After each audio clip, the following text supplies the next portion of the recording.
a part of the effort at fiscal responsibility and enable us to defend our social achievements. We have brought about the most important social reform of the century in Colombia, and also the approval of the most important tax reform, which when it comes to tax collection accounts for 1.8% of our GDP, thus strengthening our ability to service our debt and reduce the deficit, establishing a clear pathway to stabilize public finances and ensure a broad social protection. This has been an effort, a collective effort, achieved without populism and without demagoguery and without affecting the competitiveness of our businesses. These achievements in the area of health, social care and fiscal stability are part of the commitment to Colombia, which is our agenda for renewal. With private investment, public investment, and public-private investment, we have seen economic gains which have achieved the best growth indicators on a quarterly basis this year. And undoubtedly, this is the best growth quarter that we've had in this century. And it also shows the way forward towards growth of more than 7% in this year of 2021. That will give us the greatest growth of the century. This new deal in Colombia is the best way to recover from the pandemic and what it took away from the 2030 agenda. And also, it brings us towards the achievement of the Sustainable Development Goals. Delegates, heads of state, today I am making a global call. Many countries are facing the threat of COVID, and emerging countries have had to increase their debt and fiscal deficit. Many of them have not undertaken the necessary fiscal reforms to be able to pay for emergency spending, and others have been evaluated by rating agencies with the eyes and criteria that were pre-pandemic. Well, given the high levels of debt and the needs which exist, what we need is a global consensus led by the International Monetary Fund and multilateral development banks, which would establish new fiscal minimum risk criteria during the post-recovery period. If we don't do this, then in the short term, given the demand for debt and a generalized increase in capital costs, what we could see is a debt crisis which will bring with it greater setbacks and global recessionary effects. All of these challenges and actions that we are addressing today are also occurring amongst the greatest challenge for humanity, namely the climate crisis. Given this challenge, Colombia is acting with determination and with moral commitment. We are a country which only represents 0.6% of global CO2 emissions, but we find ourselves to be the most threatened by the effects of climate change. Our action requires commitment, boldness, and that we exercise leadership by example. And that is why we will be coming to Glasgow, to COP26, with a commitment to reduce our greenhouse gas emissions by 51% by 2030. And also, we will be attempting to become carbon neutral by 2050. And this work has already begun, and this is confirmed by our rapid energy transition, which has its own legislation, which we are expanding exponentially to include renewable and non-conventional energy in order to multiply by a factor of 20 our available capacity, and ensure as well zero deforestation by 2030. con el and desarrollo de la that going economía hand in hand circular, with the development of la the circular articulación de una economy, ruta the eficaz del harnessing hidrógeno verde of the y hydrogen sobre cycle, todo and la above all, defensa the total irrestricta and del Amazonas. unrestricted defense of the Amazon. El limitado espacio fiscal Limited fiscal stability resultado del resulting impacto de from la the pandemia impact of the pandemic se convertirá para muchos en un obstáculo for many will para become cumplir an muchas obstacle metas to si achieving no a lot of the desarrollamos goals herramientas unless we globales. develop global tools. Por ello, And le for propongo a la this purpose, comunidad I mundial propose to the global que por un community periodo de that for tiempo a certain y con el period of apoyo del time and Fondo with the Monetario support of the International Internacional Monetary Fund, se establezca we una establish regla a a rule partir de la according cual to which todos los gastos e the inversiones de acción expenses and climática investments estructural on structural puedan climate change situarse can be por fuera de la considered línea apart tradicional de from medición the del déficit traditional fiscal. accounting lines for measuring Estas fiscal herramientas, deficit. al igual que These los tools, alivios y las just condonaciones like de the deuda multilateral debt multilateral alleviation frente a and logros pardoning concretos schemes, en together materia de with acción other climática successes in the area of deben climate change, aplicarse should be cuanto applied antes. as soon as Y possible. señores delegados, And sin condiciones. delegates, they El should be atender applied las inversiones unconditionally. urgentes By no puede addressing quedar urgent atrapado en investment debates needs, políticos however, we internos cannot be held derivados de hostage to conflictos sobre political la asignación de debates recursos. relating to conflicts La with regard to acción es allocation ya, of resources. Action is inmediata, required now, y no la immediately, podemos and it cannot aplazar. be postponed. Nuestra región Our latinoamericana region y of Latin caribeña America and the precisa un Caribbean fortalecimiento needs a del strengthening financiamiento verde, of green lo que urge funding, la which capitalización del urgently Banco requires the Interamericano de capitalization Desarrollo of the y Inter-American también Development Bank del Banco de and also Desarrollo de of the América Latina, CAF, the CAF. Development Bank of Latin Esto America. debe ocurrir con otras And this herramientas. needs to happen with other Colombia tools. enfrenta la pandemia, Colombia actúa is frente a la acción facing the climática pandemic y a su and vez climate change atiende and la is peor also crisis addressing migratoria que the golpea worst al planeta. migration crisis affecting the crisis de planet, millones the de crisis of venezolanos millions of que Venezuelans huyen de la fleeing narcodictadura y the de la narco infamia. dictatorship and El infamy. trabajo con la The Organización de las our work Naciones with the Unidas United Nations y la oficina Organization del and Dr. the Filippo Office of Grandi, Dr. Filippo Alto Grandi, Comisionado para los High Commissioner Refugiados, for nos Refugees, muestra grandes avances, has shown great como ha sido progress, brindar such as estatus de providing protección temporary temporal protection a cerca status de to more than 1.800.000 1,200,000 Venezuelan en migrants nuestro living país. in our country. Asumimos este reto We undertake ser un this país challenge not being a con rich un country enorme costo and fiscal. at an enormous Esta fiscal situación requiere cost. The que a situation través de las mesas de requires that donantes through the establecidas donor se conferences that have movilicen been los established, desembolsos de los we compromisos de la comunidad mundial. now need to see the Por lo que también disbursements hago un of the llamado en commitments of este the international community, and I Y urge aquí me you to do detengo para that. decirlo And claramente. here I pause to state the following Los clearly. diálogos The entre el dialogue gobierno interino between de the Venezuela, que interim encarna government la of resistencia Venezuela democrática, embodying democratic y la resistance and narcodictadura, the narco si dictatorship, bien dan algunas although esperanzas, those talks do give no some nos hope, permite should ser not allow ingenuos, us to become pues dewy-eyed, el único because desenlace the only efectivo effective outcome de ese to this encuentro situation es la is the convocatoria holding cuanto as antes soon as de una possible elección of a presidential presidencial election libre, which is free, transparente transparent, y con una and involving minuciosa meticulous observación international internacional. observation. Cualquier salida Any solution que which perpetúe el perpetuates oprobio the dictatorial shameful y le dictatorship permita al and régimen which ganar allows tiempo, the regime to gain agudizará el time mayor will desastre only humanitario que exacerbate the conozca nuestro humanitarian continente. disaster that our El continent is fin de la experiencing. dictadura The end of es the el único dictatorship camino is viable para el the only bienestar viable del pueblo way venezolano. to Debe move ser, forward for the sobre well-being todo, of Venezuelan el people. propósito It should above de la all acción be the purpose internacional. of international action. Por otra parte, Colombia también On the other avanza en la hand, Colombia construcción de is la paz also con advancing legalidad.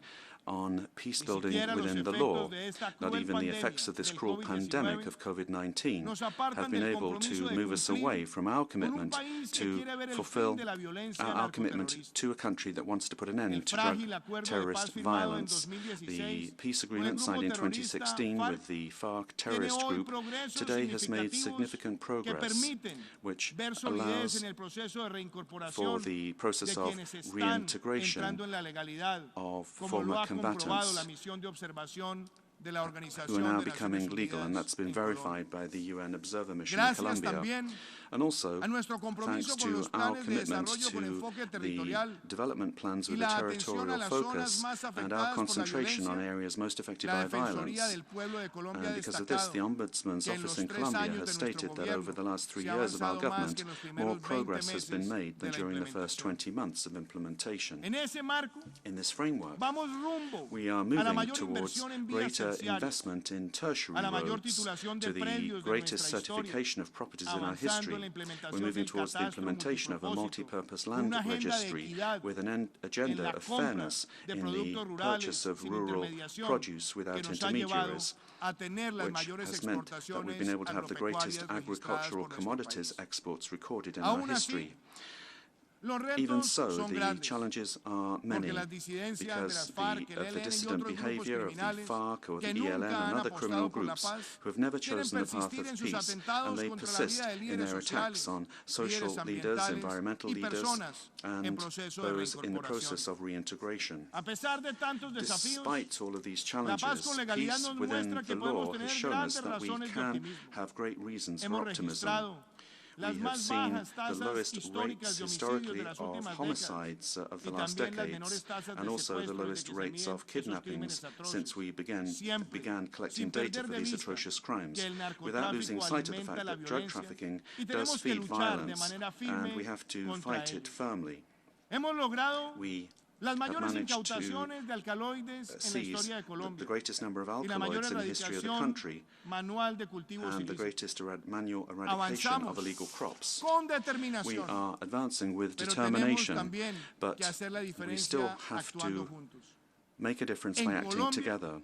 In Colombia, more cocaine means less peace and less environment. Every gram of cocaine consumed in nations which activate demand signifies a homicide or an ecocide in Colombia, because for each hectare of cocaine, we are destroying hectares of forest. Addressing this worrisome rise in the consumption of narcotics is a matter of urgency, and the time has come for the international community to share its responsibility. Fighting crime and lawful peace building. Fighting crime and lawful peace building means that we must progress with regard to zero tolerance in the conduct of members of the forces of law and order, and we must continue to take firm steps towards structural reforms of the national police, and in their hands strictly defend human rights. We have patriotic forces of law and order, and their mandate is always to work with the Constitution and human rights in mind. The realities that we face also require us to constantly strengthen democracy so that it can be the antidote to those who attempt to threaten through hate and who seek social divisions. What we can do for a safe democracy is to guarantee a better future. In Colombia, young people have taken a heavy hit from the pandemic, and today it is they who lead the great debates on climate action, proposing collective policies and actions. With them, we have signed a pact for a genuine change in policy that will benefit them. In December of this year, there will be the first election, an open and popular election, to make up the municipal youth councils. This is an unprecedented initiative in the Latin American region, and this will validate the views of our young citizenry with an effective path to ensuring that proposals prevail over protests. This, delegates, represents great determination on the part of Colombia, and we're not going to fail because we want these young, empowered citizens to demonstrate our genuine capacity for democratic change. Delegates, this is the last time that I will be addressing you as the President of Colombia. En el año In 2018, I explained to you our agenda of lawfulness, entrepreneurship, and fairness. And in this year, 2021, we have demonstrated that, despite the situation imposed by the pandemic, our agenda is moving forward. It has become a state policy, and it is fact-based. Colombia of mass vaccination is moving forward. Colombia of the reopening of the economy in a safe way is moving forward. Colombia has the greatest social budget of its history. Colombia is moving towards energy transition and climate change. Colombia is moving forward with fraternal migration. Colombia of peace with truth, justice, reparation and not repetition is also on a path of clear action. Delegates, this is the Colombia that has gender equality in the cabinet. It is the Colombia that also wants to contribute to the modernization and reform of this great multilateral organization to make it more permanent and closer to the needs of citizens. We know that we have very many challenges to navigate, very many obstacles to overcome, but we have this great nation which reflects and thinks globally in order to be an example and to generate progress. This is Colombia which believes in multilateralism and which invites the community to common action. This is the Colombia which solves the problems of democracy in democracy, which looks adversity in the face, knowing with certainty that it can be turned into an opportunity, and which will never gives up and will never give up, whatever the storm. The Colombia of good people, honorable, hardworking people, that is part today of this global movement. And action on climate change today is action for fraternal migration. And that requires that we all act together and we can no longer wait. Thank you very much. On behalf of the General Assembly, I wish to thank the President of the Republic of Colombia for the statement just made, and I request protocol to escort His Excellency.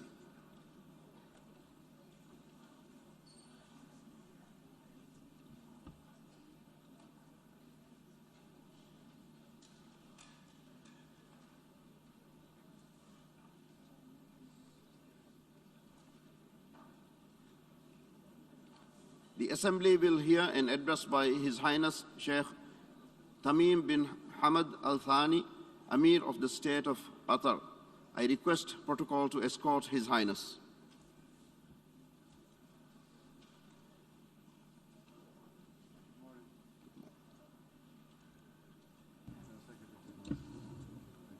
On behalf of the General Assembly, I have the honor to welcome to the United Nations His Highness Sheikh Tamim bin Hamad Al Thani, Amir of the State of Qatar, and to invite him to address the Assembly.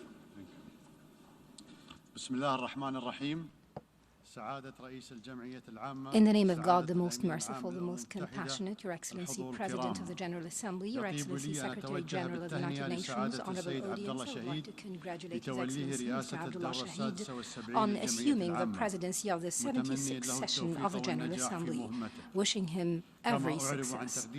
I also express our appreciation to His Excellency Mr. Volkan Bozkır for his efforts in managing the deliberations of the 75th session of the General Assembly. I extend my congratulations to His Excellency Mr. Antonio Guterres on his re-election as Secretary General of the United Nations. We reaffirm our support for him in accomplishing his mission. Honorable audience, our meeting today, held in person rather than virtually under the theme Restoring Hope, sends an important message about the return to normalcy. Of course, full adherence to protection and precaution measures. This comes after the world witnessed and is still witnessing difficult times due to the COVID-19 pandemic, which has left behind millions of victims and countless humanitarian and socio-economic crises.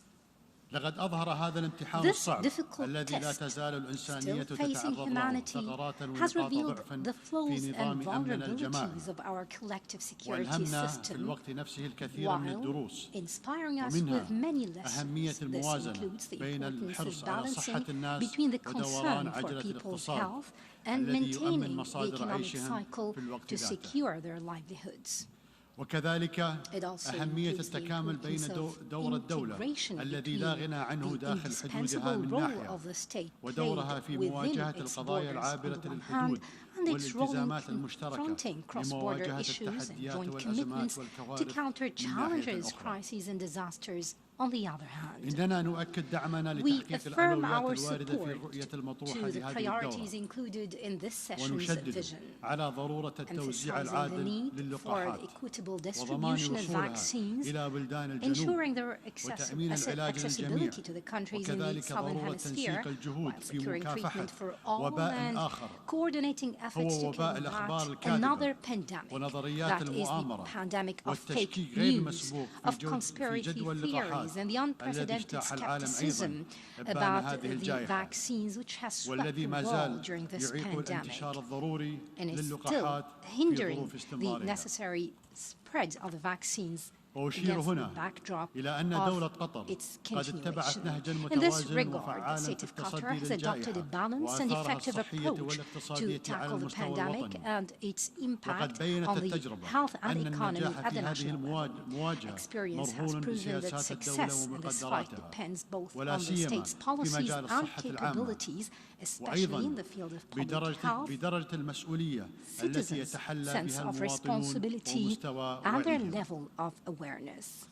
وانطلاقا من شراكتنا مع Building الأسرة الدولية on our لمواجهة partnership الأزمات with the العالمية international community to لم counter تتوانى global دولة crises, قطر the state عن of Qatar تقديم has الدعم spared no للمؤسسات effort to الدولية provide المعنية support to relevant والوقوف مع الدول international المتأثرة بالجائحة institutions and countries حيث واصلنا affected by تقديم the الإمدادات pandemic. We الطبية have continued وتلبية to provide احتياجات medical أخرى ذات الصلة supplies, في cater مواجهة to other الوباء needs to وذلك counter the عبر pandemic التحالف العالمي through the للقاحات Global Alliance والتحسين for Vaccines جافي and Immunization, ودعم GAVI. منظمة الصحة We العالمية also provided support to the World Health Organization and the لتوفير humanitarian اللقاحات initiative to للفئات provide للفئات vaccines الأكثر for the ضعفا most vulnerable والدول groups الأكثر احتياجا. and the countries in dire need.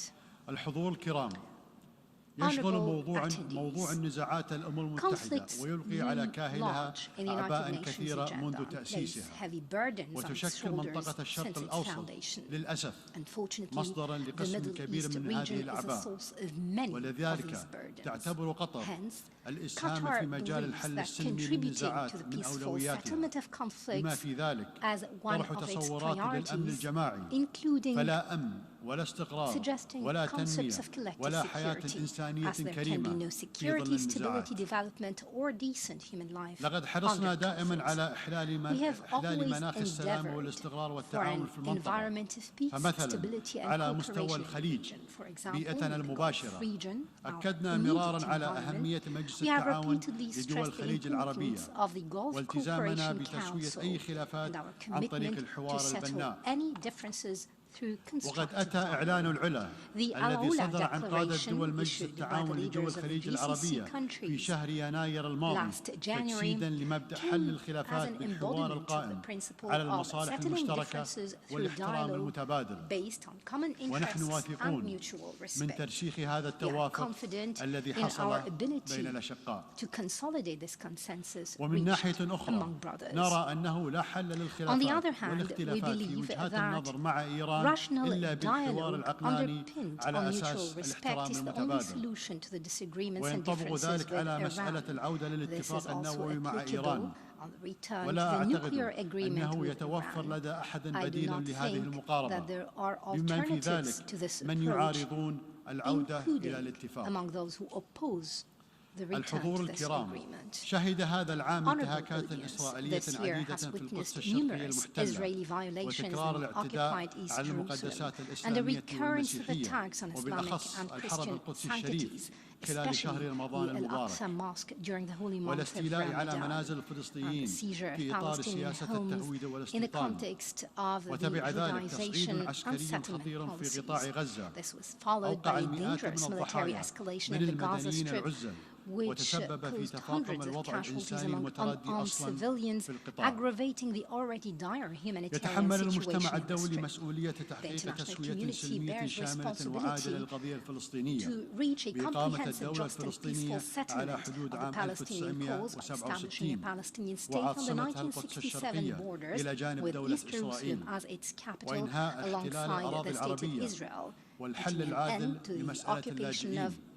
هذا ما توافق عليه المجتمع الدولي منذ عقود ولكنه لا يجد طريقه للتطبيق على الرغم من مخاطر بقاء هذه القضية دون حل.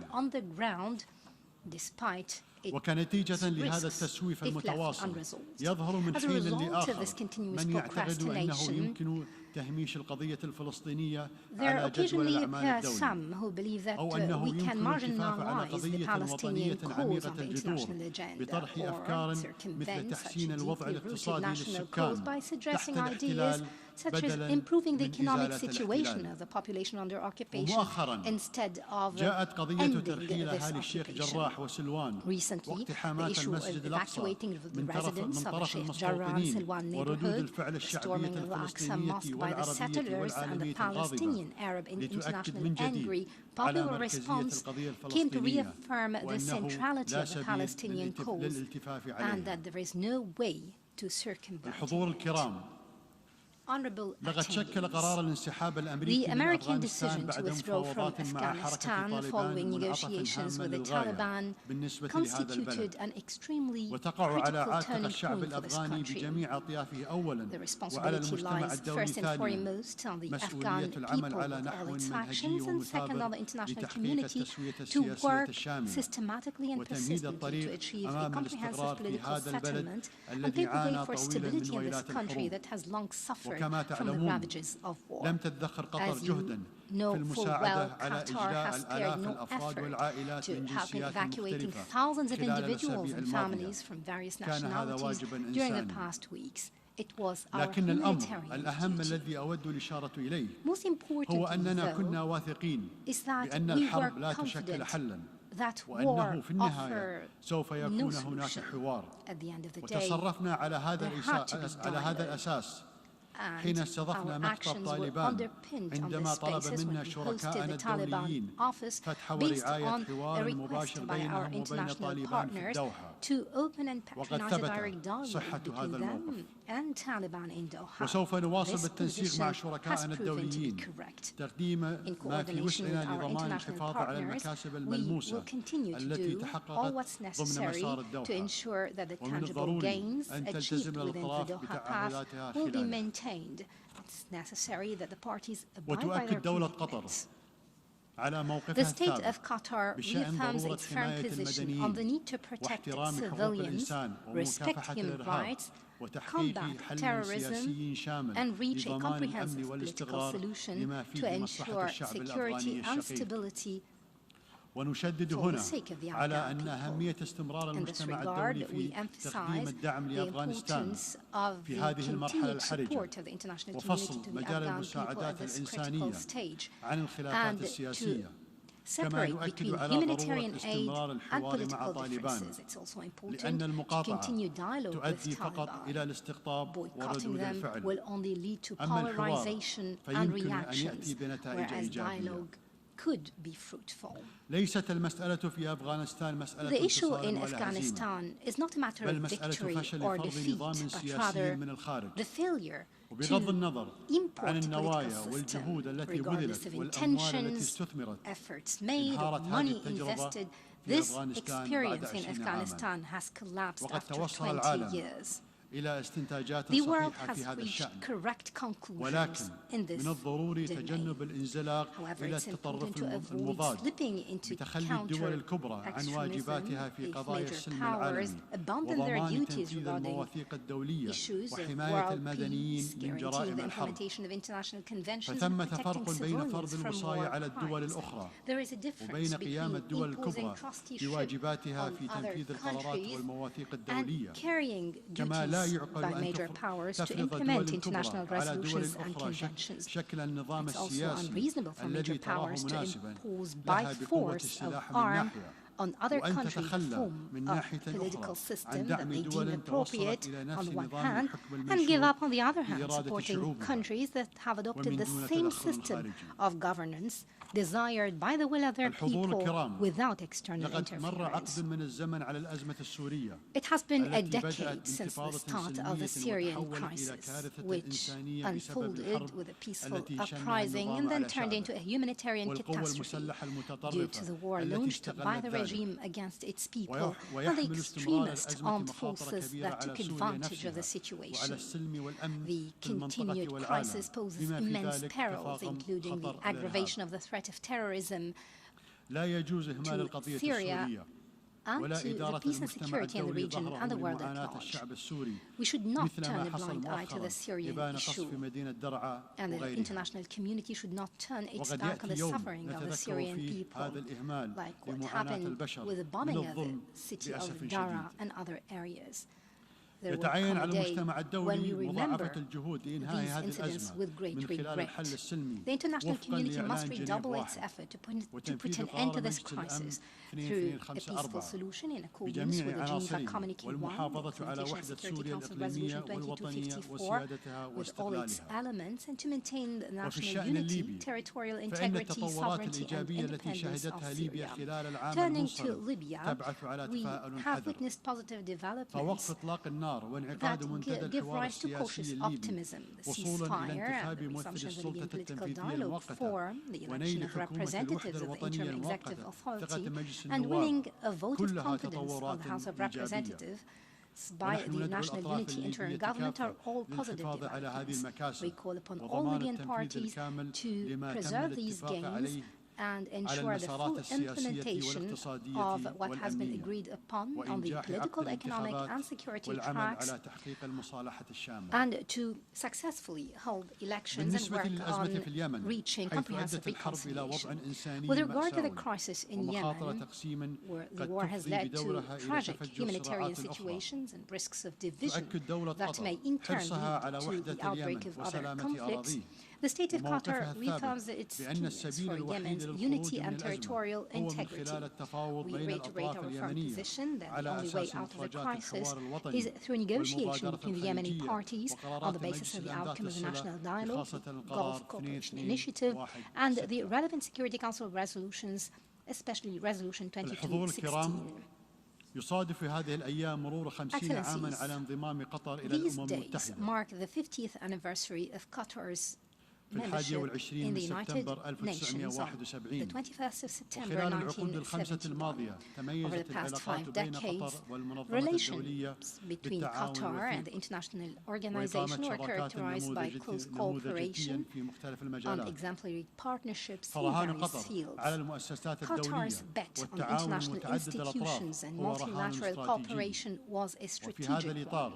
In this context, we affirm pursuing our contributions to support UN entities and fulfilling our commitments to the issues identified as priorities by the international community at this stage.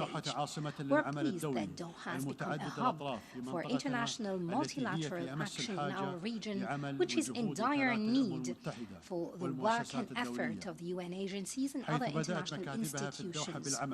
The offices hosted in Doha have started functioning. In this context, we look forward to inaugurating the United Nations House in Doha soon. Speaking of the United Nations and global issues facing humanity at large, highlighting the need for its role, I would like to refer to the participation of the State of Qatar in international effort to combat terrorism and address its root causes through supporting education, addressing poverty and unemployment among youth, as well as settling conflicts which all constitute a breeding ground for terrorism. I would also like to refer to the world's increasing dependence on information technology and modern communication in all aspects of life, education, security, and economy. On the other hand, the world has felt the effects of the misuse of cyberspace, including the breaching private domains of individuals and international piracy, and the serious threat it poses to the security and stability of the international community. Thus, we reiterate our call to the United Nations to lead the process of unifying efforts to prevent the misuse of scientific progress in cybersecurity and regularize these vital aspects in line with the rules of international law. Climate change remains one of the most critical challenges of our time. It brings disastrous impacts on all aspects of life for the current and future generations. Thus, we must continue our joint efforts to counter those effects. We look forward to the upcoming United Nations COP26 to be held in Glasgow, the United Kingdom, to be a turning point towards realizing the ambitions of the international community.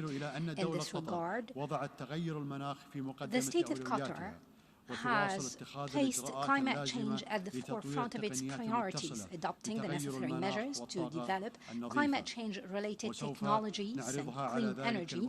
We will present all such measures at the conference next November.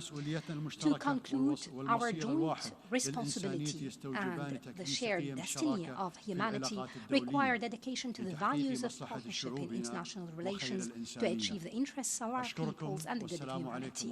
I thank you, and may the peace, mercy, and blessings of God be upon you. On behalf of the General Assembly, I wish to thank the Emir of the State of Qatar for the statement just made, and I request protocol to escort His Highness.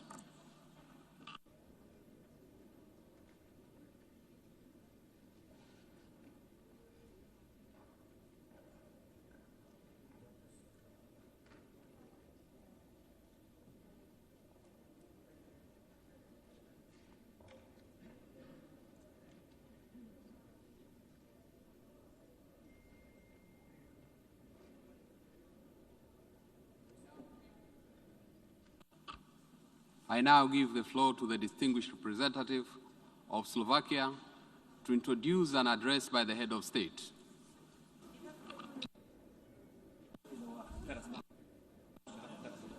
Mr. President, Excellencies, ladies and gentlemen, I have the honor to introduce the pre-recorded statement by the President of the Slovak Republic, Her Excellency Zuzana Čaputová, for the general debate of the 76th session of the United Nations General Assembly.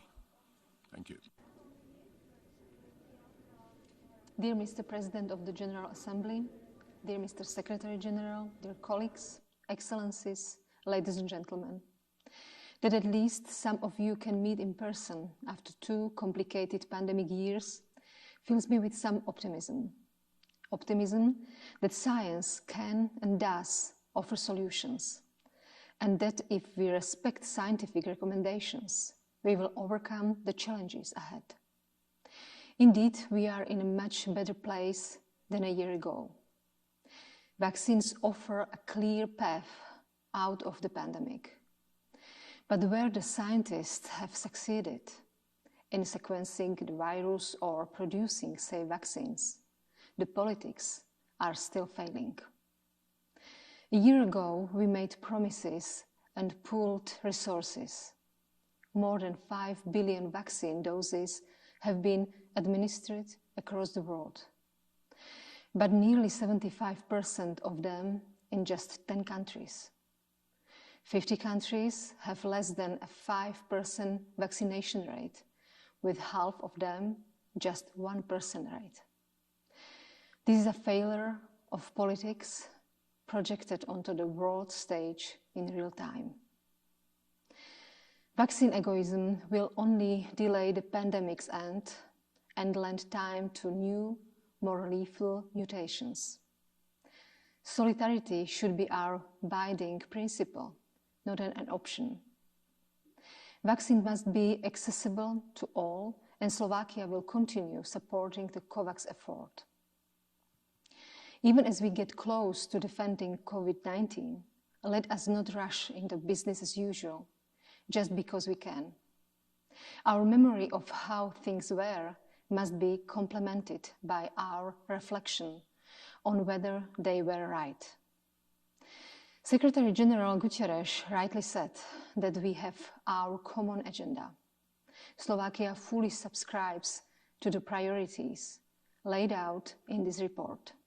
Simply put, our common task is saving our planet.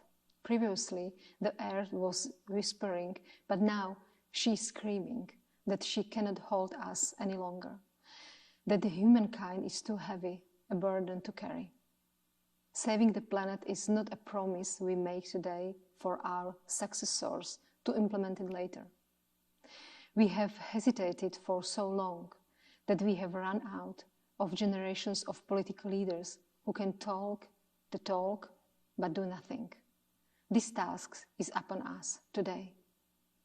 Saving our planet means accelerating our response to the climate crisis.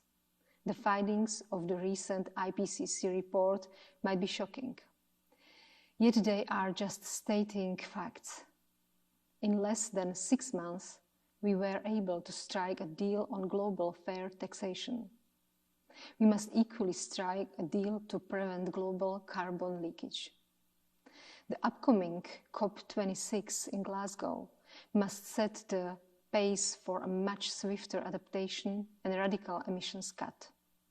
Slovakia will reduce our emissions by 55% by 2030 and become climate neutral by 2050, along with the rest of the European Union. By 2023, coal will no longer be used to produce electricity and heat.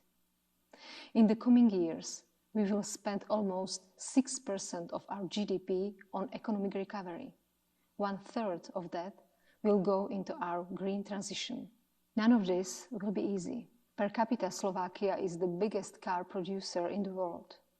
Clean mobility, locally developed and produced green batteries will decarbonize transport in Slovakia and elsewhere. We are ready to share our solutions and learn from the best. We must decouple economic growth from the degradation we have been causing to the planet, and support those most affected, those forced out of their homes by floods or drought, or those losing jobs as we close down the most polluting factories. The Green Climate Fund must be properly funded and accessible. At the Kunming summit, we must all play our part to protect biodiversity.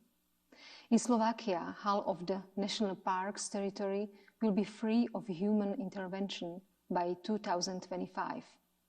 In 10 years, this will be 3/4 of our national parks. Excellencies, unless we stop the global warming, future generations will suffer. Our failure will damage multilateralism and spur violence. Saving our planet, therefore, also means upholding a rules-based international order and the rule of law at home and abroad.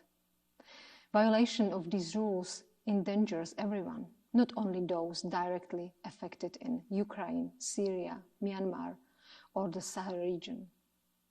It is the UN Security Council's main responsibility to maintain international peace and security. Too often, we see it unable to act. Stopping violence and providing humanitarian access is not something to bargain about. It must be our utmost priority. We must make our own democracies more resilient and support those demanding their basic rights, including the freedom of speech or assembly, are respected. These rights are not menu for governments to choose from. Citizens must exercise them freely. In Belarus, where 650 people are prosecuted on political grounds, such as the social scientist Valeria Kostyugova, or in the occupied Crimea, or Venezuela, Russia, or Xinjiang. Distinguished Assembly, the developments and lessons learned from Afghanistan will be high on our agenda. Rightly so, this reflection is necessary. But we must also urgently provide humanitarian assistance to the people in Afghanistan, 40% of whom are facing acute food insecurity. Over the past 2 decades, girls and women in Afghanistan could exercise their legitimate rights. These mustn't be taken away. Together with the Prime Minister of Iceland, the Prime Minister of New Zealand, and other women political leaders, we launched a call to support Afghan girls and women. I invite you to join forces to ensure this turns into the concrete steps. My final point is about inclusiveness. We cannot save our planet if we leave out the vulnerable, the women, the girls, the minorities.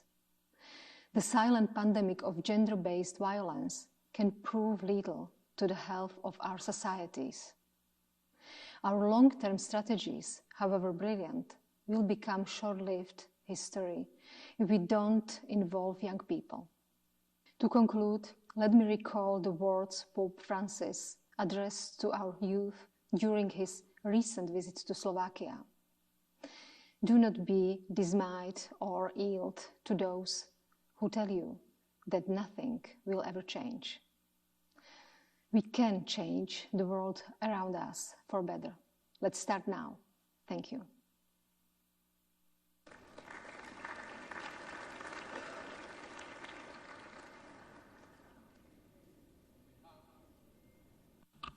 On behalf of the General Assembly, I wish to thank the President of the Slovak Republic for the statement just made. The Assembly will hear an address by His Excellency Marcelo Rebelo de Sousa, President of the Portuguese Republic. I request protocol to escort His Excellency.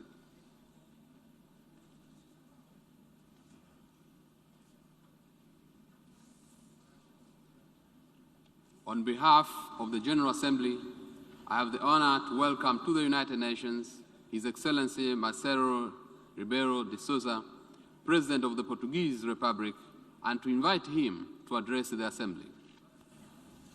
Senhor representante do Presidente Abdullah Shahir, representative of the President Abdullah Shahir, Secretary General Antonio Guterres, Excellencies, para o Senhor Presidente Abdullah Shahid, to Mr. President Abdullah Shahid, I congratulate you and offer you our full support for your priorities to recover sustainably from the pandemic, to uphold human rights, to revitalize multilateral organizations such as the United Nations. I thank the outgoing President Volkan Bozkir for a historic General Assembly.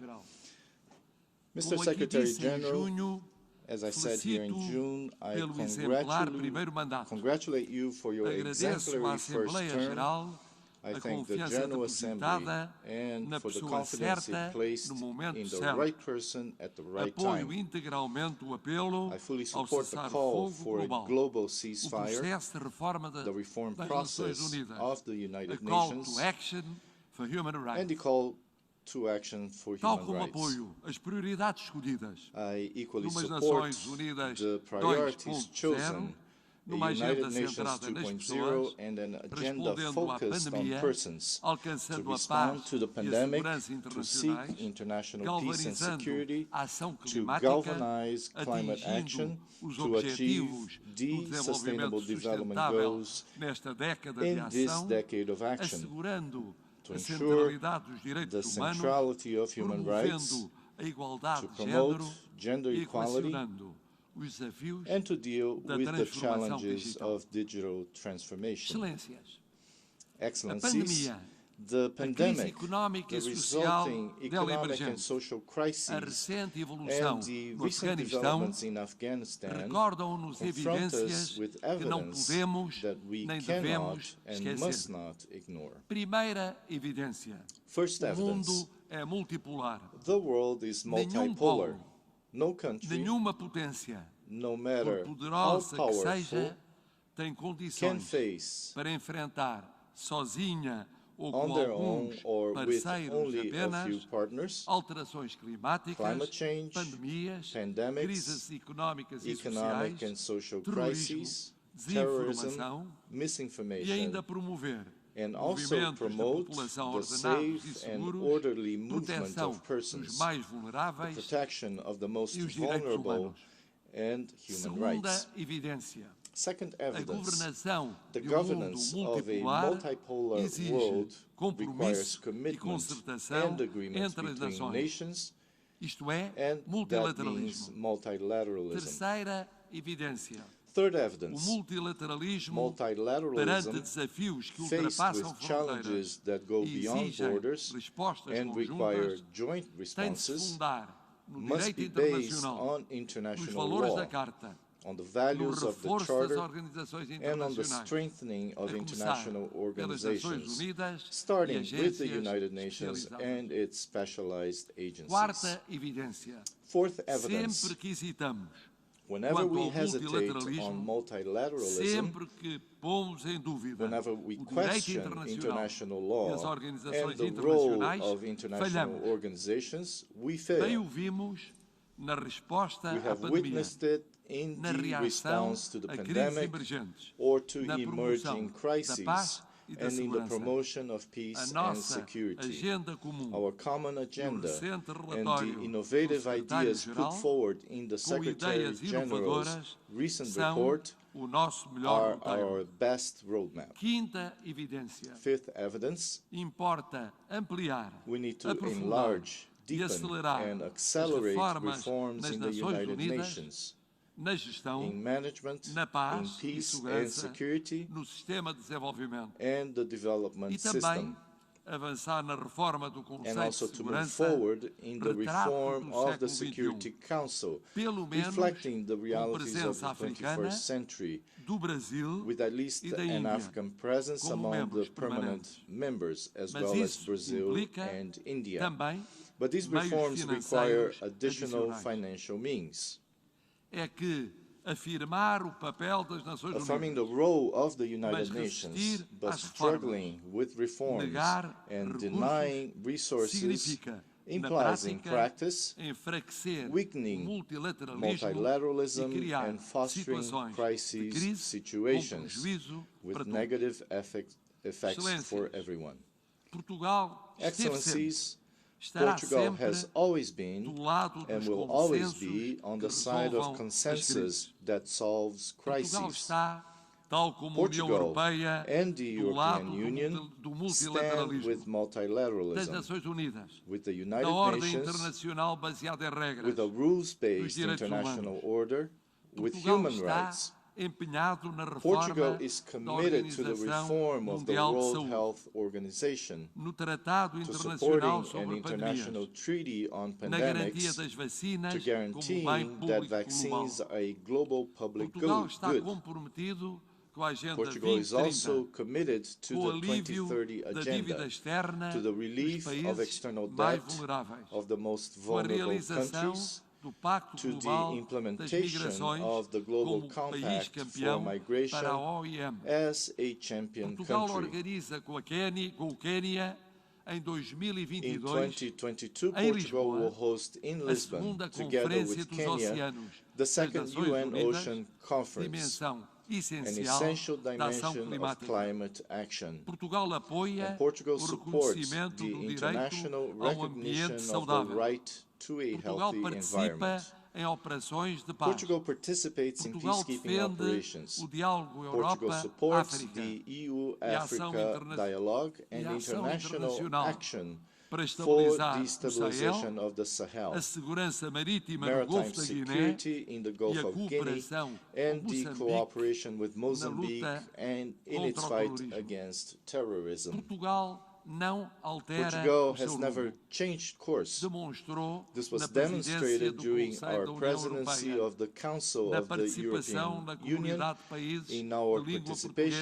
portuguesa the que community of celebra Portuguese-speaking 25 countries anos which now celebrates its 25th anniversary, and in the global protection of the Portuguese language, which is spoken by almost 300 million persons.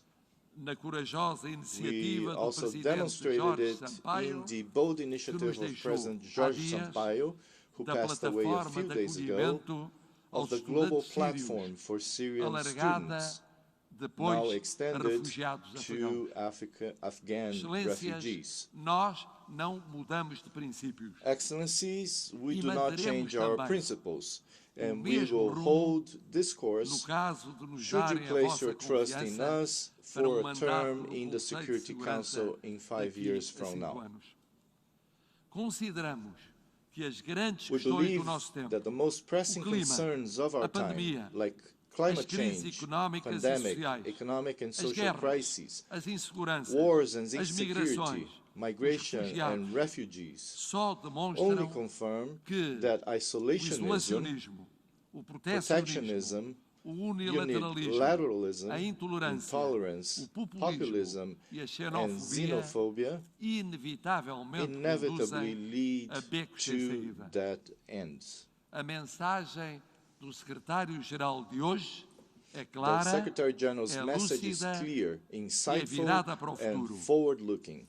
É mais do que apelo aos It is more than an appeal to member states, it is an appeal to all the citizens of the world. Não é só no clima que não existe not just for climate that there is no planet B, it is for everything. Todos nós, em todo o mundo, for all of us, disso temos for all the world, we are aware of this, serão tentados that a fazerem discursos, we will be por tempted lado, to a prometer multilateralismo e a esquecê-lo, promising multilateralism and paralyzing it and wasting time at the same time. 20 years after September 11th, 6 years after the Paris Agreement, a year and a half after the beginning of the pandemic, we need effective multilateralism more than ever. Não nos discursos, nas ações. Not speeches, we need Não actions. há mesmo mais tempo There really a perder. is no more time to waste.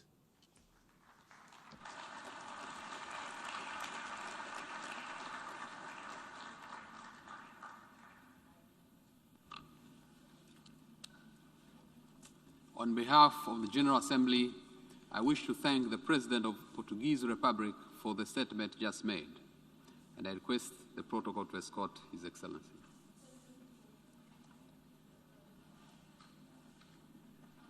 I now give the floor to the distinguished representative of Kyrgyzstan to introduce an address by the head of state.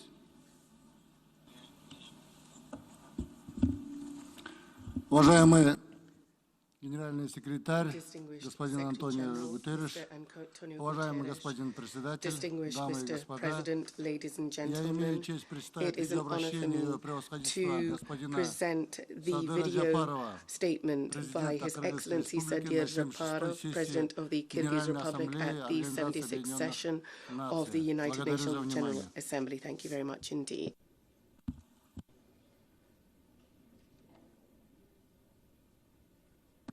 Уважаемый господин председатель, Distinguished Mr. господин President, генеральный секретарь, distinguished Secretary General, уважаемые дамы и господа. distinguished ladies and gentlemen, from the outset, I would like to congratulate Mr. Abdullah Shahid from the state of the Maldives on his election to the post as President of the 76th session of the UN General Assembly.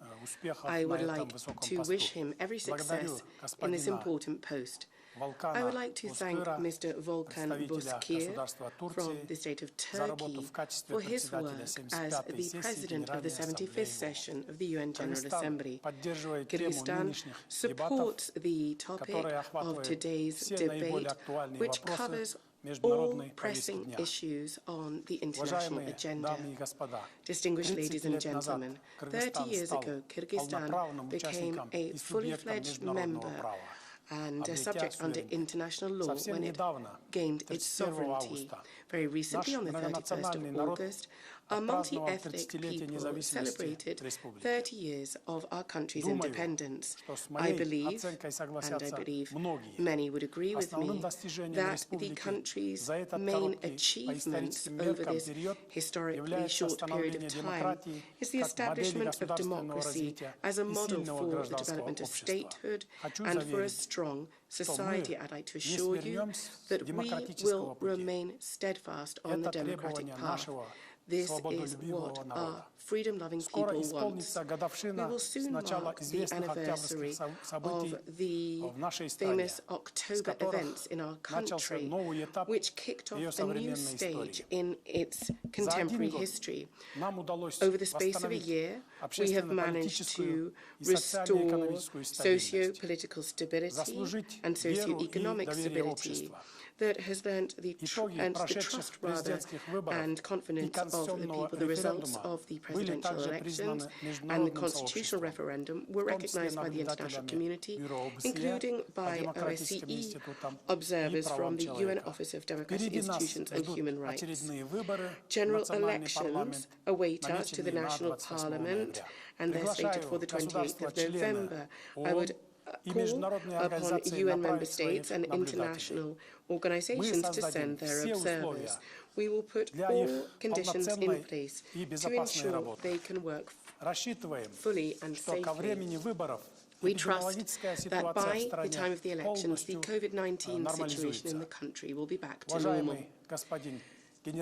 Distinguished Secretary General, on the 2nd of March 2022, we will also celebrate the 30th anniversary of Kyrgyzstan joining the United Nations Organization. Over that period, our country has been an active UN member state. It has been fully committed to the aims and principles of the United Nations Charter and has consistently favored strengthening the prestige and role of the UN in international affairs. Unfortunately, over recent decades, these have been characterized by tension and conflict. Our country is keen and always eager to make its contribution to international efforts to tackle shared problems facing humanity. Based on these considerations, Kyrgyzstan put forward its candidacy to the Human Rights Council for 2023-2025 and put forward its candidacy as a non-permanent member of the UN Security Council for 2027-2028. We urge all UN member states to support us in the elections. Next year, the 30th anniversary of joining the UN will also be celebrated by our dear neighbours in the region. We share a common history and, I'm convinced, a common future with them. I'd like to underscore that during our centuries-long relationship with our neighbours, Kyrgyzstan has always promoted equal dialogue and mutually acceptable cooperation. We've also advocated addressing all disagreements through negotiations alone. Given the significance of this date, in 2022, we propose holding a Central Asia UN summit. The idea is to take stock together of mutual cooperation and develop joint plans for the future in terms of developing Central Asia and its security. We propose the summit be organized during the advisory meeting of the heads of state of Central Asia. I would ask the distinguished President of the General Assembly and the UN Secretary General to plan for their participation in their work schedules for next year. Distinguished ladies and gentlemen, thanks to its geographical location, the Central Asian states, from times of yore, starting from the Great Silk Road and to this very day, has been a bridge which joins the routes from the east to the west and the north to the south. Our region undoubtedly is becoming one of the most important hubs of world trade. This is despite having no direct access to the sea. In Central Asian countries, a gradual expansion of international roads and railways is underway. Logistical centers and transport hubs are being set up. In turn, Kyrgyzstan is actively developing its own roads, which is a part of the international transport through roads. In particular, work will soon be completed on an alternative north-south highway. We're also involved in a project to build the China-Kyrgyzstan-Uzbekistan mainline railway. We support the modernization of the Eurasian railway infrastructure. Even now, Kyrgyzstan is in a position to provide advantageous delivery times and costs for goods between countries of the Eurasian Economic Union, Central Asia, the People's Republic of China, and the European Union to the seaports of Karachi, Bandar Abbas, and the Black Sea. We would like to invite international logistic businesses to engage in multiform cooperation inter alia in the area of multimodal transport. Nonetheless, I'd like to underscore that successful investment projects and new transport corridors cannot provide maximum benefit if barriers to crossing state borders are maintained. In this regard, we advocate creating propitious conditions for international transport and preventing delays in freight flows between countries. We also advocate lifting barriers to economic cooperation and simplifying border crossing procedures and transit between countries and regions. Distinguished colleagues, we cannot fail to mention our concern regarding recent events in Afghanistan. We are in a position to provide 500 young Afghans with an opportunity to study in our universities and also to provide humanitarian assistance to those in need. First and foremost, these will be ethnic Kyrgyz living in the Little and Big Pamir area of Afghanistan. Given the ongoing evacuation of UN agencies from Afghanistan, Kyrgyzstan is proposing temporarily relocating them to Bishkek. In this regard, we urge the UN Secretary General to consider our proposal. Furthermore, given the situation in Afghanistan, the question of the security of Central Asia is once again at the forefront. We hope that social political stability and law and order will be quickly re-established in Afghanistan. Kyrgyzstan is carrying out multi-pronged work to combat terrorism and extremism. Kyrgyzstan, in good faith, is implementing the provisions of the UN Global Counterterrorism Strategy, the UN Security Council resolutions, the recommendations of the CTED Executive Directorate of the UN Security Council.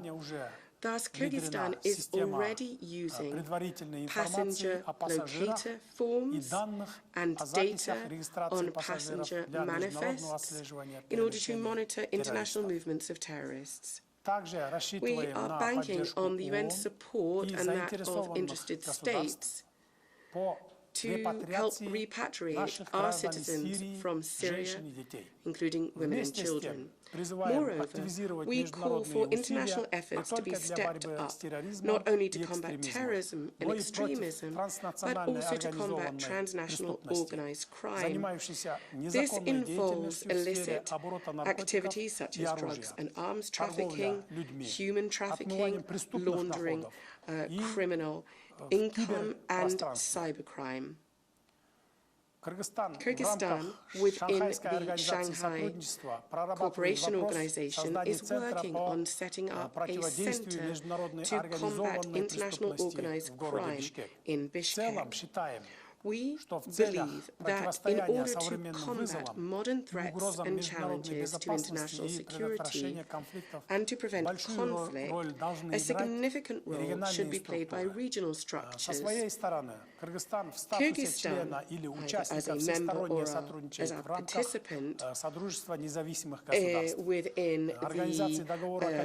participates in the Commonwealth of Independent States, the Collective Security Treaty Organization, the Shanghai Cooperation Organization, and the meeting on trust-building measures in Asia, and also the Organization for Security Cooperation in Europe. Distinguished ladies and gentlemen, a serious challenge to humanity was posed by the coronavirus pandemic.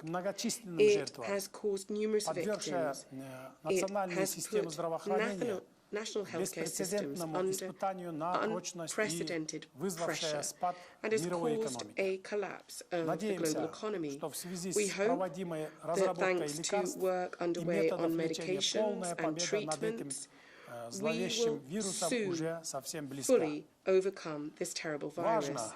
It's important for the know-how against viruses to be accessible to all very soon. As regards the situation in our country, I'd like to point out that our authorities have undertaken necessary measures to protect the lives and health of the population, in particular that of healthcare workers. Our vaccination campaign is well underway. There are vaccine awareness-raising campaigns. The country has various different vaccines from different global producers. I'd like to take this opportunity to express our sincere gratitude to the leadership of China, Russia, Kazakhstan, and Sweden, who provided us with vaccines as a form of humanitarian assistance, either bilaterally or as part of the COVAX program under the WHO. The coronavirus pandemic was also a reason for the fact that achieving the SDGs, the Sustainable Development Goals in Kyrgyzstan, is not going to be possible on time and fully. We have had to rechannel finances earmarked for the SDGs to combat the pandemic and to service external debt. In this regard, we would urge our bilateral and multilateral creditors to support the initiatives on debt relief pegged to very important sustainable development projects in Kyrgyzstan. These projects, first and foremost, are to preserve the integrity of our unique mountain ecosystem and its biological diversity, and ice caps which are swiftly being destroyed as a result of climate change. It is very unfortunate that in Kyrgyzstan there are some ill-intentioned investors who are chasing after significant profit and abuse the people's trust, and so they do not take due care that their activities do not harm the environment. In line with our national legislation, the Kyrgyz authorities have been curbing these kind of activities. But we need to deal with the ecological consequences thereof nonetheless by dealing with harmful refuge, etc. Over the past 3 decades, Kyrgyzstan has been an active advocate of the interests of mountain states that are landlocked in order to tackle the challenges of sustainable development and the impact of climate change. On our initiative, 2002 was declared the International Year of Mountains, and in that year in Bishkek there was the first Global Mountain Summit. In 2018 there was the 4th World Mountain Summit. During this session of the UN General Assembly, there is the group of friends of mountain countries, and we are hoping that 2022 will be declared the International Year of Mountains. This would confirm the 5-year plan for sustainable development in mountain regions up to 2022. And then to create a global summit, Bishkek 25. Distinguished Secretary General, over the past few years, People and nature in our country have significantly felt the negative impact of climate change. The position and views of our country will be put forward clearly at the forthcoming COP26 on climate change in Glasgow. I'd like to take the opportunity of this important rostrum to make a few remarks nonetheless. For Mountainous Kyrgyzstan, one of the priority thorny areas is climate change adaptation. We pay particular attention to protecting the areas of our mountain forests, along with playing a natural function of absorbing carbon. They also play a very important role in preserving water resources. In this regard, we are in favor of developing and adopting under the aegis of the UN a special targeted program on mountainous forests to protect them, replant them, and to help them. As I've previously mentioned, ice caps and rivers are under threat in Kyrgyzstan, and this year in UNESCO we are initiating a resolution to protect mountain ice caps, and at the same time we're continuing to work with the international partners to implement the provisions of the resolution Nature Knows No Borders. This was put forward by Kyrgyzstan and was recently approved by the UN General Assembly. Some significant achievements have already been made. For example, thanks to the work with different countries, international organizations have managed to protect certain animals, such as the snowpop. Furthermore, by 2050, Kyrgyzstan will try to achieve carbon neutrality. Kyrgyzstan's economy is becoming greener. We are going to turn to carbon-free sources of energy. And I am thinking first and foremost about hydroelectricity here.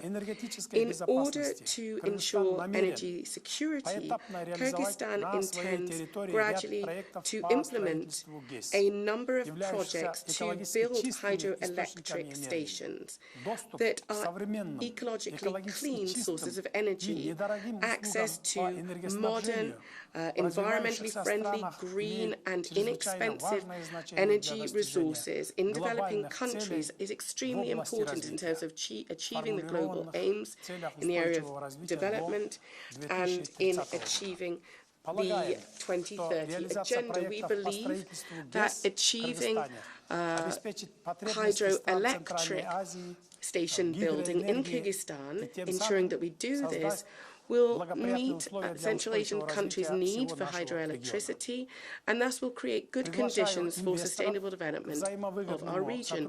I would invite investors to work closely with the hydroelectric sector, including based on the public-private partnership principle, in the spirit of the Paris Agreement.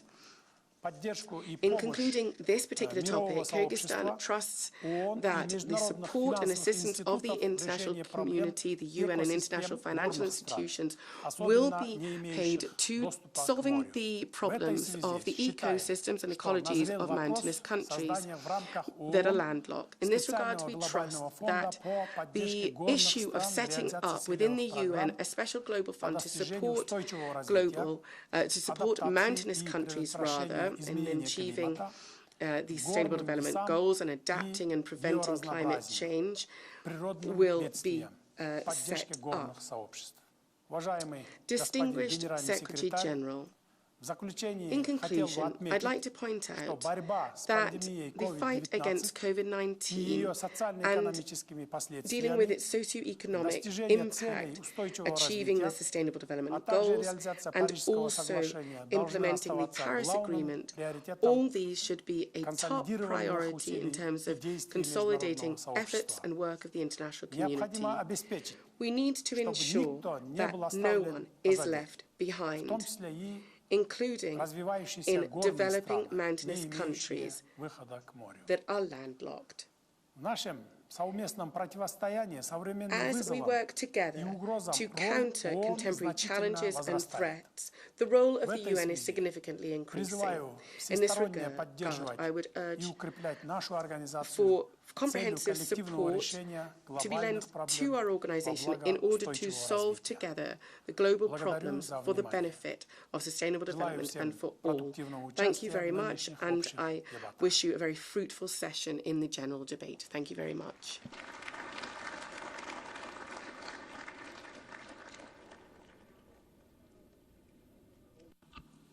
On behalf of the General Assembly, I wish to thank the President of the Kyrgyz Republic for the statement just made.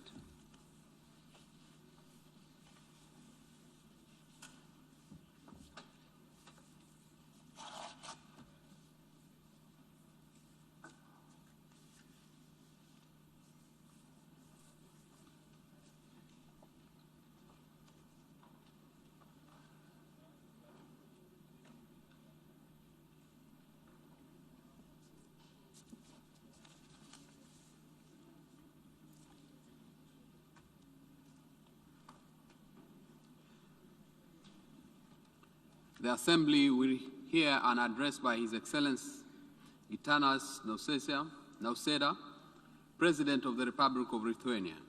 I request the protocol to escort His Excellency.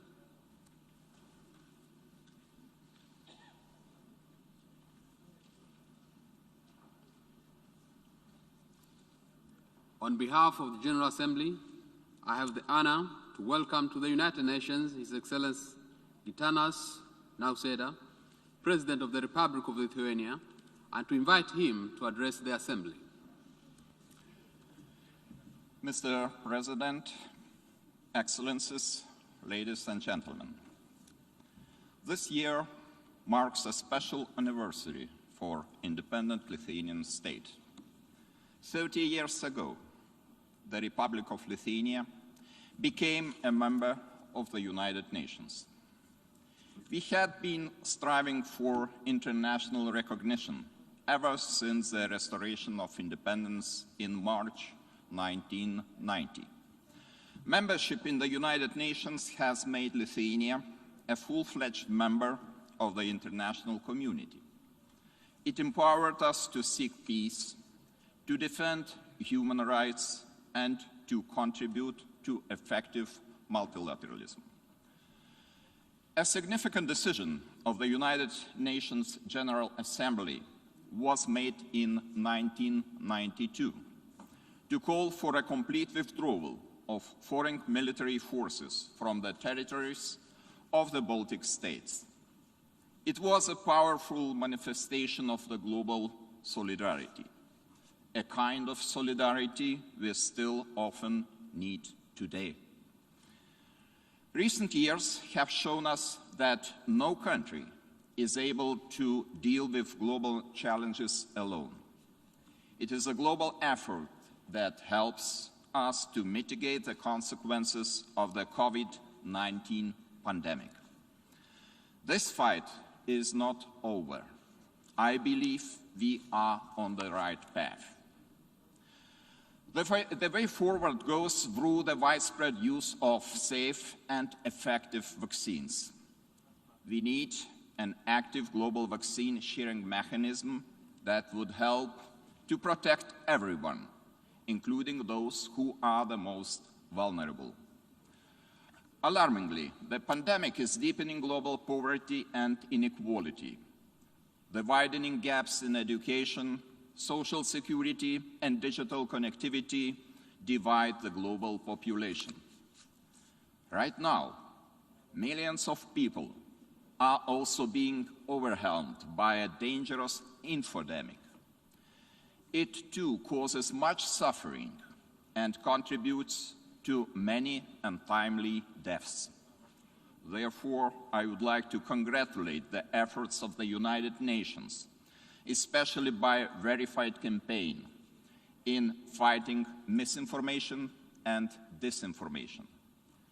They pose an ever greater threat to our societies. To counter various kinds of manipulations. We need a holistic approach and concrete new ways to get better in detecting, analyzing, and exposing disinformation. Ladies and gentlemen, various forms of pressure and hybrid attacks are closely related to deteriorating security situation in many parts of the world.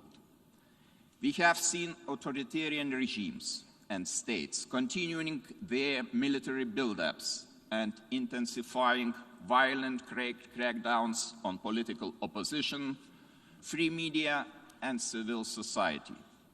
These regimes demonstrated many times their willingness to endanger our peace, security, and prosperity. We refuse to accept such behavior as a new normal. Therefore, Lithuania fully supports the calls to uphold human rights in all countries.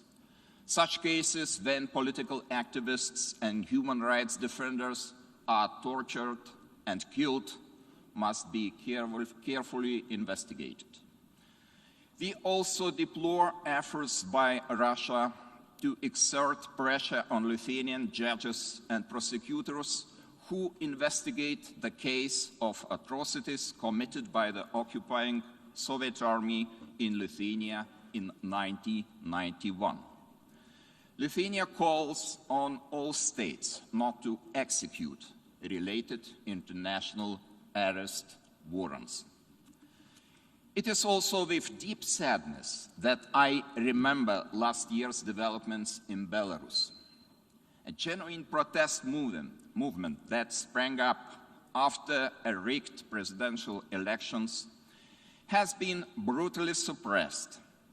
Independent civil society and media organizations are being silenced. Hundreds of people detained, severely beaten, tortured.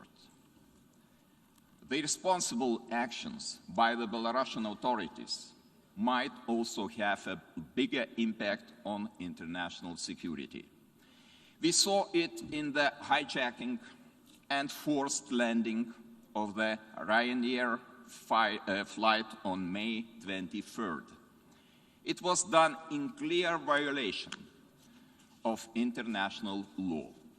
Such actions should be treated as an act of state-sponsored terrorism. The Belarusian regime is also testing new methods of hybrid actions. For several months now, Lithuania has been dealing with unprecedented hybrid attack by artificially creating and directing flows of irregular migration. Belarus aims to put political pressure on the European Union. Lithuania firmly rejects this attempt of sowing discord and calls on the United Nations to address it. We all need to actively fight human trafficking, break the business models of smugglers, and discourage migrants from endangering their lives. There must be serious discussions on how to prevent a country to use irregular migration to make pressure on another country. We must make it clear that people should not be used as tools. Furthermore, Belarus has recently generated yet another outrage by starting the commercial exploitation of an unsafe nuclear power plant close to the Lithuanian border. By ignoring numerous worrying incidents and failing to comply with basic international safety standards, the Belarusian regime has once again shown a complete lack of a sense of responsibility. I believe that it would be a colossal mistake to treat such violators on the same footing as climate-friendly producers who respect environmental and nuclear safety rules. Solving the issue of the Belarusian nuclear power plant is crucially important for our environment and a matter of safety for all the people of Europe. Ladies and gentlemen, for the 7th year, we are witnessing the continuing military aggression against Ukraine, as well as the illegal annexation and occupation of Crimea. These actions violate international law, the Charter of the United Nations, as well as the provisions of the Helsinki Final Act. They should be condemned universally. We must reinforce the policy of non-recognition of the occupation and annexation of Crimea. It is also extremely important to protect the rights and freedoms of the local civilian population. I commend the Ukrainian effort to keep this issue on the agenda by creating the International Crimean Platform. Lithuania respects Ukraine's European and Euro-Atlantic choice and continues to support its reforms in this troubled period. Seeking to consolidate international efforts, we have co-hosted the Ukraine Reform Conference in Vilnius this past July. Currently, we are also witnessing a worsening human rights and security situation in the Abkhazia and Skhinovali regions of Georgia. Aggressive actions of the occupying forces, such as borderization, movement restrictions, and illegal detentions, are hindering the lives of the local people. Our duty is to make the aggressor accountable. The international community may also give special attention to comprehensive settlement of Transnistrian conflict based on sovereignty and territorial integrity of Moldova within its internationally recognized borders. Ladies and gentlemen, we are being constantly reminded about the need to preserve the international rules-based order. As we have inherited it, our duty is to pass it to the next generations. We must show restraint on international matters and implement our commitments and obligations. The Open Skies Treaty, the Vienna Document, the Conventional Armed Forces in Europe Treaty, and many other agreements are crucial for building confidence in international security. The principles of sovereignty, independence, and territorial integrity should prevail in the face of the new challenges. For the United Nations to remain relevant and strong, an efficient Security Council is required. Every instance of inaction by Security Council encourages aggression and threatens the multilateralism system. Lithuania, therefore, strongly supports the initiative of limiting the use of veto in Security Council in cases of mass atrocities, genocide, war crimes, and crimes against humanity. To express Lithuania's strong commitment to the international human rights agenda, we are also running for a seat at the United Nations Human Rights Council in 2022-24. If elected, Lithuania will pay special attention to the protection of human rights defenders, the rights of the child, the rights of persons with disabilities, as well as human rights in conflict areas. We will continue defending the rights of women and girls, freedom of peaceful assembly and association, freedom of religion and belief, and stand up for ensuring access to information and the safety of journalists. To fulfill these promises, Lithuania will make use of experience gained by membership in various United Nations bodies. As the current president of the Executive Board of the United Nations Children's Fund, UNICEF, Lithuania is engaged in international efforts to save children's lives and to defend their rights. Seeking to make a change, Lithuania has also presented its candidacy for election to the UNESCO Executive Board for 2021-25. We are ready to promote UNESCO's mission and mandate and to contribute to making the organization more efficient, responsive, and keen to find sustainable solutions. Ladies and gentlemen, I would like to turn now to the challenge of our time, climate change.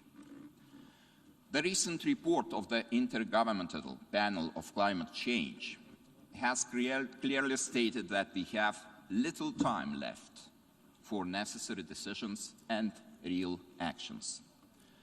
Lithuania fully supports the Secretary General Antonio Guterres of the United Nations in this call for the urgent and bold steps to address the triple crisis of climate disruption, biodiversity loss, and pollution destroying our planet.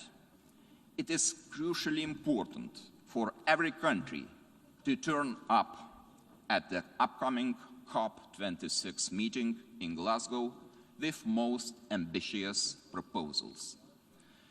Lithuania seeks a timely transition towards a resilient and climate-neutral economy and is committed to reaching related European Union targets. The recently adopted National Climate Change Management Agenda sets goals for Lithuania to reduce emissions by 70% compared to 1990 and to become climate neutral by 2050. Wide support of society is needed for the decarbonization efforts to be effective. They must bring new major opportunities and benefits of innovative green growth, employment, higher quality of life, public health, and biodiversity. The shift from fossil fuels to renewable energy is inevitable. The real question now is who will be first to reap the benefits. Lithuania has earlier used its chances for early digital transformation with advances in modern information and communication infrastructure, jump-starting a fast growth of digital economy. We intend to do the same with green transformation. Ladies and gentlemen, we have always shared one world. But only recently have we been awakened to the fact of our shared responsibility. Now we know that we have to make an effort. We must actively build our common future. The time for passive observation is gone. We do clearly need a new social contract anchored in human rights as well as a better management of our global commons. How can all of this be achieved? I believe that the way forward goes through an honest and open discussion. Our success relies on our ability to build bridges of trust among peoples and to make it work for the whole humanity. Our hopes, our brave ideas, and our individual strength should all be channeled into global efforts. Let us build our future together. Thank you very much.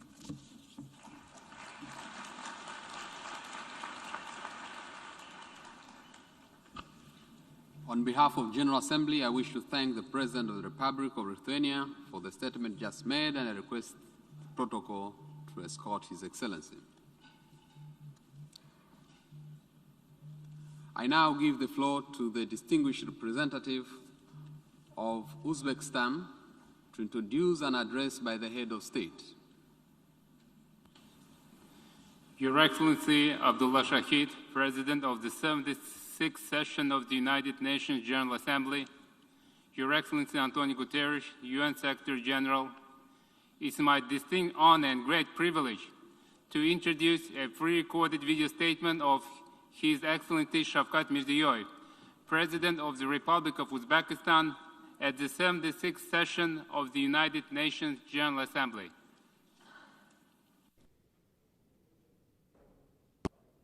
Distinguished Mr. Chairman Abdullah Shahid, esteemed Secretary General Antonio Guterres, dear heads of delegations, ladies and gentlemen, first of all, I sincerely congratulate Mr. Antonio Guterres on his re-election as the UN Secretary General. Today, humanity is at the turning point in its path of development, and the nature of international relations is changing dramatically. The transnational threats to peace, security, and sustainable development are growing. The climate is rapidly changing. The mass migration flows are increasing, and traditional values are declining. I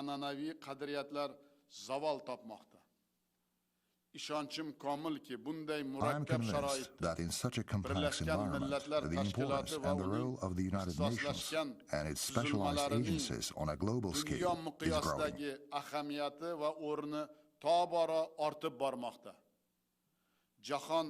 is the United Nations that must continue to play a leading role in these important processes of global destiny, with a new substance and quality.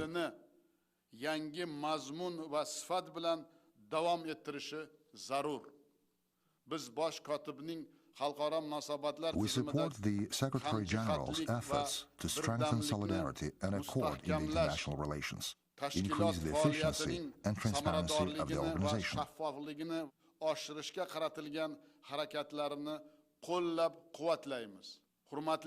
Dear participants of the session, today, the COVID-19 pandemic, which became a global disaster, and its not only social and economic, but also spiritual and political consequences are in the focus of our attention.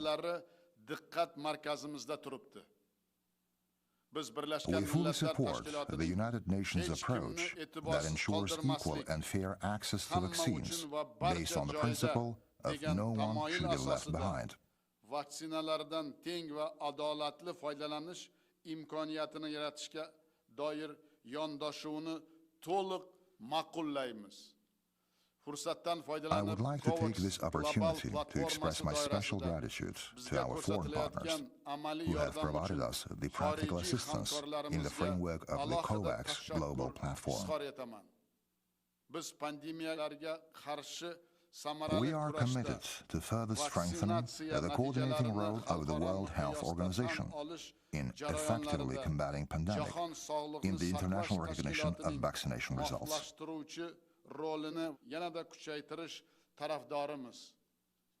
The Code of Voluntary Commitments of States during pandemic, developed on the initiative of the Republic of Uzbekistan and distributed as an official document of the UN General Assembly, is our practical contribution in this regard.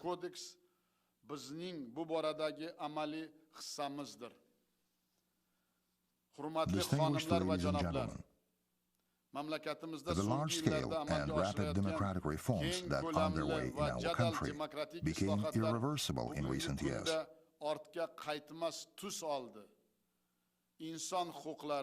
Ensuring and protecting the human rights, freedoms, and legitimate interests are the basis of our democratic reforms.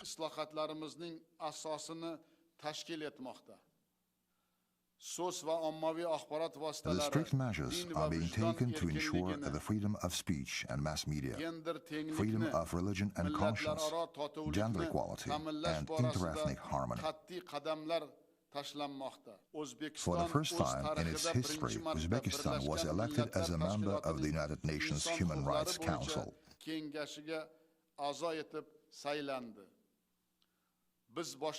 We have developed the new Uzbekistan strategy to continue the reform path. The concept of this strategy is to strengthen the role of the civil society institutions, protect human rights, reduce poverty, provide each citizen with a guaranteed source of income, and achieve sustainable environmental development. Hamda barqaror ekologik rivojlanishga erishishdan iboratdir. Asosiy maqsadimiz 2030-yilga borib, aholi Our jon main boshiga goal is to become one of the countries with above middle income in terms of the per capita income by 2030. davlatlar qatoriga kirishdir. Bu rejamiz Birlashgan Millatlar It should be Tashkilotining emphasized that this plan is in line with the spirit of the UN Sustainable Development Goals until 2030. uygun ekanini ta'kidlash lozim. Shu ma'noda pandemiyadan keyingi In this davrda regard, we jahon propose to hold iqtisodiyotini an international qayta conference tiklash in Tashkent muammolarini dedicated o'rganish, to studying the problems of global economic recovery, the implementation of the best practices in poverty reduction in the post-pandemic period. xalqaro konferensiyani Toshkentda o'tkazishni taklif etamiz. Ma'lumki, global It is well harakatlarga known that the World yoshlarni Conference jalb on etish Involving bo'yicha Youth in butun Global jahon Action was konferensiyasi successfully held in our country. mamlakatimizda muvaffaqiyatli o'tkazildi. Ushbu yo'nalishdagi qat'iy We are going to organize harakatlarimizni a global izchil educational davom forum ettirish in the maqsadida framework of a regular dialogue on human rights qadimiy in the Samarqand ancient city shahrida of Samarkand in muntazam Uzbekistan o'tkazilayotgan to continue inson our huquqlari efforts in this direction. muloqotlari doirasida global ta'lim forumini tashkil etamiz. Qadrli Dear do'stlar, friends, biz Markaziy we are Osiyo mintaqasida consolidating o'zaro a completely new hamjihatlik political va environment hurmat, in the Central Asian region in the spirit of mutual understanding and respect, good neighborliness, and strategic partnership. mustahkamlab bormoqdamiz. Bizning asosiy maqsadimiz Our main objective is to make Central Asia a place of prosperity and sustainable development, ishonch va trust, do'stlik and makoniga friendship. aylantirishdir. Buning uchun biz To this qo'shni va end, we yondosh attach priority to mintaqalar strengthening bilan the o'zaro interactions aloqalarni with neighboring kuchaytirishga and ustuvor adjacent ahamiyat regions. qaratmoqdamiz. Bu yo'nalishda Markaziy va Janubiy In this regard, we have put forward a proposal to adopt a special resolution of the United Nations General Assembly on strengthening the interconnectivity of Central and South Asia. taklifini ilgari surdik. I would like to underscore once again that Afghanistan is an integral part of Central Asia. It is not only us and the neighboring states, but also the whole world are interested in the establishment of peace and tranquility in this country. Therefore, we are always doing our best to help the Afghan people. We have recently opened the Uzbek-Afghan border and resumed the supply of basic needs and oil products, as well as electricity to this country. During these challenging times, it is impossible to isolate Afghanistan and leave it within the range of its problems.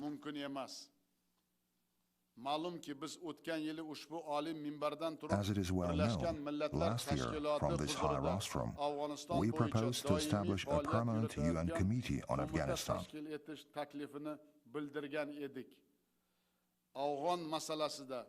The influence and voice of the United Nations on Afghanistan must be heard louder than ever.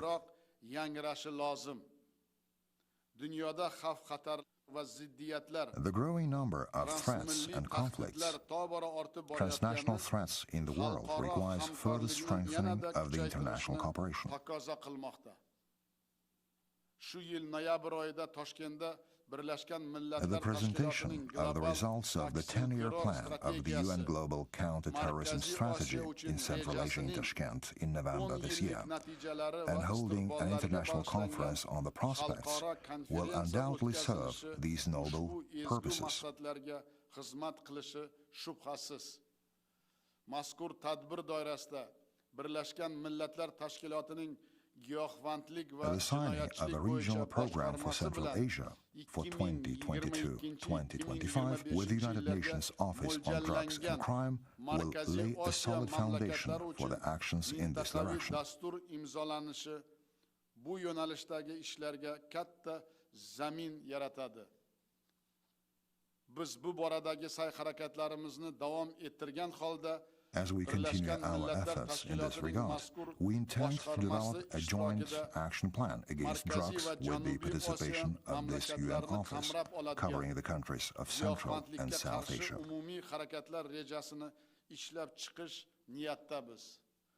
Hurmatli sessiya ishtirokchilari, Dear participants of the session, Uzbekistan pays a special attention to combating the climate change, protecting the environment and biodiversity. This is our noble human duty, not only for today, but also before the future generations.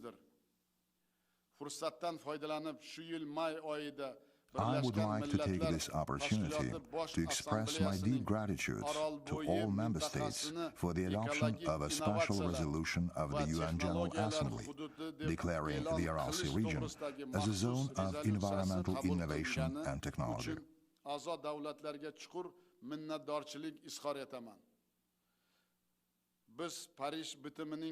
We are determined to achieve the goals of the Paris Agreement. We are taking concrete steps to move towards the renewable energy sources.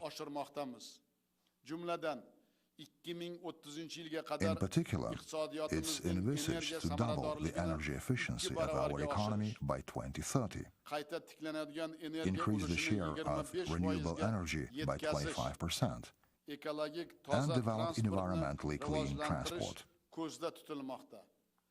By 2025, it is scheduled to commission the new solar and wind power plants with a total capacity of 2,900 megawatts. In 2022, we intend to hold a high-level international forum in cooperation with the United Nations on Green Energy in the Aral Sea region in the city of Nukus.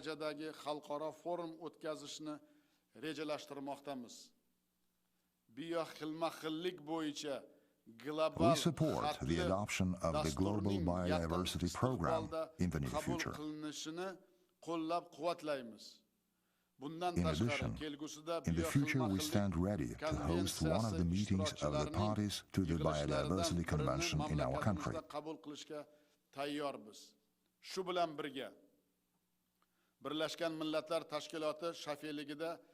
Along with this, we propose to hold the 6th High-Level Assembly under the auspices of the United Nations in 2023 in Uzbekistan for in-depth discussions of the priorities of global environmental policy.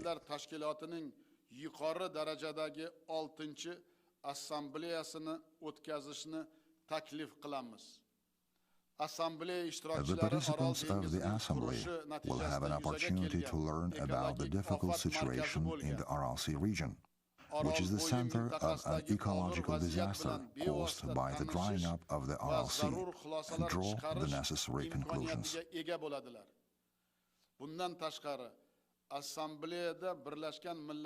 In addition, we intend to put forward an initiative in the Assembly to develop a global environment charter aimed at laying the foundations of a new environmental policy of the United Nations.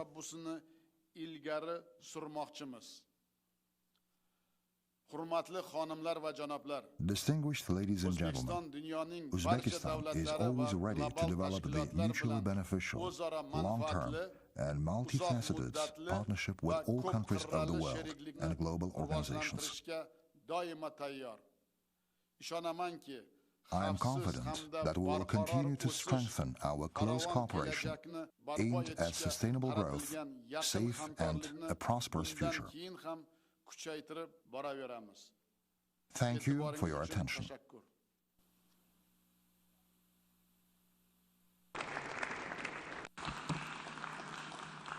On behalf of the General Assembly, I wish to thank the President of the Republic of Uzbekistan for the statement just made. The Assembly will hear an address by His Excellency Felix Antonio Tshisekedi Chilombo, President of the Democratic Republic of Congo. I request protocol to escort His Excellency.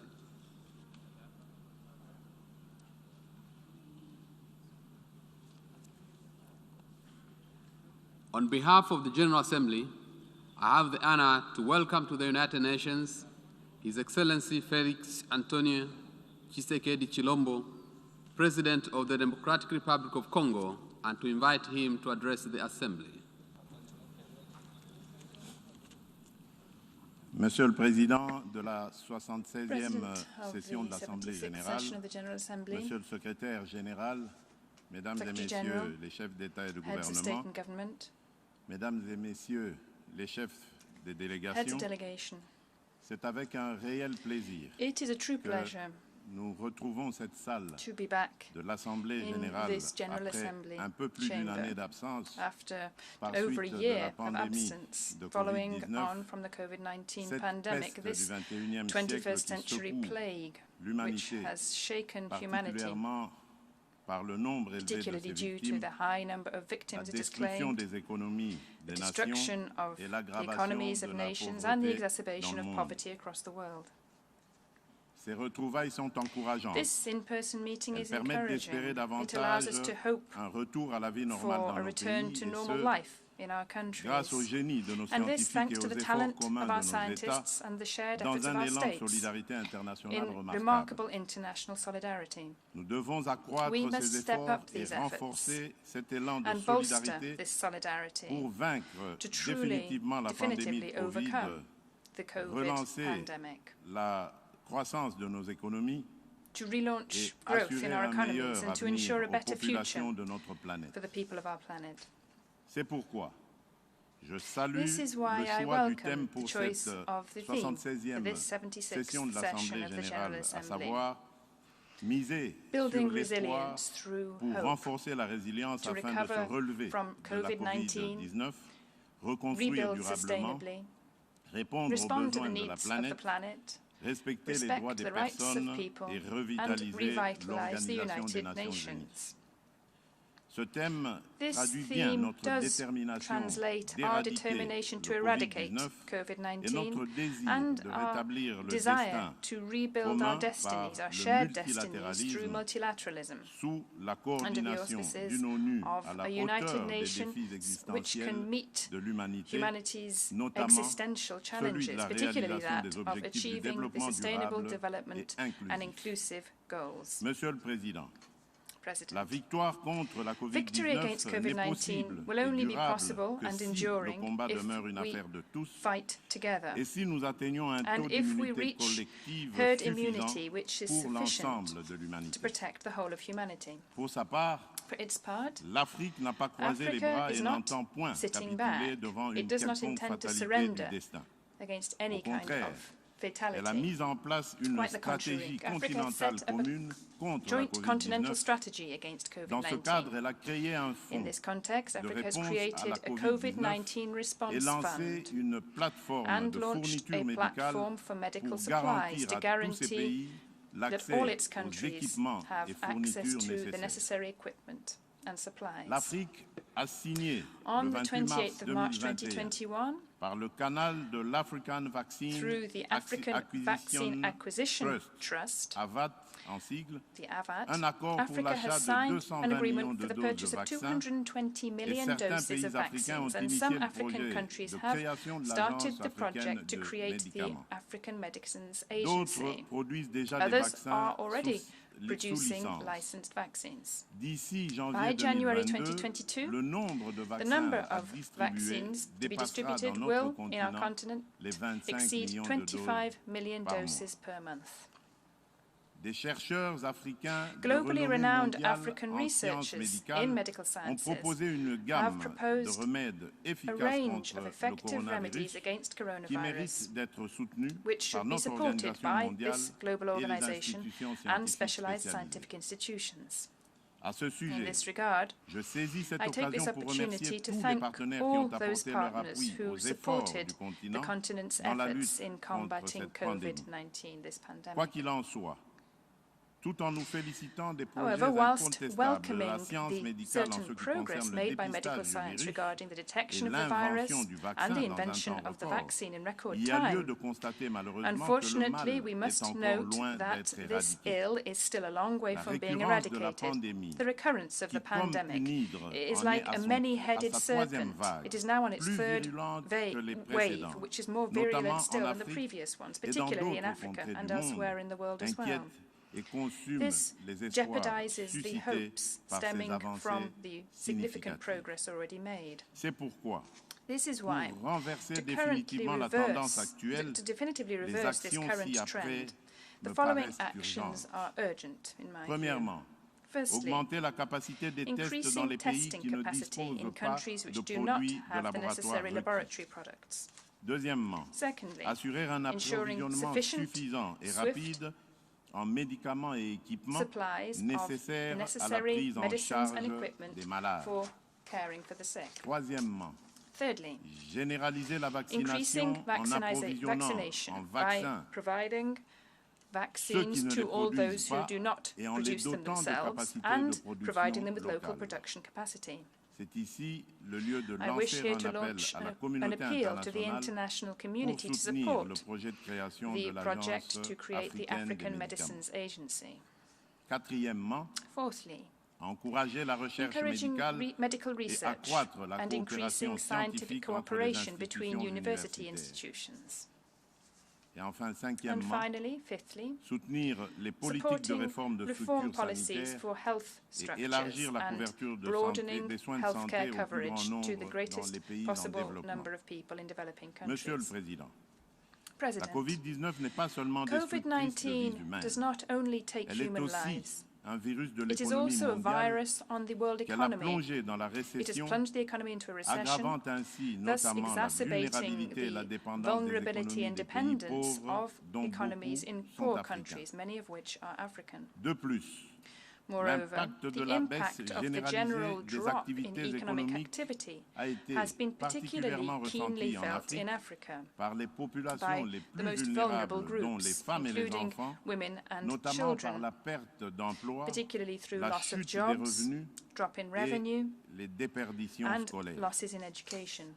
At the same time as we are trying to eradicate coronavirus, we must also look at relaunching the global economy, which might risk to make these groups still more fragile, to break their resilience, and to compromise a return to prosperity and social normality for a long time to come.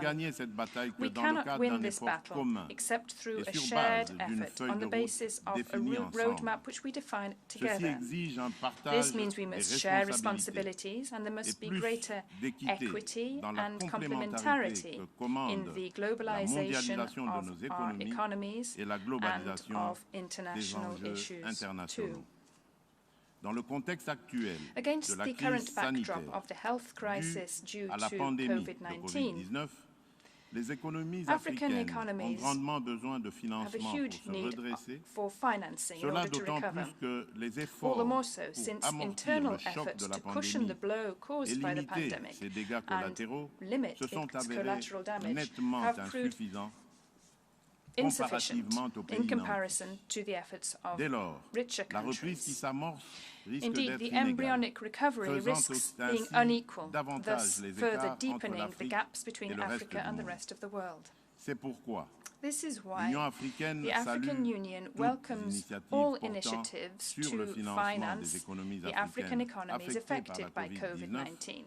Particularly the efforts of the G20 on the debt service suspension initiative and the common framework for debt restructuring, as well as the Paris Summit on the 18th of May 2021, which launched the idea of a New Deal, the fourth summit of the G20 Pact for Africa, also known as the Compact with Africa. The ambitious reconstitution of the IDA 20 resources, and above all, a fresh allocation of $650 billion of special drawing rights by the International Monetary Fund to meet the financing needs of the economies in countries facing difficulties as a result of the pandemic. Les 33 milliards de DTS the 33 billion special drawing rights allocated to Africa in this context are nevertheless insufficient, given the immensity of Africa's needs for its economic recovery. This is why the United Nations and its member states must support the objective of the Paris Summit of reaching 100 billion SDR for Africa, thanks to the reallocation to poor countries of 25% of these special drawing rights allocated to rich countries. Part of this reallocation could contribute to increasing the capital of the African Development Bank and the World Bank. It is also desirable for these exceptional resources to contribute to promoting more vigorously youth entrepreneurship in Africa, as well as access to capital for small and medium enterprises and the green economy. C'est dans cet état d'esprit que je It demande is in un this soutien spirit that I massif call for des massive partenaires support techniques et from our financiers technical and de financial l'initiative de l'Alliance partners sur for the initiative l'entrepreneuriat en Afrique of an annoncée Alliance for lors du Entrepreneurship sommet in de Paris, Africa announced during qui the tiendra Paris sa Summit. réunion This will hold its constitutive dans les founding meeting prochaines in the next semaines. few weeks. La République The démocratique du Democratic Congo Republic of the plaide Congo pour calls for l'accélération an de la mise à acceleration of the disposition effective effective des implementation ressources of par le FMI, IMF sans resources, oublier without l'impératif forgetting the d'alléger imperative la dette of des pays debt africains relief in African et de countries, matérialiser and toutes les ensuring promesses that faites à all l'Afrique promises en made to Africa compensation are des kept sacrifices consentis in afin de compensating for the préserver sacrifices made so as to l'humanité preserve humanity contre le against global réchauffement warming. climatique. S'agissant particulièrement With du regard to réchauffement global climatique, warming, il convient de I rappeler wish to qu'il recall reste that moins there de are 6 less semaines than avant la 6 weeks to COP26 go before et COP26 9 années avant and 2030. 9 years before Pour l'Afrique, 2030. l'année For 2030 sera Africa, marquée par une baisse du 2030 will PIB be marked pouvant by a atteindre decrease les in the 15%, GDP, which could une réduction des reach rendements 15%, agricoles as well as a et une decrease in forte augmentation agricultural de income risques and a strong d'inondation côtière increase in the et risk dans les of pays coastal insulaires. flooding and flooding in Pour faire landlocked face à ces countries. impacts In order négatifs, to face up to these negative d'ici à impacts, cette échéance fatidique, before that looming le continent deadline, africain aura the besoin African de 30 continent will milliards de require dollars $30 billion par an pour every s'adapter. year to adapt. Ce montant devrait This passer amount à environ 50 will milliards reach de $50 dollars d'ici billion by 2040. 2040.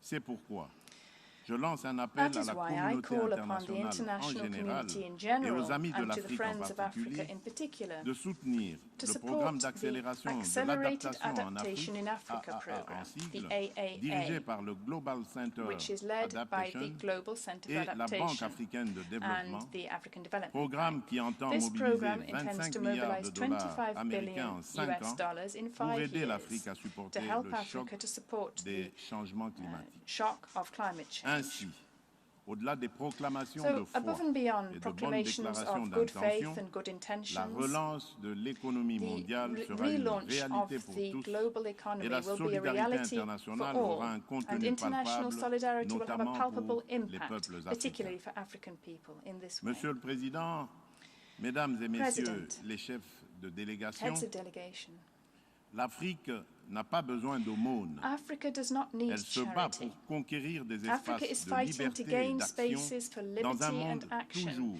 en in a world which compétition is afin de constantly se forger un competing, destin so as to meilleur forge a better et d'apporter destiny davantage sa and to contribution au contribute progrès more général de to the l'humanité. general progress of L'Afrique a humanity. besoin de partenariats Africa needs constructifs et constructive gagnant-gagnant win-win pour partnerships mettre en to valeur make the most ces of its fabuleuses fabulous richesses naturelles, natural wealth, se doter d'infrastructures de to endow développement itself with et development améliorer infrastructure and les to improve conditions the de living vie de conditions ces of its populations. people. À l'évidence, Clearly, l'atteinte de ces achieving objectifs these objectives exige will des institutions require strong, démocratiques stable, fortes et stables, democratic des institutions, politiques publiques as well adéquates, as adequate la bonne public gouvernance policy, et good governance, l'intégration and régionale. regional integration. Ni les capacités, ni le dynamisme des populations et encore moins les ressources naturelles ne font défaut à l'Afrique pour ce faire. Globalement, les progrès substantiels ont été accomplis au cours de ces deux dernières décennies en termes de consolidation des processus démocratiques, de croissance économique et de lutte contre la pauvreté, en dépit de la contrariété impitoyable des relations internationales ainsi que des conséquences néfastes des changements climatiques. Cependant, however, the scourge of insecurity caused by terrorists, de groupes armés, armed groups, de mercenaires and criminals of all stripes imperils the institutional stability of our young democracies and annihilates the efforts by many African leaders to develop their countries. En effet, Indeed, whilst the combat against Daesh has certainly enjoyed victories in the Middle East, particularly in Iraq and in Syria, en Afrique, par contre, Africa, on the other hand, ACME and other groups affiliated to Daesh are gaining ground every day. Davantage. Le Mali, le Niger, le Nigeria, le Cameroun, le Tchad et le Burkina Faso subissent régulièrement les attaques meurtrières de Daesh et des djihadistes de Boko Haram.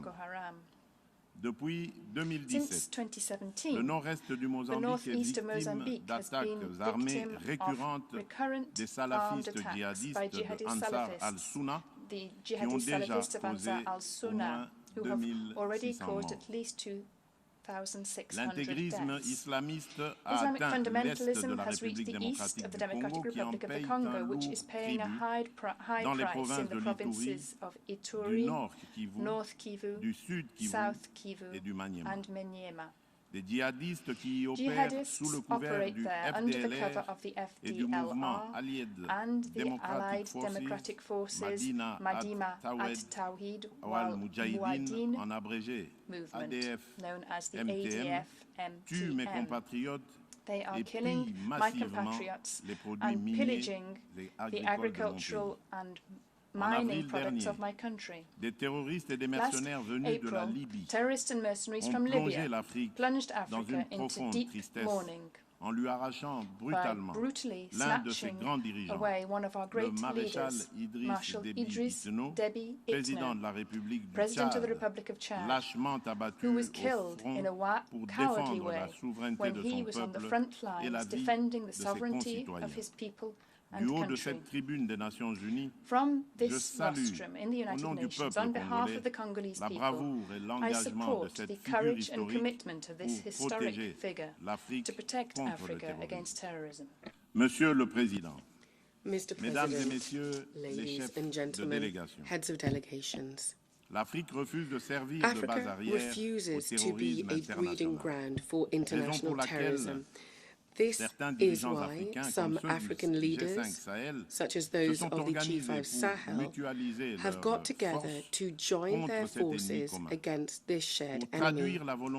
There is a resolve and firm determination among the Congolese people and its leaders to actively participate in eradicating terrorism.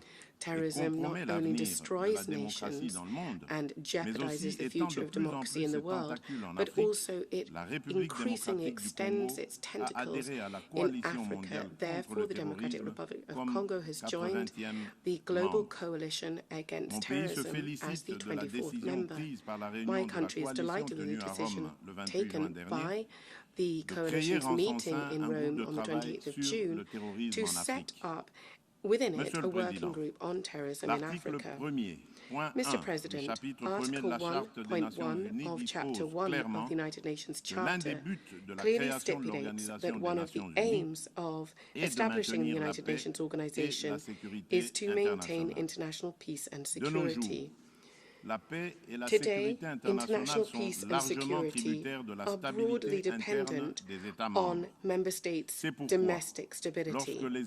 This is why, when African states are destabilized or threatened with being destabilized, in particular by terrorism, it is the UN's duty to actively support them in their heroic combat for the well-being of humanity. This must go beyond statements of compassion or intention, which are rarely followed up by action on the ground.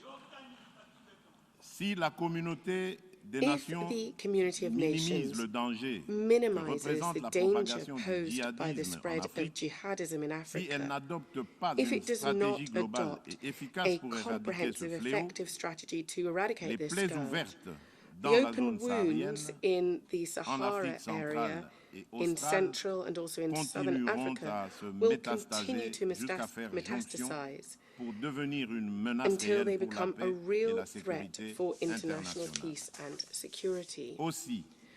For these reasons, the Democratic Republic of Congo supports the implementation of a global counter-terrorism strategy focused on these pillars. Firstly, adopting a specific security policy, strengthening states' resources, in particular by pooling resources and exchanging security information, respecting human rights, and prevention. Now,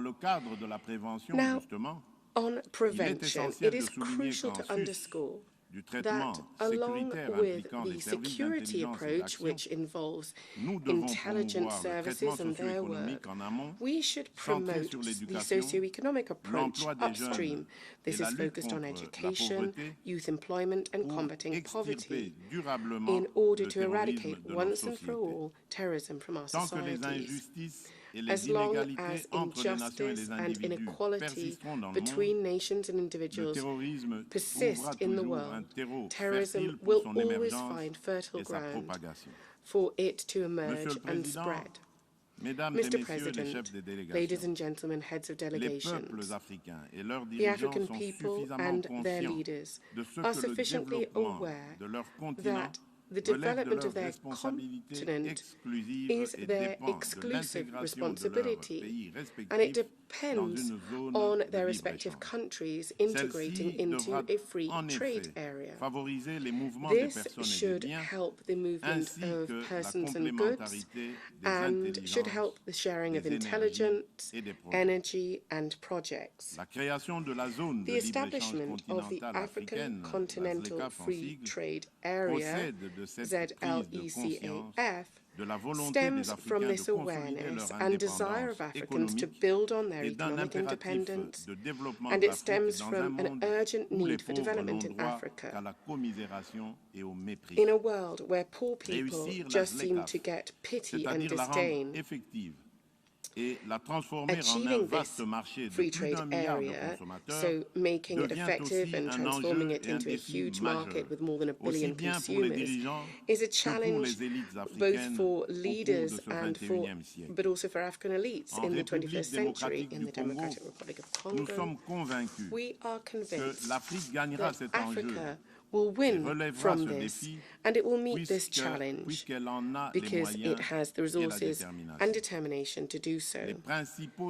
The main tools to achieve this great goal of African integration are the implementation of priority regional and continental projects that are part of Agenda 2063, the conclusion of partnerships between African states, the implementation of domestic policies which encourage private investment, in particular by improving the business climate, the diversification and industrialization of national economies, the peaceful settlement of disputes between states as part of the African institutions and mechanisms, according to the option plumped for by the African Union, namely African problems, African solutions.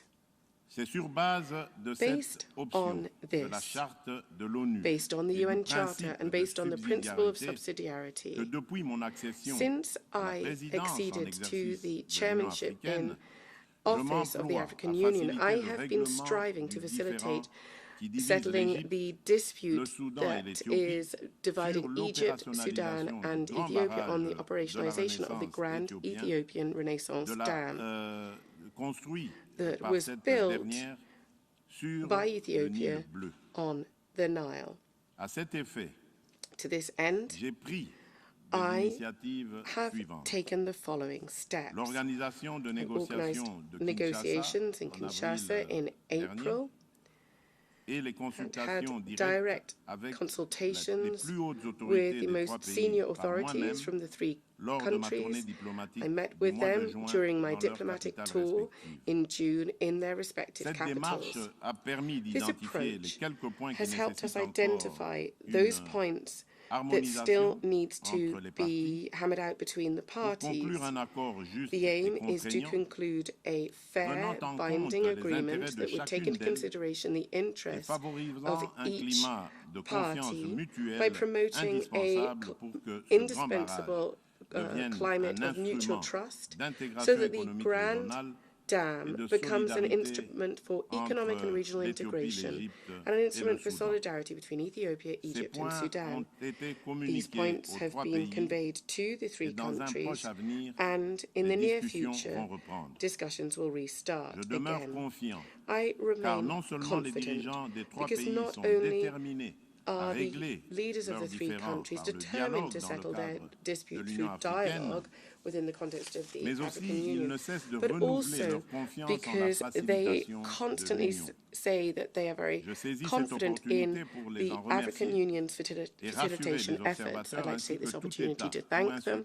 I would reassure observers and all states or institutions that have been accepted by the parties by saying to them that their assistance is most welcome. Mr. President, recently, political crises have broken out in several African states. These crises must not diminish the enormous progress made by most African states in the area of democracy and good governance. I would like to reassure the community of nations that the democratization process is irreversible in Africa. The problems we're facing at the moment are all part and parcel of a laborious democratic process, but one that is being built slowly but surely and stone by stone. The African people will no longer put up with military or autocratic regimes. The DRC people are pursuing their worthy fight against dictatorship, autocracy, and anti-values, which are still present. In this context, as soon as I took up highest office, I undertook political and economic actions and reforms that were root and branch in nature. I was fiercely opposed to the old guard way of doing things based on abuse and human rights violations. This led to the institutional changes in December 2020 and the first trimester of 2021. My compatriots were extremely pleased with this. They had constantly called for radical change in the governance of our country. In economic terms, the DRC has joined a program with the International Monetary Fund. It did so in June, and it enjoys assistance from the World Bank so that it can carry out major social projects and basic infrastructure projects. Thanks to the implementation of far-reaching reforms, economic growth has sped up. Overtaking 5% a year, inflation has decreased, and our national currency, the Congolese franc, has stabilized on the foreign exchange market. Since an improvement in domestic revenue is one of our priorities, the government of DRC, since I became the head of the country, has been undertaking a rigorous policy to combat corruption and money laundering of public funds and also impunity. The results have been tangible. There's been a substantial increase in revenue since the second trimester of this year. We are constantly ensuring that Africa and the world is involved in multilateral and bilateral cooperation. We would invite DRC investors to create wealth and jobs for young people. Our country's government has already concluded partnership agreements with several countries and private investment firms. We are determined to further build on the return of trust in our country. Nonetheless, there is a serious problem that hangs over these encouraging achievements and risks hampering the excellent work that the Congolese people have done. This is the lack of security in the northeast of the DRC over the past 2 decades and the bloody attacks and recurrent attacks of a number of different arms groups that do contain some Islamic terrorists. It's no secret to anyone that these attacks have caused thousands of deaths and IDPs. Women have been raped and there have been mass human rights violations. Given the ongoing existence of this cancer that undermines the country in the northeast and the difficulties encountered by the troops of the UN stabilization mission in Congo in its theater of operations, I have decided to proclaim, and in line with Article 85 of the Constitution, a state of an emergency to bring an end to the insecurity in this strategic region of the DRC. Given this exceptional status, the armed forces of the DRC are shouldering all responsibility for the administrative and security management of these particular provinces, at the same time as conducting military operations. Given this state of emergency, important progress has been made. In particular, several hundred militiamen have been taken out. Numerous members of the armed group their actions have been stopped. Numerous weapons and ammunition has been recuperated by the DRC armed forces. Several illicit weapons and arms trafficking networks and ammunition trafficking networks have been dismantled. Numerous areas in the east of the country that were previously occupied by the rebels have been taken back. Numerous hostages who were previously detained by some armed groups have been released, and many major roads have been reopened. They were previously under the control of the negative forces, and there's been a significant decrease in incursions against civilians.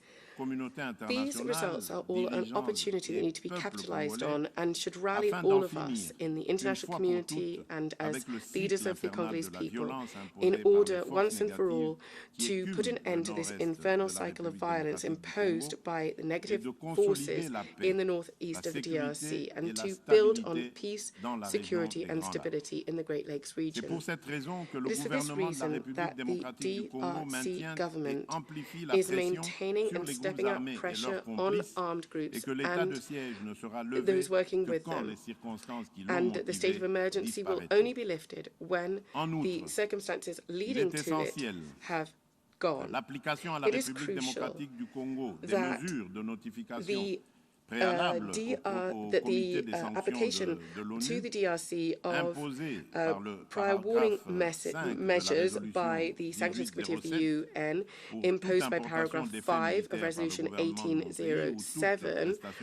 This is regarding all imports of military goods by the government of my country, or all other form of assistance, advice, or training linked to military activities of the armed forces and the security forces of the DRC. All of this needs to be lifted. This is especially because the government needs to ensure the safety and security of people and goods throughout its entire national territory.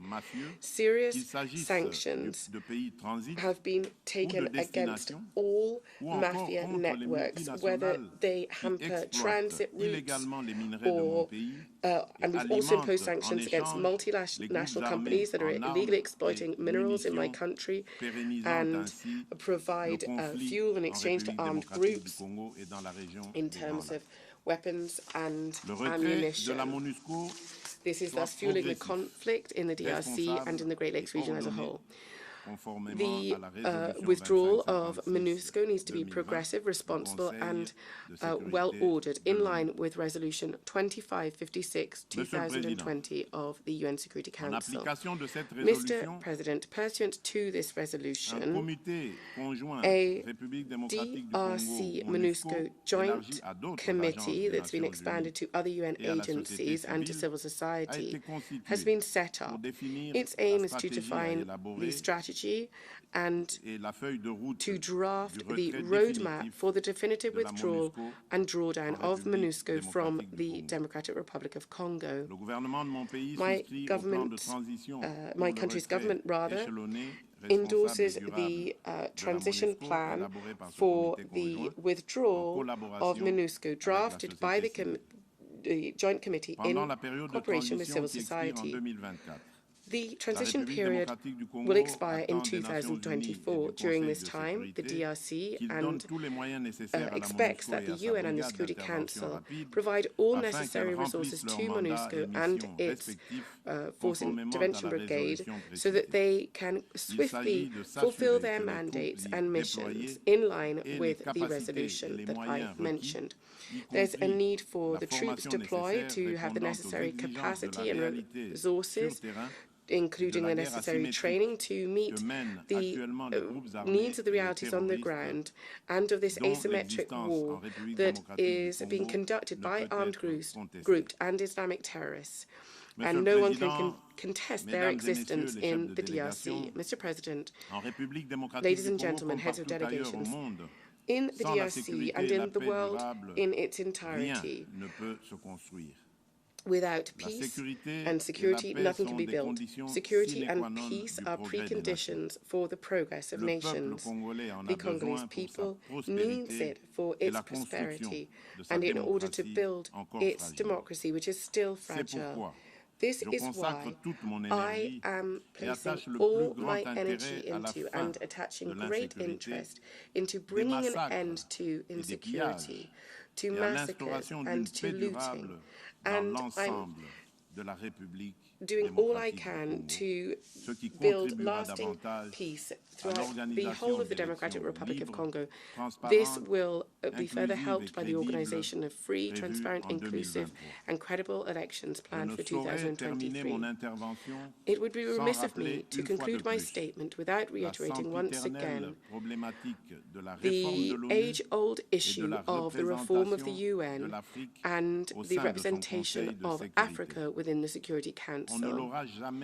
This cannot be repeated enough.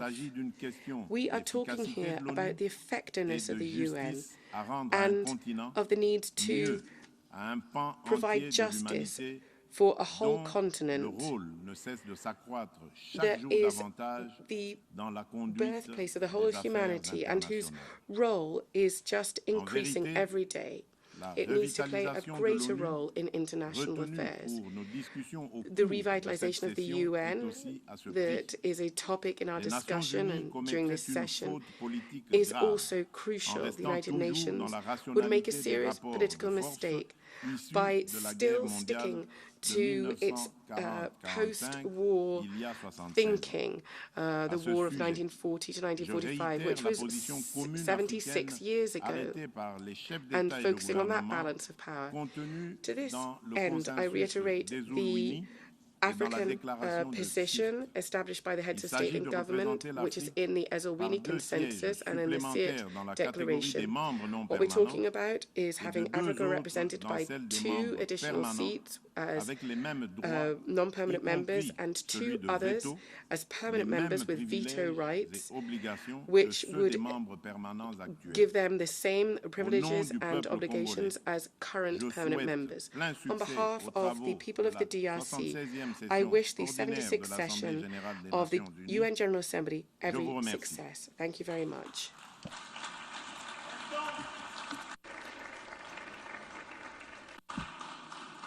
On behalf of the General Assembly, I wish to thank the President of the Democratic Republic of the Congo for the statement just made, and I request protocol to escort His Excellency.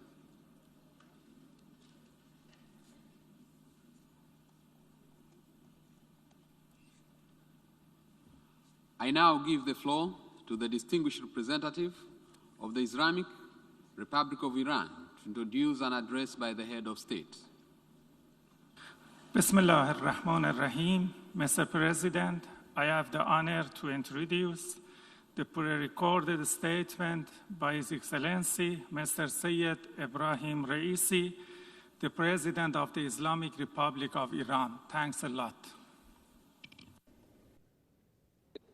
In the name of God, the compassionate, the merciful, praise is due to Allah, the Lord of the worlds, and His peace and blessings be upon Muhammad and his pure household and his select companions. Mr. Chairman, at the outset, allow me to extend my congratulations to Your Excellency for your election as the chair of the 76th session of the UN General Assembly. Ladies and gentlemen, Iran is the land of culture and civilization, the land of knowledge and spirituality, the land of perseverance and independence. The Iranian people are monotheist and patriotic. They have their unique identity and love to explore the world. For hundreds of years, our nation has safeguarded their right to self-determination and freedom against the hegemonists and have made their country the most progressive in the election-based political system in the west of Asia. The Islamic Revolution was indeed a great leap for the fulfillment of national Islamic ideals of Iranians, including freedom, independence, and religious democracy.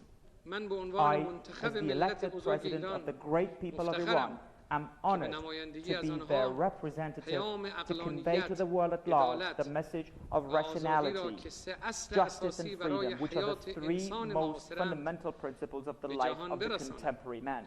However, those 3 principles that all the Abrahamic religions have in common would not be able to attain their purpose without spirituality. Freedom and justice as 2 sacred and innocent words that are too broad to define are indeed very tough and intricate when it comes to practicing them. Freedom means the right to think, decide, and act for all the human beings. Peace and lasting security are tied to the administration of justice.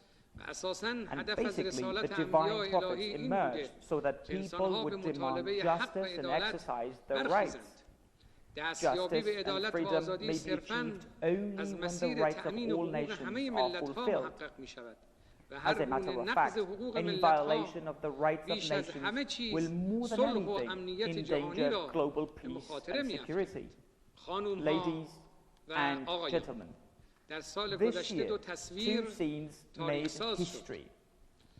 One was on January the 6th, when the US Congress was attacked by the people, and 2, when the people of Afghanistan were dropped down from the US planes in August. From the capital to Kabul, one clear message was sent to the world. The United States hegemonic system has no credibility, whether inside or outside the country. What is seen in our region today proves that not only the hegemonist and the idea of hegemony, but also the project of imposing westernized identity have failed miserably. The result of seeking hegemony has been blood spilling and instability and ultimately defeat and escape. Today, the US does not get to exit Iraq and Afghanistan, but is expelled. And at the same time, it is the oppressed people from Palestine and Syria to Yemen and Afghanistan, as well as the US taxpayers who have to pay for this lack of rationality. Today, the world doesn't care about America first or America is back. If rationality prevails in the minds of the decision makers, they have to realize that a nation's perseverance is stronger than the power of the superpowers. Over the past decade, the US has been making the mistake of modifying its way of war with the world instead of changing its way of life. An erroneous path cannot be brought to fruition by merely adopting a different method. Sanctions are the US new way of war with the nations of the world. Sanctions against the Iranian nation started not with my country's nuclear program. They even predate the Islamic Revolution and go back to the year 1951 when oil nationalization went underway in Iran, which in turn led to a military coup backed by the Americans and the Britons against the then government of Iran, which had been elected by the people. Sanctions, and especially sanctions on medicine at the time of COVID-19 pandemic, are crimes against humanity. The Holy Quran introduces the destruction of nature and mankind as a major characteristic of the tyrants. The Islamic Republic of Iran proposes that any kind of sanction-induced restriction or disruption in the supply of good health and environment as to humanitarian issues be declared forbidden. Moreover, I, on behalf of the Iranian nation and millions of refugees hosted by my country, would like to condemn the continued illegal US sanctions, especially in the area of humanitarian items, and demand that this organized crime against humanity be recorded as a symbol and reality of the so-called American human rights. Despite the fact that the Islamic Republic of Iran was keen from the outset to purchase and import COVID-19 vaccines from reliable international sources, it faced inhumane medical sanctions. Therefore, from the very beginning, we started to sustainably produce vaccines domestically.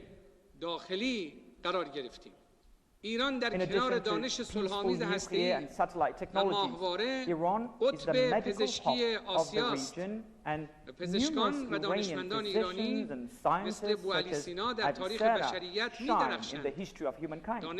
Knowledge that is beneficial to humanity cannot be sanctioned. We ourselves have been able to produce fuel for the Tehran research reactor, which makes radiopharmaceuticals for more than 1 million cancer patients in Iran. We have also made astonishing progress in the area of biotechnology and stem cells, in spite of all sanctions. And today, despite all sanctions targeting human rights, we have become one of the manufacturers of COVID-19 vaccines. Cooperation amongst the countries of the world in the realm of health, and especially on vaccines, is tantamount to helping the spirit of humanity and the policy based on divinity, humanity, and international relations. Coronavirus is a wake-up call for the whole world, reminding us once again that the security of all human beings are interdependent. Crises in the human society, such as violence, poverty, unemployment, war, economic corruption, collapse of family foundations, regional wars, organized terrorism, and environmental crises are all the results of inattention to the principles of rationality, justice, and freedom. Ladies and gentlemen, the strategic thoughts of the Islamic Republic of Iran are rooted in the ideas of the founder of the Islamic Revolution, the late Imam Khomeini, may his soul rest in peace, as well as in the genuine concepts of true Islam, that is, rationality, prudence, and pondering, and have resulted in the resistance in line with the national interests of countries. Speaking about the rights of nations without speaking of the obligations of the government cannot bring about the fulfillment of the rights, as the independence of a nation is its freedom. The Islamic Revolution supports this kind of freedom and hence obstructs extremism. And this is the nature of the true strength of the Islamic Republic of Iran, which does good to all. The Islamic Republic of Iran is inspiring, and as such, the power emanating from it creates security. The security-making model of the Islamic Republic of Iran is based on forming intra-regional mechanisms through diplomacy that is pivoted on and free from outside interferences. It has been our policy to strive for the preservation of stability and territorial integrity of all the countries of the region, if not for the power and role of Iran alongside the governments and peoples of Syria and Iraq, as well as the selfless efforts of martyrs Abu Mahdi al-Muhandis and General Qasem Soleimani. Today, ISIS would be the Mediterranean neighbors of Europe. And of course, ISIS will not be the last wave of extremism. The new drive to come up with the Cold War divisions will not help foster the security of humans by isolating independent countries. An arbitrary attitude is not the way to solve terrorism, because terrorism has its roots in various crises such as identity and economy. The fact that modern life have become devoid of meaning and spirituality, as well as the spread of poverty, discrimination and oppression, have helped the rise of terrorism. The increasing growth of indigenous terrorism in the West bears witness to this bitter truth. Even more bitter is the use of terrorism as an instrument for foreign policy. Because you cannot fight terrorism with double standards. You cannot make a terrorist group such as ISIS in a certain place and claim to fight it somewhere else. After first seeking the grace of the Almighty God, the solution to skirmishes and conflicts in our region lies in the following: making the will of nations rule over their own destiny by referring to the results of public vote. But in order for this to materialize, two basic preconditions need be met. One, halting the aggressions of the outsiders and occupation. And two, the sincere cooperation of governments to counter terrorism. The military presence of the United States in Syria and Iraq is the biggest hindrance to the establishment of democracy and will of nations. Freedom does not fit in the backpacks of soldiers coming from outside the region. If an inclusive government having an effective participation of all ethnicities shouldn't emerge to run Afghanistan, security will not be restored to the country. And like occupation, paternalism is also doomed to failure. The humanitarian crisis in Yemen is very worrying, and the world needs to break its silence towards crimes against humanity. The solution? The speedy and unconditional stop to the Yemeni aggression, opening of channels for providing humanitarian aid, and facilitation of constructive talks between Yemeni groups. The occupier Zionist regime is the organizer of the biggest state terrorism, whose agenda is to slaughter women and children in Gaza and the West Bank. Today, an all-out blockade has turned Gaza to the biggest prison in the world. The so-called deal of the century failed, just like any other deal forced on Palestinians. There is only one solution: holding a referendum with the participation of all Palestinians of all religions and ethnicities, including Muslims, Christians and Jews. This solution was set forth by the supreme leader of the Islamic Republic of Iran many years ago, which is now registered as one of the official documents of the United Nations. Mr. Chairman, today the whole world, including the Americans themselves, have admitted that the project of countering the Iranian people, which manifested itself in the form of violating the JCPOA and was followed by the maximum pressure and arbitrary withdrawal from an internationally recognized agreement, has totally failed. However, the policy of maximum tyranny is still on. We want nothing more than what is rightfully ours. We demand the implementation of international rules. All parties must stay true to the nuclear deal and the UN resolution in practice. 15 reports released by the IAEA have attested to the adherence of Iran to its commitments. However, the United States has not yet discharged its obligation, which is lifting sanctions. It has encroached upon the agreement, withdrawn from it, and levied even more sanctions on my people. The United States mistakenly believed it would render us desperate and devastated, but our perseverance has yielded results and will always do. For the smart and dynamic resistance of the Islamic Republic of Iran comes from our strategic rationality, and we don't trust the promises made by the US government. It is the strategic policy of the Islamic Republic of Iran to consider the production and stockpiling of atomic weapons as forbidden, and that based on the religious decree by His Eminence, the Supreme Leader. Nukes have no place in our defense doctrine and deterrence policy. The Islamic Republic considers useful the talks whose ultimate outcome is the lifting of all oppressive sanctions, while decisively defending all its rights and the interests of its people. Iran is keen to have large-scale political and economic cooperation and convergence with the rest of the world. I see effective interaction with all the countries of the world, especially with our neighbors, and shake their hands warmly. A new era has begun. The Islamic Republic of Iran is ready to play its part for a better world. A world brimful of rationality, justice, freedom, morality, and spirituality. Thank you all for your attention. Peace and mercy of Allah be upon you.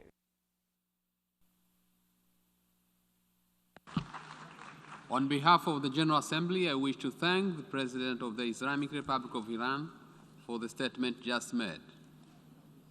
I now give the floor to the distinguished representative of Chile to introduce an address by the head of state.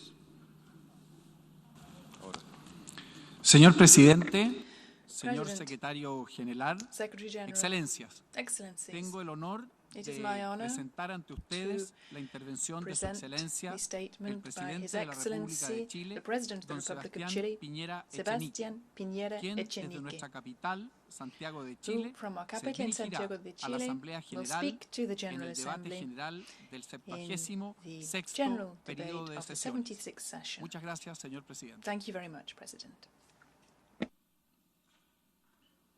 Señor Presidente de la Asamblea General, President of the General Assembly, Secretary General of the United Nations, ladies and gentlemen, we are living through times which will mark future generations for decades. Those of us today inaugurating this General Assembly have a mission to accomplish and a responsibility to these future generations. The decisions or shortcomings of today will define the path of humanity over the upcoming decades. We are in the middle of the most serious pandemic of the last 100 years. Alongside this, we have a climate crisis, a serious social and economic crisis, and the erosion of our democratic institutions. In addition, multilateralism is under pressure, and there is a need to reform our international architecture. However, we cannot sit weeping and wailing. Quite the contrary. What is needed is serene diagnosis and, above all, wisdom, willpower and courage to adopt the most efficient and urgent actions, which is what we need. President, despite the repeated warnings of the scientific community that pandemics were latent threats, the international community and states decided to ignore them.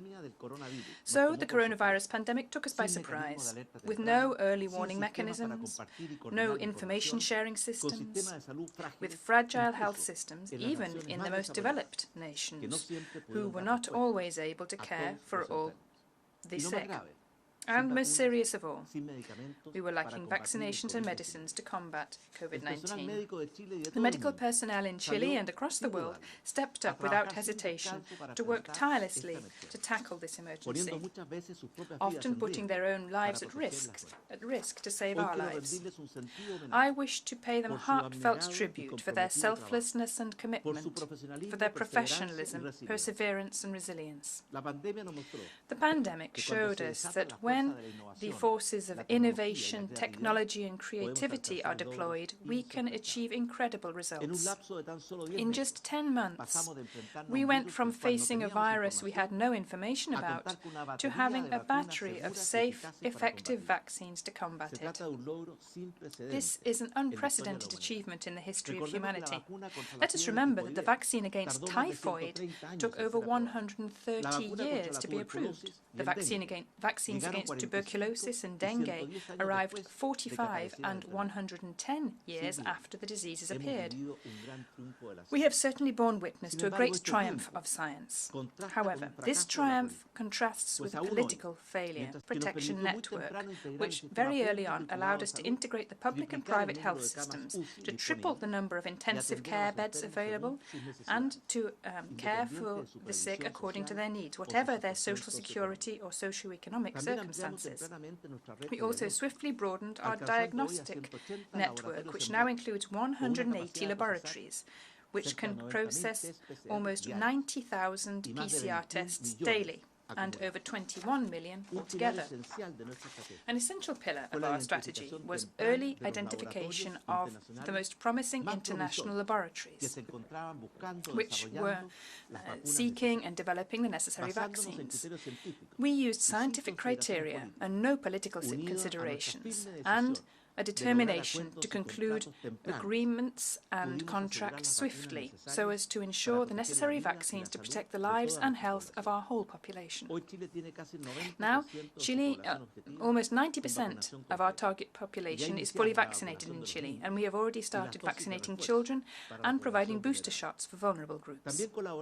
We have also cooperated during the most critical points of the pandemic, when inputs were scarce, by donating medicines and part of our vaccine stock to help inoculate the medical personnel of other Latin American countries. In the same spirit, along with the World Health Organization and over 50 other countries, we are promoting a treaty for preparedness and response to future pandemics. Nobody can guarantee that these pandemics will not happen. However, we must guarantee that when this does happen, we will be better prepared. President, the pandemic has also caused an unprecedented economic and social crisis, which has led to great losses worldwide in income, in jobs, which have affected families, the bankruptcy of many businesses, especially small and medium businesses, and an increase in poverty, as well as shortages amongst the middle classes. The crisis has also meant that fiscal deficit and public and private debt have shot up, jeopardizing macroeconomic stability. These ills have hit the most vulnerable countries and sectors hardest, and particularly women, thus increasing the gender gap. Some of the causes of this situation already existed before the pandemic, for example, a trade war between major powers, an incipient rise in protectionism, and a weakening of free rules-based trade. This clear diagnosis means that it is indispensable for public policy decisions to be based on macroeconomic, fiscal and monetary policies which are responsible and serious, and we must continue to progress towards liberalizing trade, incorporating new technologies of the digital revolution, which will certainly make all the difference between those who are aboard the train of progress and those who watch it flash past from the station. The pandemic and the digital revolution have fed into one another. Progress in digital technology has certainly allowed us to tackle the pandemic better. For example, in Chile, it would be difficult to imagine how we would have faced this pandemic without recent progress in our country, such as digital hospitals, virtual police stations, or our Chile Atiende information website. The pandemic has also sped up the establishment of the digital society, which has drastically changed our ways of working, learning, informing ourselves, and interacting in society. These changes are here to stay. Chile is doing its utmost to catch this train of progress. To this end, we have concluded free trade treaties with countries which represent over 90% of the global GDP. This important network of integration, alongside years of fiscal and monetary responsibility, have allowed us to deliver the biggest social assistance package in the world during this pandemic, which represents 20% of our GDP. The social protection network we have built together has channeled over $35 billion in direct transfers, which has meant aid and relief for SMEs and for almost 16 million of the almost 20 million Chilean citizens.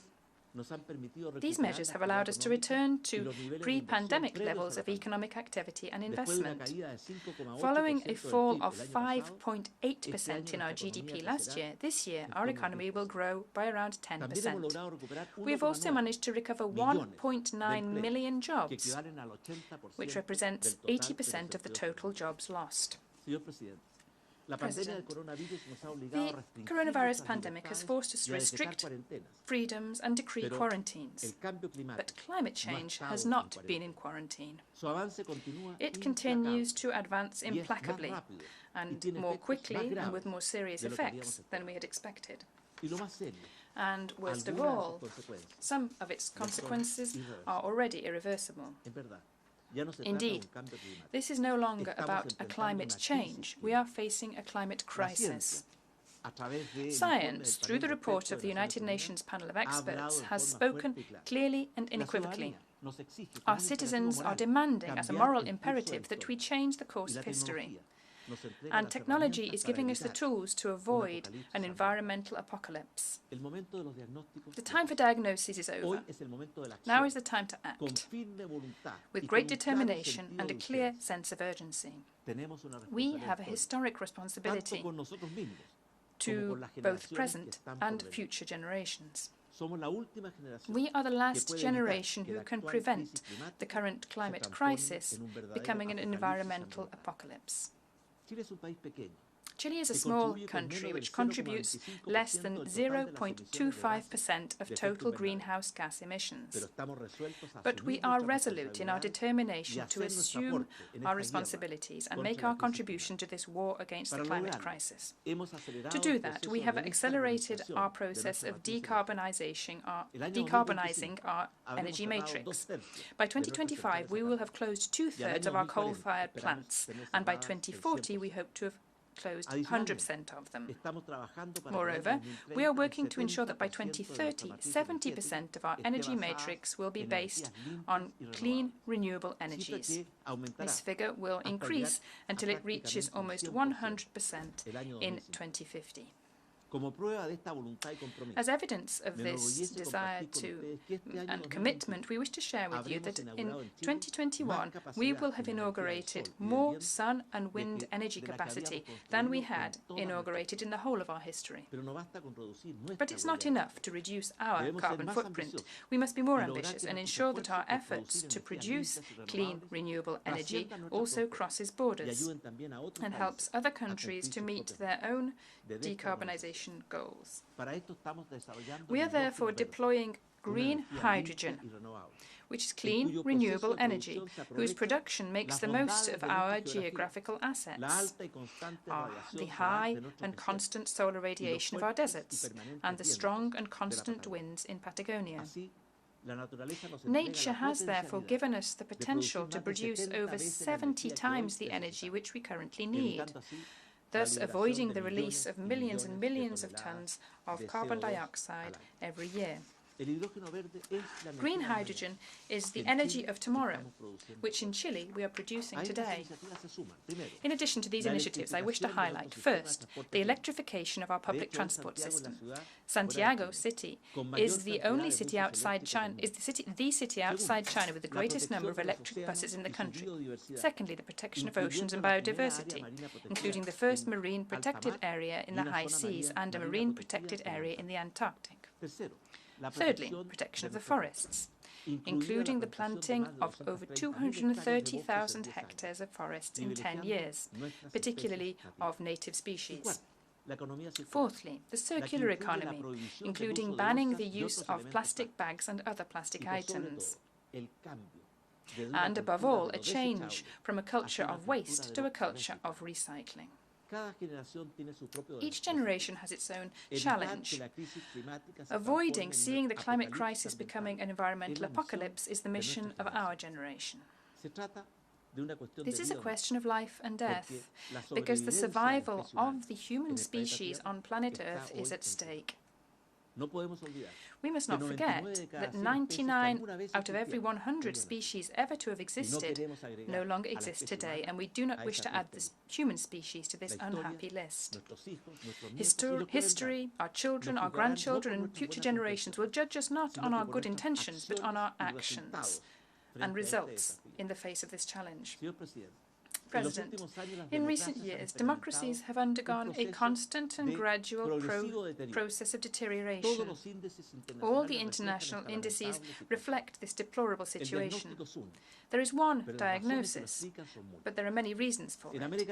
In Latin America, as well as the endemic reasons of low economic growth, extensive poverty, inequality, corruption, state inefficiencies, we are also facing the coronavirus pandemic and other diseases which are equally toxic and lethal for democratic, peace-loving societies.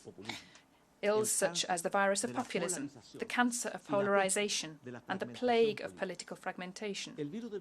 The virus of populism operates by promising demagogical and fantastical solutions it knows it cannot deliver on. And short-lived immediate satisfaction always ends up sacrificing the future and weakening progress, as well as weakening democratic institutions and the rule of law. Polarization leaves no room for agreements and compromises. This true cancer infects the social fabric. It infects our institutions and injects intolerance throughout society.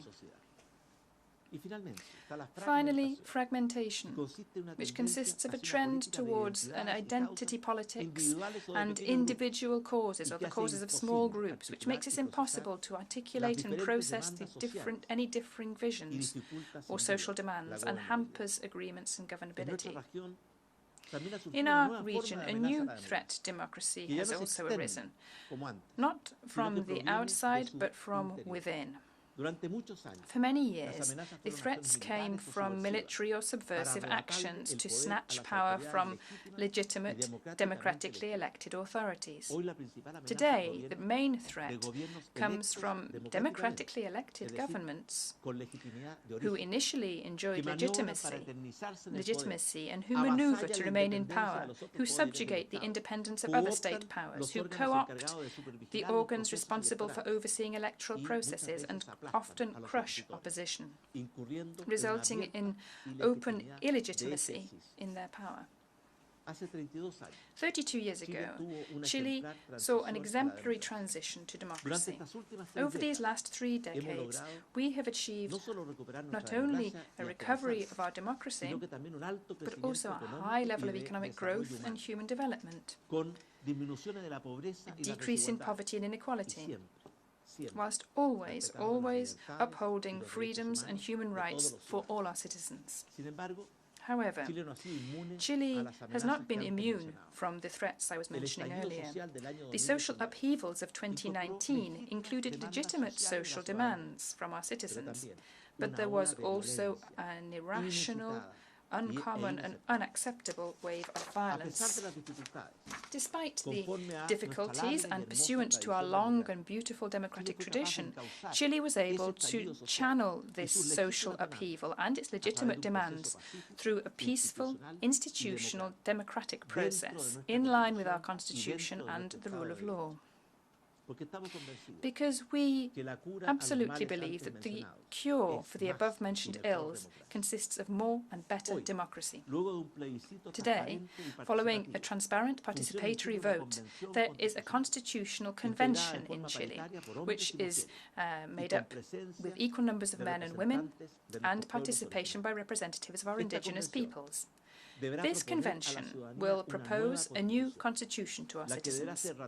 This must be ratified or rejected by the citizens themselves through a vote, which will be clean, transparent and democratic. Most Chilean people hope that this convention will put forward a text for a new constitution which can improve and correct anything that needs changing, and can also incorporate greater equity and social justice, protect our freedoms, protect our republican tradition and the values of our society. President, another challenge we are facing in the world is whether the current institutions constituting our international architecture have adjusted or not to the new global reality, and whether they do respond to current and future challenges or not. Ever since the current international bodies were created last century, the world has changed radically, and there has been a technological and digital revolution which drastically changed our ways of living, working, learning and relating.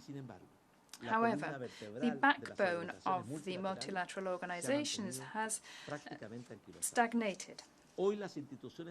International institutions currently require significant changes and a true recast to be adequate to today and the future.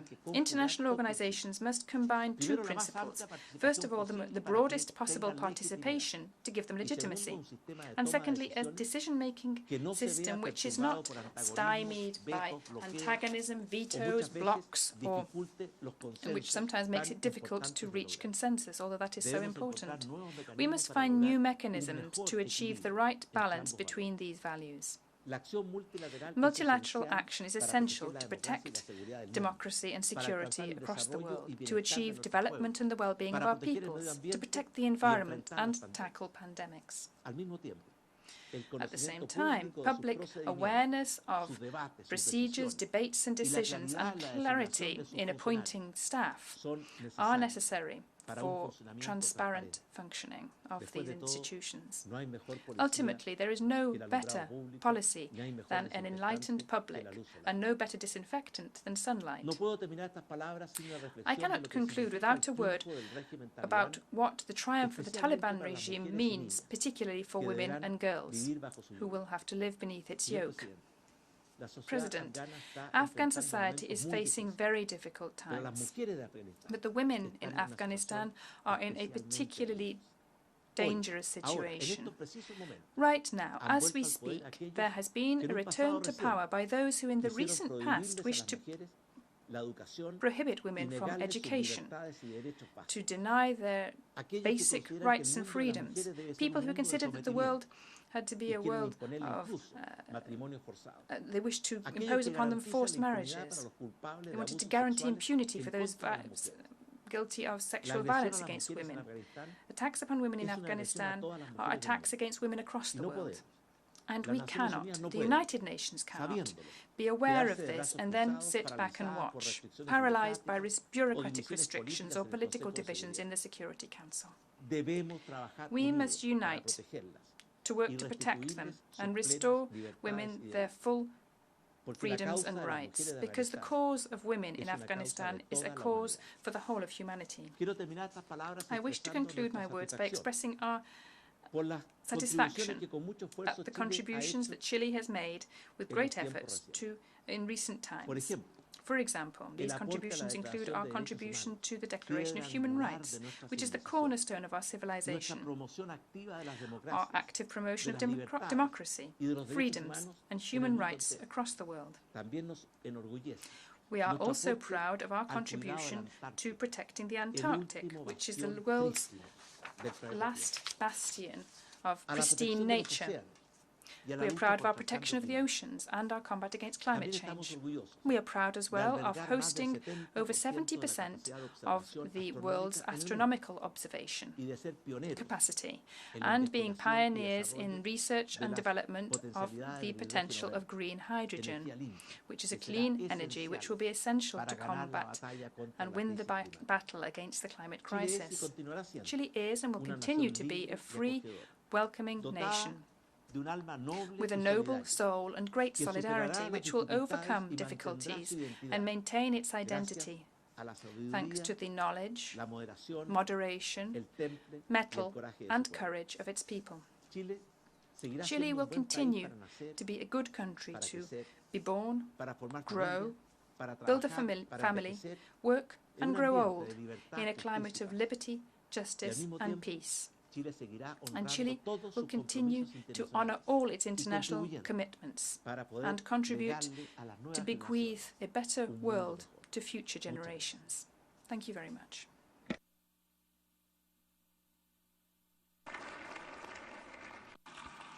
On behalf of the General Assembly, I wish to thank the President of the Republic of Chile for the statement just made. The Assembly will hear an address by His Excellency Moon Jae-in, President of the Republic of Korea. I request protocol to escort His Excellency.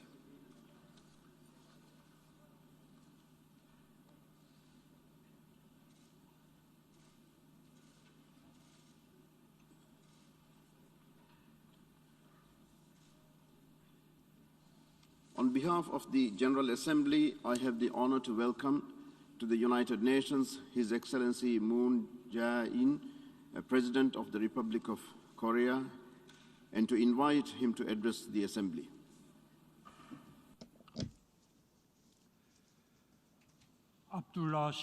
President Abdullah Shahid, Secretary General Antonio Guterres, distinguished delegates, standing before you again in 2 years at the UN General Assembly, I am keenly reminded of the precious normal daily lives that had been lost. Guided by the leadership of President Shahid, who assumed presidency of the 76th session of the UNGA, I hope the international community will gather its wisdom and work in partnership to tackle global crises. For the past 5 years, Secretary General Guterres has worked tirelessly to revitalize and reform the UN, and I offer my sincere congratulations and respect to you, Mr. Secretary General, for your re-election victory.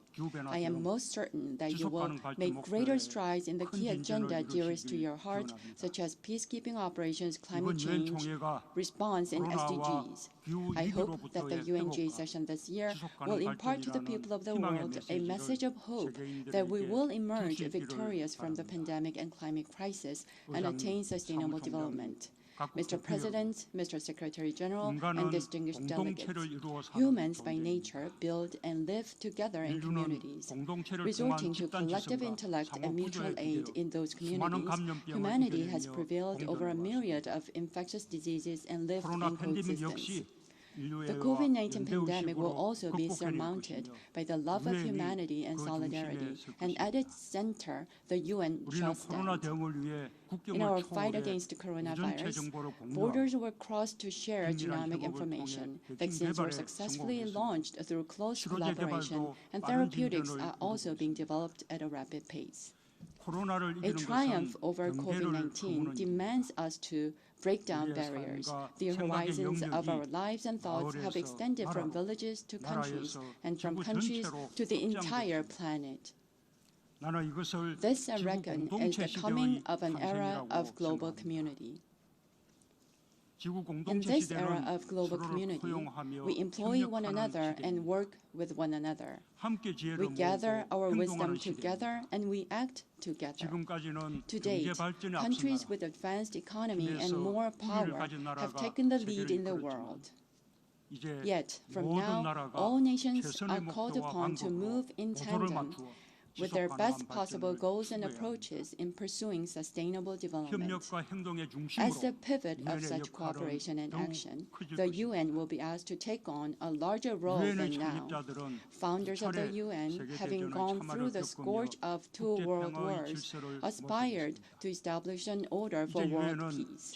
Now, the UN is requested to recommend a new set of rules and goals as it ushers in this era of global community.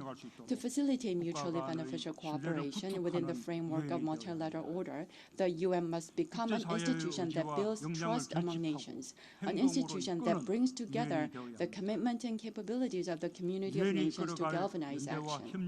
The Republic of Korea will take an active part in the international order of solidarity and cooperation to be led by the UN. Korea, a newly independent state after World War II, was able to build a democracy and a strong economy with the support of the UN and the international community. Now, a responsible member of the international community, Korea is determined to step up its efforts to help countries prosper together and embrace one another. Korea will take the lead in putting forward a vision for partnership and coexistence that can be shared by developed and developing countries alike. A task most urgent for the global community is delivering an inclusive recovery from the coronavirus crisis. Low-income families, the elderly, and other vulnerable groups were left most widely exposed to the threat of the virus. Socioeconomic problems built up over the years were brought to the fore by the pandemic. Poverty and hunger have deepened. From income jobs to education, gaps widened across gender, class, and countries. The UN has been calling for reducing such inequalities already for years by putting forth the Sustainable Development Goals for 2030. Now, it is incumbent upon all members of the UN to work with greater vigor to realize the SDGs. Korea will stand together to help all people in every country live without the fear of coronavirus. We will deliver on our $200 million pledge to COVAX AMC. As one of the global vaccine production hubs, we will strive for an equitable and expeditious supply of COVID-19 vaccines. Korea will also stand at the vanguard of the endeavors to achieve the SDGs. In a bid to defeat the pandemic and make a new leap forward, we are pushing ahead with the Korean New Deal policy. Notably, we are reinforcing employment and social safety nets and expanding investment in people under the Human New Deal to realize an inclusive recovery that puts people first. Our policy experience from the Korean New Deal will be shared with the rest of the world. To help developing countries advance closer towards SDGs together, Korea plans to scale up its ODA, particularly in green, digital, and healthcare, the areas that have seen a surge in demand during the pandemic. Another pressing task for the global community to undertake is responding to the climate crisis. Even as we speak, our planet is getting hotter faster than anticipated. The community of nations must join forces in closer concert together to push forward carbon neutrality. Last year, Korea committed itself to carbon neutrality by 2050 and legislated its vision and implementation framework by enacting the Framework Act on Carbon Neutrality. By next month, we will finalize our 2050 carbon neutrality scenario and unveil our enhanced 2030 NDC at COP26 in coming November. We have shut down coal-fired power plants earlier than scheduled and ended public financing for new overseas coal-fired power generation, with efforts underway to ramp up the generation of new and renewable energy. Carbon neutrality can be achieved only when each and every country is engaged in continued cooperation, and action plans must be also sustainable. Through Green New Deal, Korea is turning its carbon neutrality commitment into opportunities to cultivate new industries and create jobs. Many Korean businesses are voluntarily joining the RE100 campaign and expanding their investment in hydrogen and other new and renewable energy, while pushing forward ESG management and carbon neutrality with greater force. The government, for its part, will firmly back up the private sector in technology development and investment. Korea will scale up its climate ODA and set up a Green New Deal Trust Fund with a view to supporting the work of Global Green Growth Institute and share its technologies and capacity for carbon neutrality. We will stand ready to help developing countries build their capacity to tackle the climate crisis. Moreover, building on our experience as the host of the P4G Seoul Summit in galvanizing the global commitment into climate action, Korea seeks to host COP28 in 2023. We aspire to take on a more vigorous role for the faithful implementation of the Paris Agreement. Mr. President, Mr. Secretary General, and distinguished delegates, the most ardent dream of the global community is creating a life that is peaceful and secure. The birth of the UN has transformed the paradigm of international relations based on competition and conflict into the one of coexistence and shared prosperity. The UN has endeavored to reparation. I call for a speedy resumption of dialogue between the two Koreas and between the United States and North Korea. I hope to see that the Korean Peninsula will prove the power of dialogue and cooperation in fostering peace. 2 years ago, in this very place, I declared zero tolerance for war, mutual security guarantee, and co-prosperity as the three principles in resolving issues related to the Korean Peninsula. Last year, I proposed a declaration to ending the war on the Korean Peninsula. More than anything, an End the War declaration will mark a pivotal point of departure in creating a new order of reconciliation and cooperation on the Korean Peninsula. Today, I once again urge the community of nations to mobilize its strength for the End the War declaration on the Korean Peninsula and propose that three parties of the two Koreas of the United States or four parties of the two Koreas, the US and China, come together and declare that the war on the Korean Peninsula is over. When the parties involved in the Korean War stand together and proclaim an end to the war, I believe we can make irreversible progress in denuclearization and usher in an era of complete peace.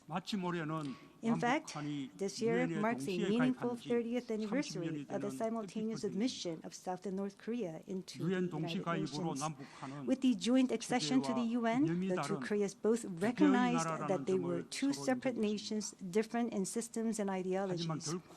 However, such was never meant to perpetuate the division.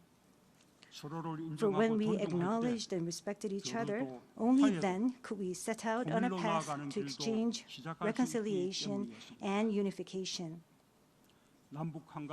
When the two Koreas and the surrounding nations work together, peace will be firmly established on the Korean Peninsula and prosperity fostered across entire Northeast Asia.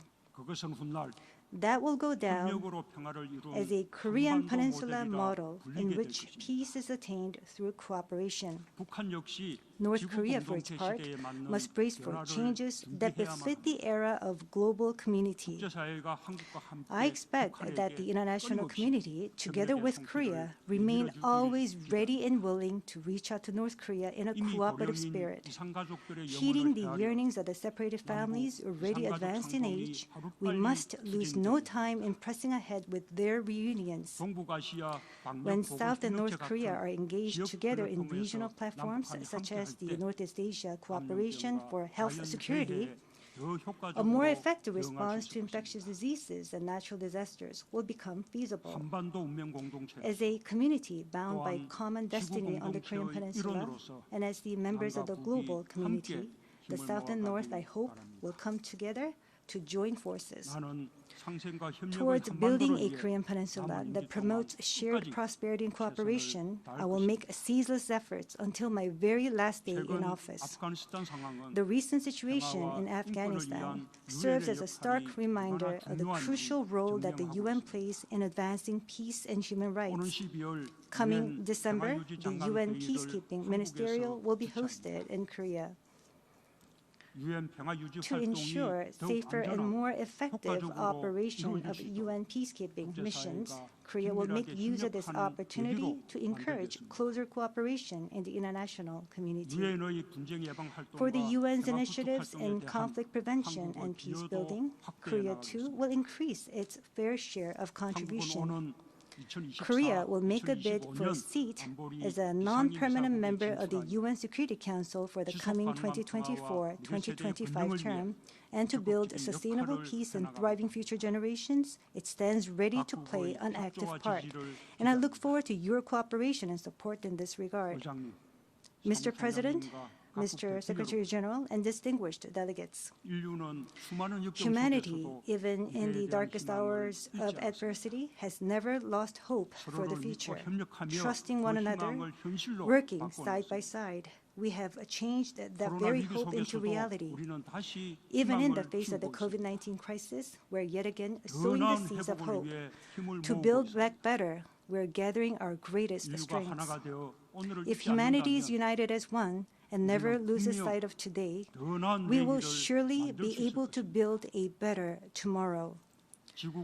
As humanity embarks on a new journey for ushering in the era of global community, I count on the United Nations to lead the way with a spirit of solidarity and cooperation. Thank you.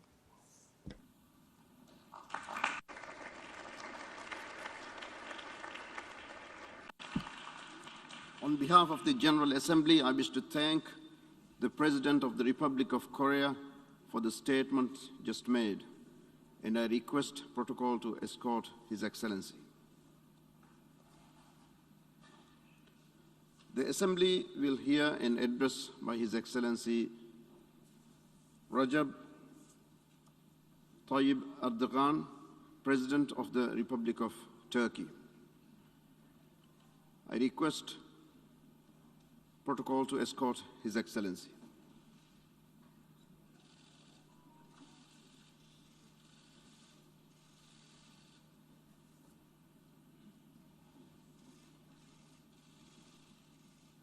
On behalf of the General Assembly, I have the honor to welcome to the United Nations His Excellency Recep Tayyip Erdogan, President of the Republic of Turkey, and to invite him to address the Assembly.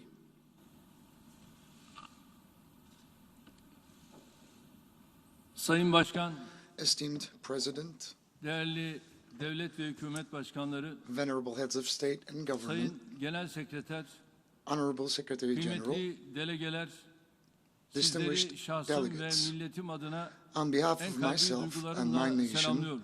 I would like to wholeheartedly Birleşmiş Milletler greet you. 76. Genel I Kurulu'nun wish that the ülkelerimiz 76th ve session tüm insanlık of the için United hayırlara Nations vesile General olmasını Assembly diliyorum.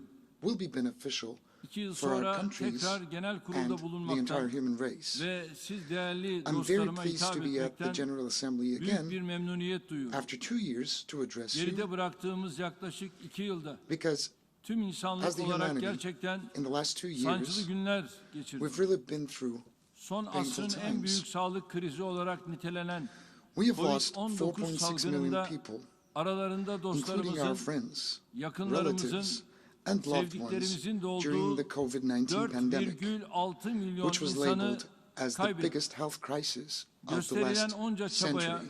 ve aşılamada alınan Despite all the mesafeye efforts rağmen displayed salgının and the olumsuz progress we've etkilerinin made in halen vaccination, devam ettiğini we görüyoruz. still witness the continuation of the Birleşmiş negative Milletler ramifications of the 76. pandemic. Genel Kurulu'nu da işte böyle bir In such a atmosferde climate that we are observing the gerçekleştiriyoruz. 76th session Burada of the vereceğimiz United Nations dayanışma General Assembly. ve işbirliği And I do mesajlarının believe that the salgınla messages of mücadeleyi solidarity and desteklemenin yanı cooperation, sıra which we will be zor conveying günler here, yaşayan will not only milyarlarca support the insanın fight against the umutlarını pandemic, artıracağına da but also inanıyorum. increase the hopes of billions of Genel people kurulumuzun who are going through very uluslararası challenging times. toplumun Our General Assembly needs to be strengthened so that the international community can contribute more effectively to the solution of global problems. And I would like to take this opportunity to express my gratitude to Mr. Volkan Bozkır, President of the 75th General Assembly, for his fruitful work towards that direction. And I do believe that Mr. Abdullah Shahid, who recently assumed the presidency of the 76th General Assembly, will carry the flag forward to greater heights. And as Turkey, we will continue to fulfill our responsibilities so that the General Assembly can carry out its activities in the most efficient way.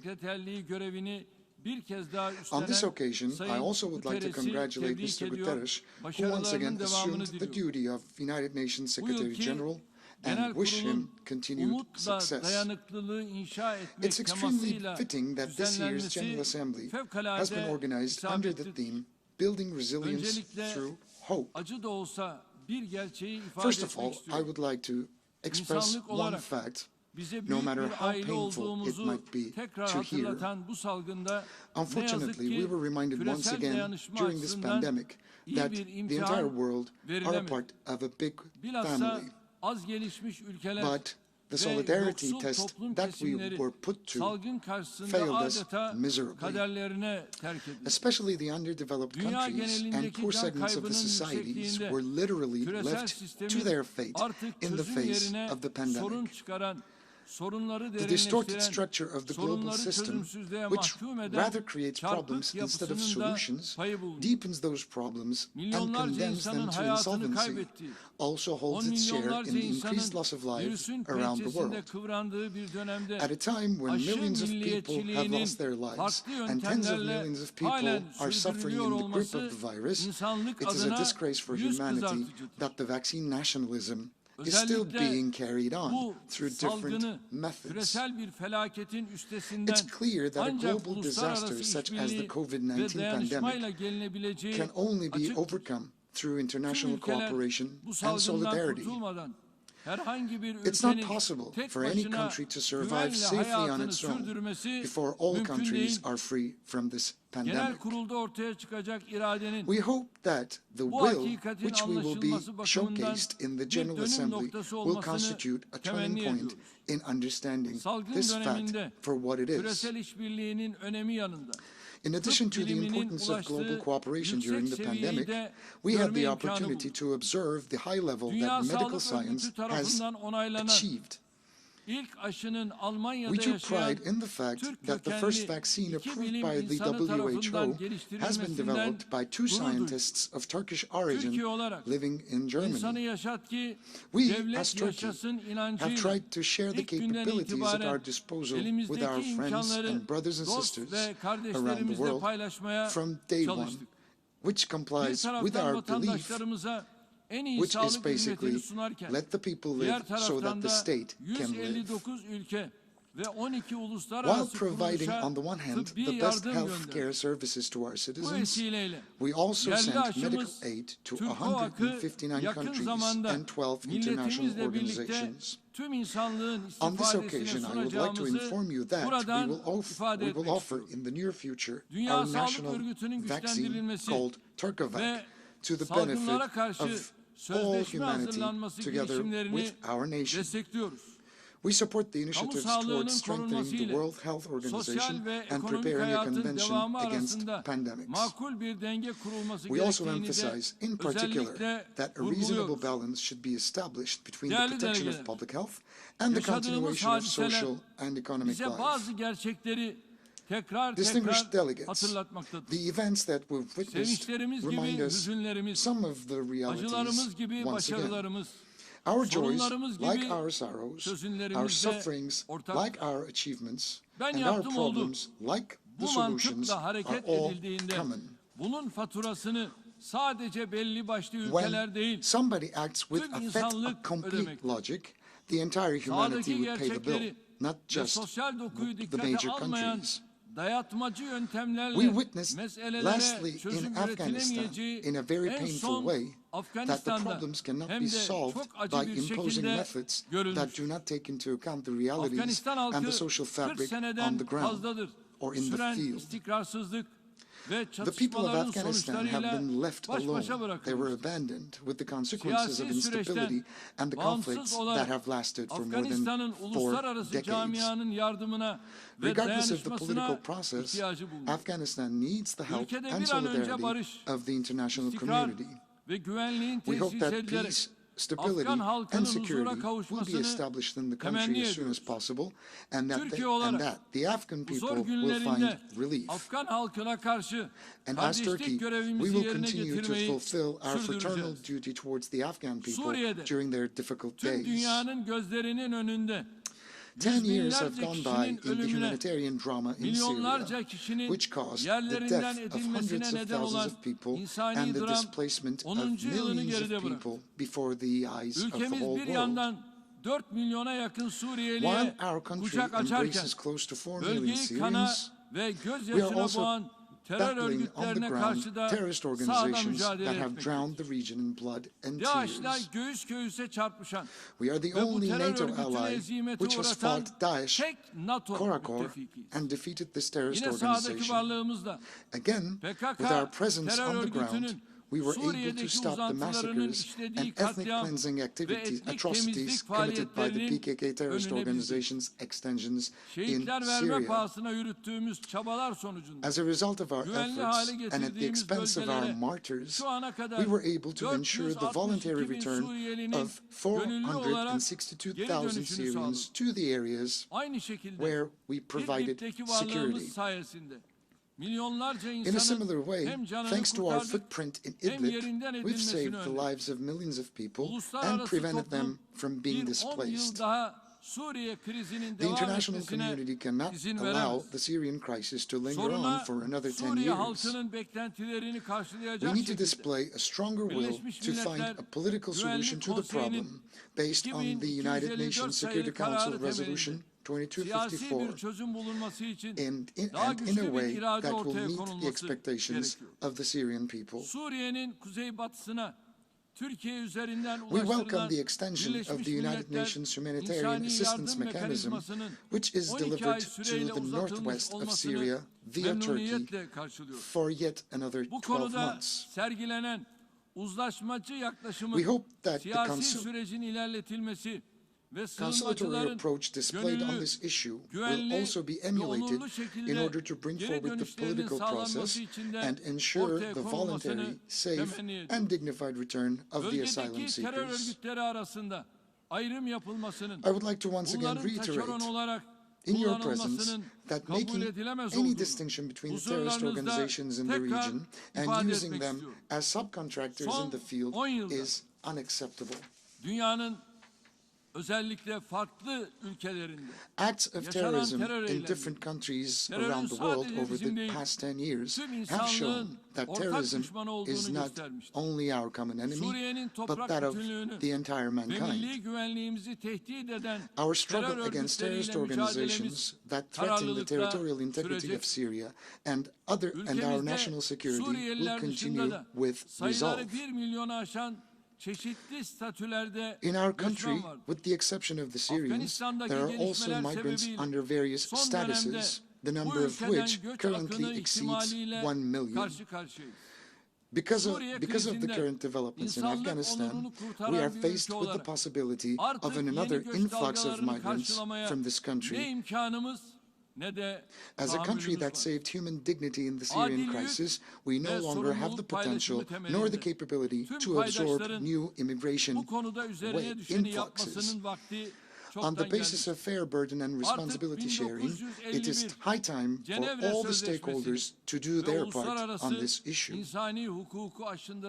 A concrete attitude now needs to be displayed against those who erode the 1951 Geneva Convention and the international humanitarian law. Distinguished delegates, thanks to our strong support for international legitimacy in Libya, a ceasefire was declared, and then the Presidential Council and the National Unity Government were formed. We will continue to support the efforts of the National Unity Government to provide public services and unify all institutions and organize elections in a timely manner. Libya'nın tüm bölgelerini temsil eden meşru hükümetin yanında I reiterate durulması my call çağrımı to the international tekrarlıyorum. community to stand by the legitimate government which represents all regions barış ve of güvenliği Libya. tehdit eden en önemli One of the most sorunlardan important biri de problems that fuels instability and threatens peace and security in our region is the Israeli and Palestinian conflict. As long as the persecution of the Palestinian people continues, lasting peace and stability in the Middle East is not possible. For this reason, invasion, annexation, and illegal settlement policies must absolutely and immediately be brought to an end. We will continue to stand up against the violation of the international status of Jerusalem, which is based on the United Nations Resolution of 1947, and against violations of the sanctity of the Haram al-Sharif and of the rights of the Palestinian people. The peace process and the vision of a two-state solution must be revived without further delay. The establishment of an independent and contiguous Palestinian state with Jerusalem as its capital on the basis of the 1967 borders remain amongst our primary objectives.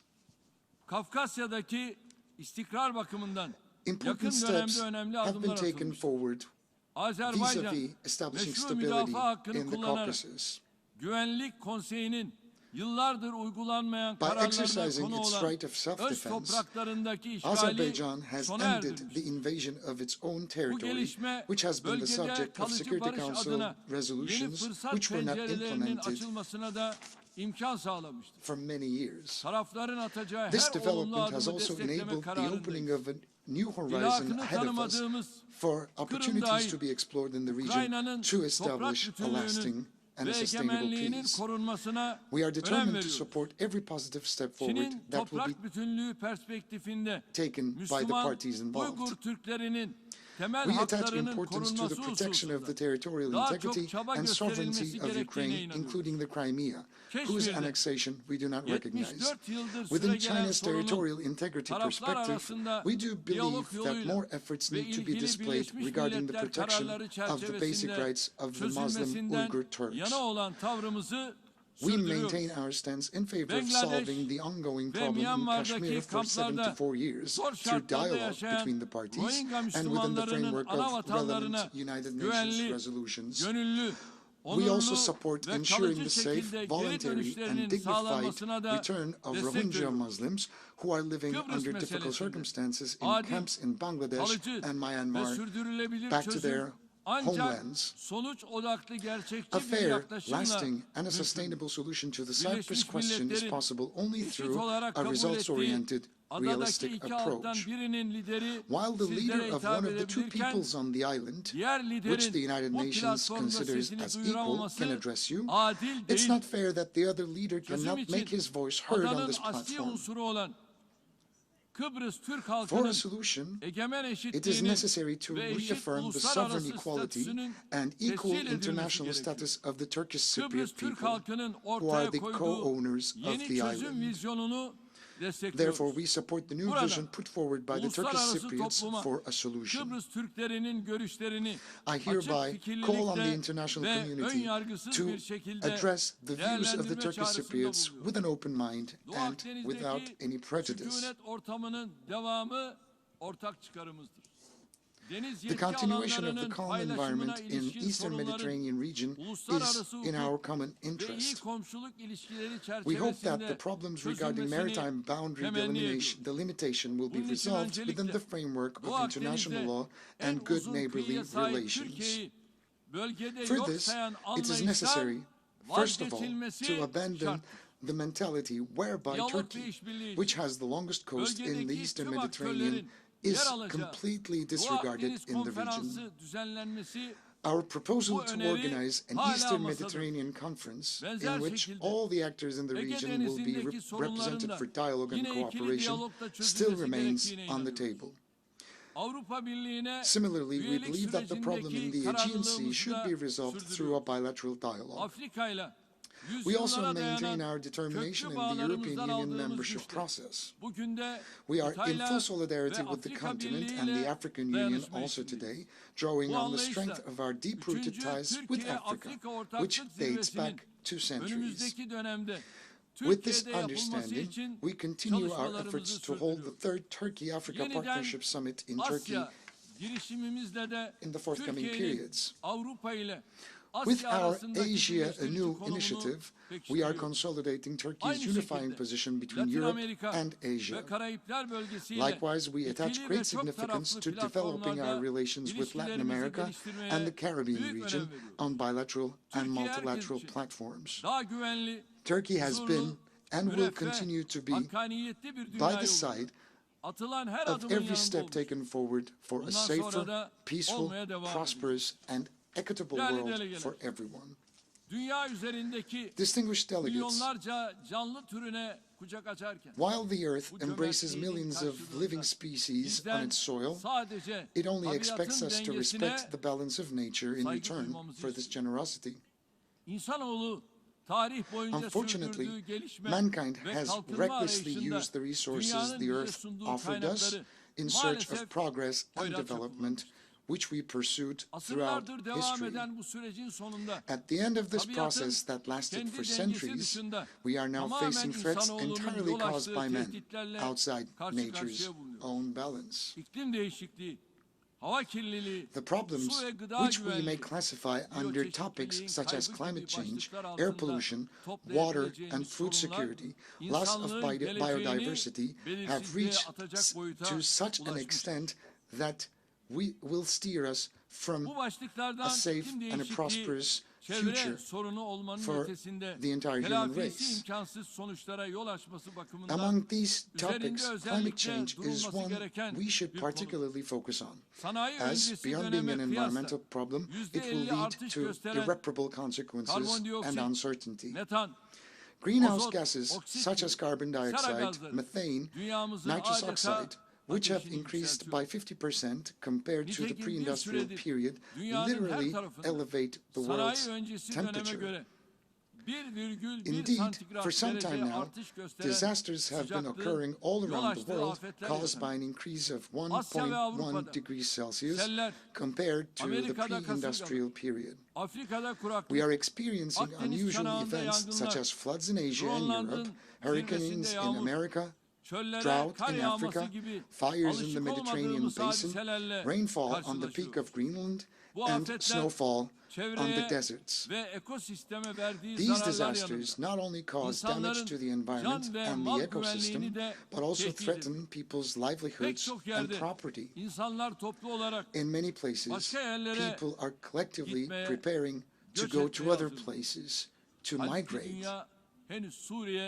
However, the world hasn't still found a solution to the refugee problem caused by conflict-prone crisis regions such as Syria and Afghanistan. At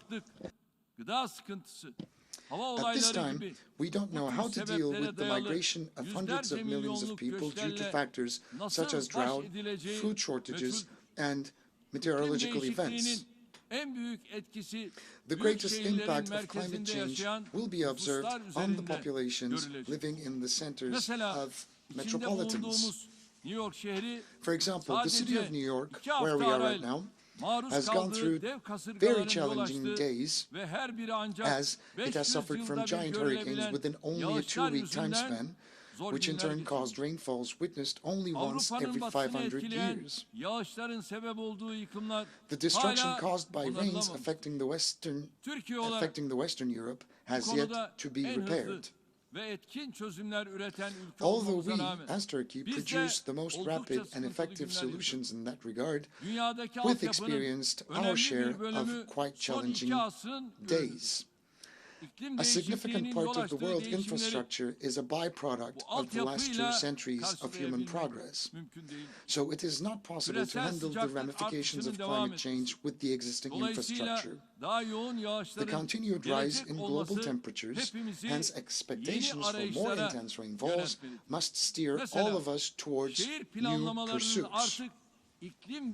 For example, it has now become mandatory for urban planning to be taken into consideration by respecting the consequences of climate change. Another danger awaiting our world is that forests, being among the most important carbon sinks, are now facing complete annihilation due to land use on the one hand and fires on the other.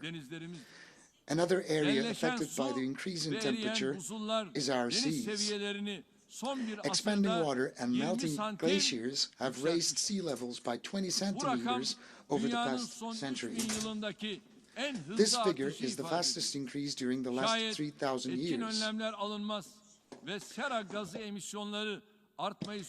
If effective measures will not be taken and greenhouse gas emissions will continue to increase, sea levels are expected to rise by more than 1 meter at the end of the century. Such a rise would mean that an important part of coastal cities and island states will be wiped out completely. Of course, this situation will also be accompanied by new and massive waves of migration.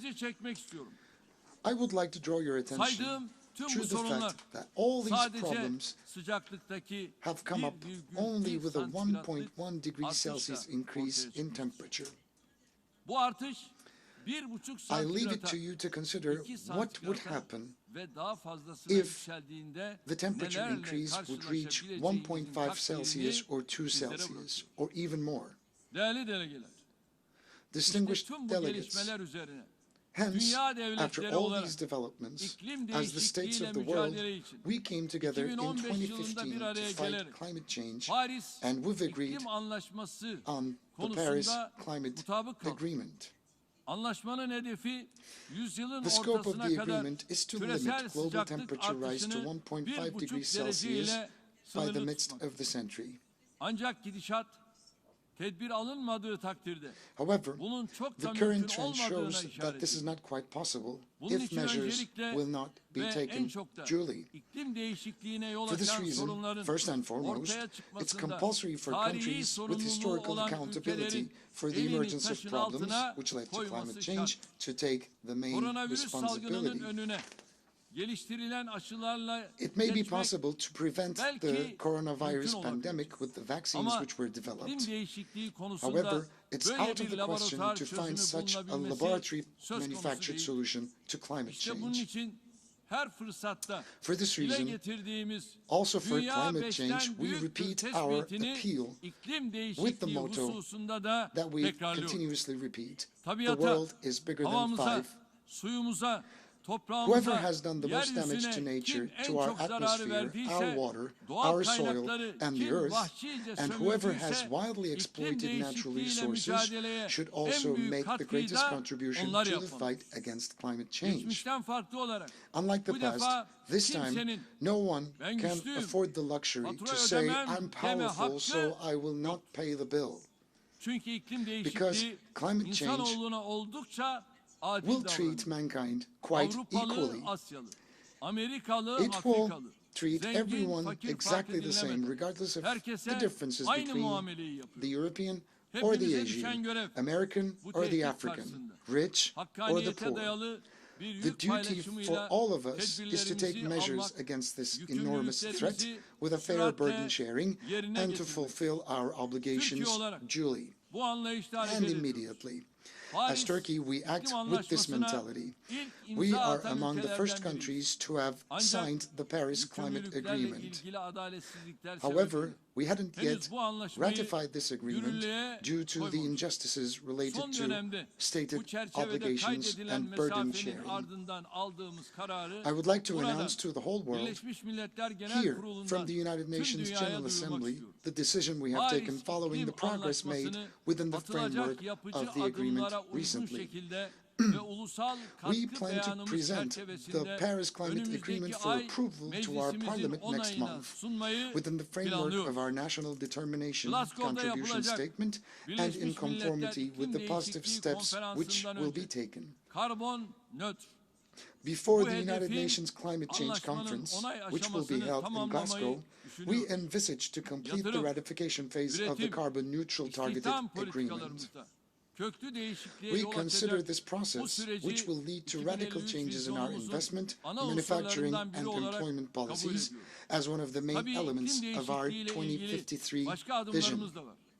Of course, we have other measures with respect to climate change. We prepared the action plan necessary for harmonization with the European Union's Green Deal and put it into effect in the past month. With the Zero Waste Project, led by First Lady, my wife, Her Excellency Emine Erdogan, we increased our recycling rate by 9 points in 3 years. We increased our sink areas by increasing our forest assets from 20.8 million hectares to approximately 23 million hectares. We increased the share of renewable energy resources in our electricity generation capacity to 53%. We have been promoting the steps that will structure our industry, that will restructure our industry in accordance with cleaner production activities for a better future. We are determined to bring these efforts forward by receiving the necessary financial support. Turkey is not indifferent to any global problem whatsoever, crisis or call, and will do its part on climate change and environmental protection similarly. So, ladies and gentlemen, before I conclude my remark, I would like to emphasize once again that our belief a fairer world is possible despite the difficulties we face. In this vein, we continue to view the United Nations as the unique platform for solving issues that concern the entire human race. Our new Turkish House building, located right in front of this building, which we have officially inaugurated only yesterday, is a testimony of our trust and confidence in the United Nations system.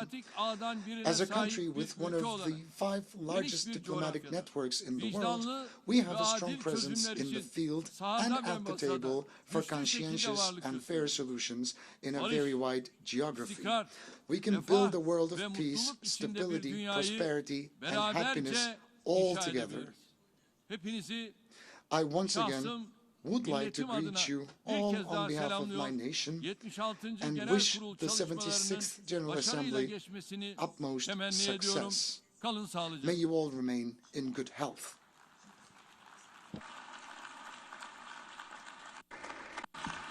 On behalf of the General Assembly, I wish to thank the President of the Republic of Turkey for the statement just made, and I request protocol to escort His Excellency.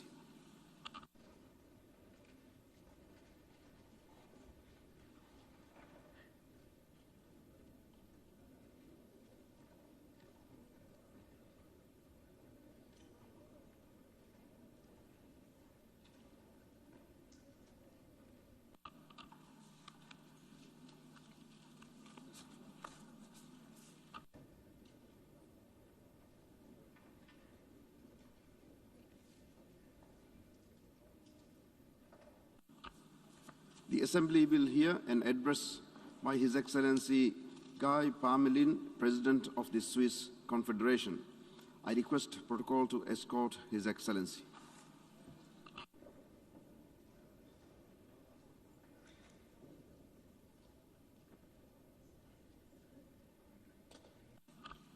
On behalf of the General Assembly, I have the honor to welcome to the United Nations His Excellency Guy Parmelin, President of the Swiss Confederation, and to invite him to address the Assembly. Thank you. Merci, Thank you, Mr. President of the General Assembly, Madam Deputy Secretary General of the United Nations, ladies and gentlemen, heads of state and government, Excellencies, ladies and gentlemen. Pendant l'essentiel de ma vie professionnelle, j'ai été vigneron. For most of my professional life, I have been a wine grower. Wine growing has taught me patience, perseverance, and confidence. A vine takes years to grow and produce. Improving grape varieties is a subtle science to produce the best wines.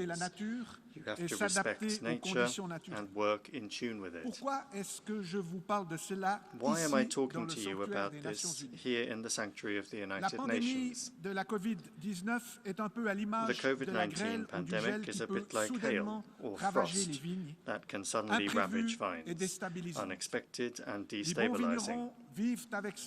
Good wine growers live with this risk and know how to recover from such twists of fate. The pandemic is a human, social and economic catastrophe that is also affecting international peace and security.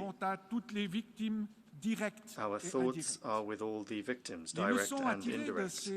The pandemic has made us realize that we must anticipate future crises, be prepared to deal with them, and show solidarity in order to build a resilient world. All too often, we get carried away by short-term thinking and the prospect of rapid gain. We need to rediscover a sense of anticipation and the awareness that fate may strike at any moment. What will happen next? Scientists work to identify future threats and alert us to them. They also provide us with information and data as elements of the solution. The proper management of this data is of paramount importance. This is why Switzerland is proud to be hosting the next UN World Data Forum in Bern in October. We know the risks.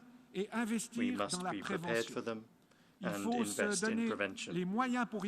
We must provide ourselves with the means to achieve this. Research, education and vocational training, especially for girls and women, must be at the heart of developing access to knowledge, promoting innovation and enabling action. More broadly, access to knowledge and skills gives us the keys to anticipating and preparing for our future. When hail or frost strikes, Swiss wine growers help each other, and they call on the insurance funds which they have paid into. When a crisis affects entire regions, or even the planet, solidarity must be global, and solutions common. The United Nations is the place where knowledge and resources are pooled. The organization itself arose from lessons learned from past crises. Excellencies, ladies and gentlemen, let us continue to defend rules-based multilateralism. Switzerland is committed to an effective and efficient United Nations and supports reforms aimed at improving conflict prevention, strengthening the UN development system, and modernizing management methods. Switzerland has much to contribute to the challenges facing the world. 20 years after joining the United Nations, we are ready to contribute to the work of the UN Security Council for the 2023-2024 term. The COVID-19 pandemic has accentuated existing protectionist tendencies and highlighted resilience shortcomings in global production and supply chains. Policies to promote reshoring and investment controls are therefore gaining momentum. With the continuous acceleration of our economic processes made possible by technological change and digitalization, our societies have become complex. As the adverse weather and fires of recent months around the world have painfully reminded us, it is clear that the climate is being disrupted as a result of human activity, and human action is also putting pressure on the biodiversity of our planet. Power rivalries are worsening, and armed conflicts are raging on almost every continent. International humanitarian law and human rights are violated on a daily basis, and this sows the seeds of future conflicts. It is our responsibility to find answers before we hit the wall. The 2030 agenda already gives us the framework we need to achieve this goal. In view of these challenges, Switzerland would like to emphasize 5 points. First, in order to defeat the pandemic, we must ensure that vaccines are accessible to everyone in the world. Switzerland is committed to ensuring fair and affordable access to vaccines, treatments, and diagnostics.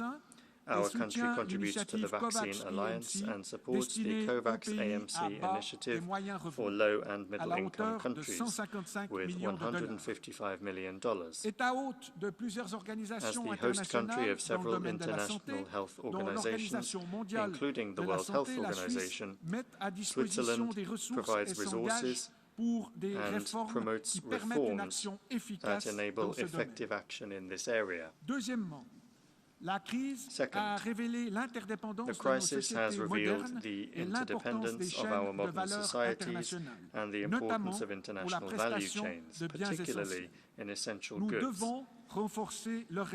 We need to strengthen their resilience without resorting to protectionist measures that threaten global economic recovery. The legal framework for international trade must work to enhance legal certainty and predictability even in times of crisis. The World Trade Organization has a key role to play here. Third, technological developments and digitalization offer solutions to many of the challenges we collectively face.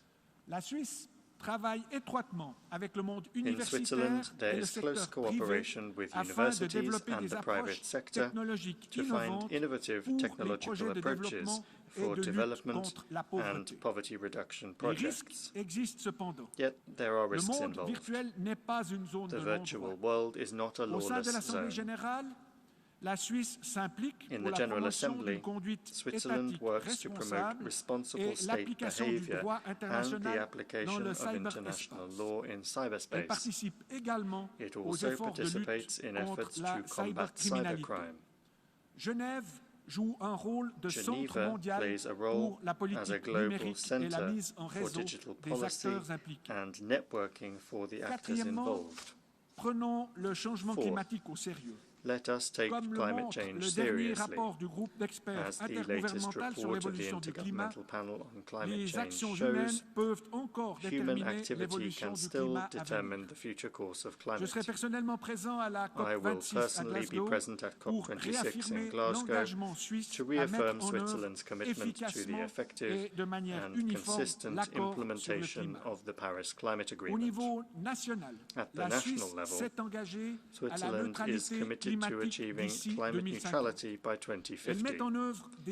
It is implementing concrete initiatives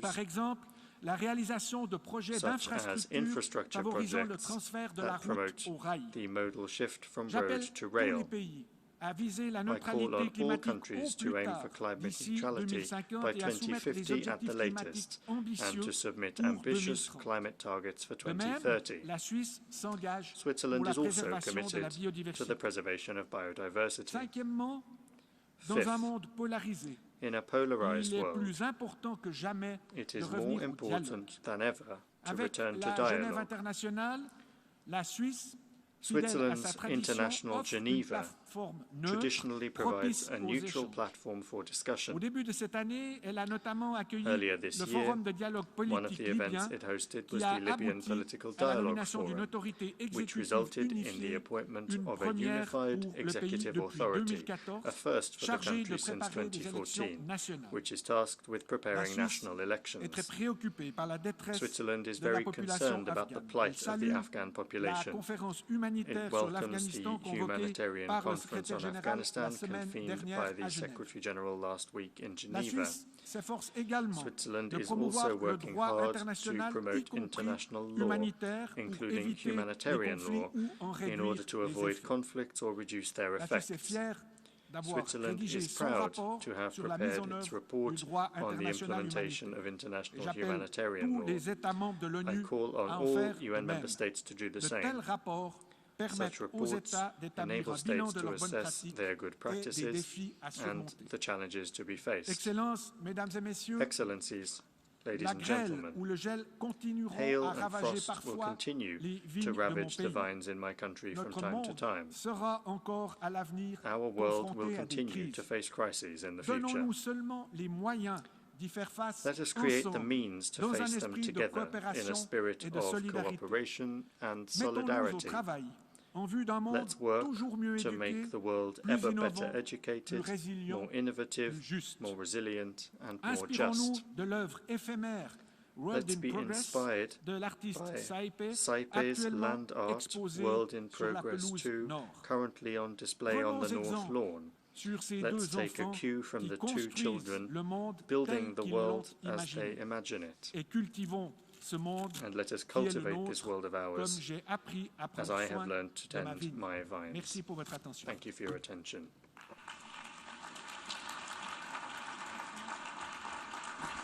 On behalf of the General Assembly, I wish to thank the President of the Swiss Confederation for the statement just made, and I request protocol to escort His Excellency. I now give the floor to the distinguished representative of China to introduce an address by the head of state.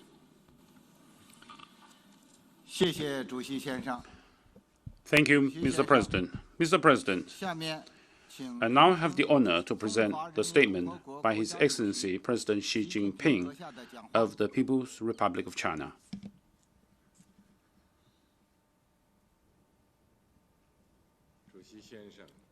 Mr. President, the year 2021 is a truly remarkable one for the Chinese people. This year marks the centenary of the Communist Party of China.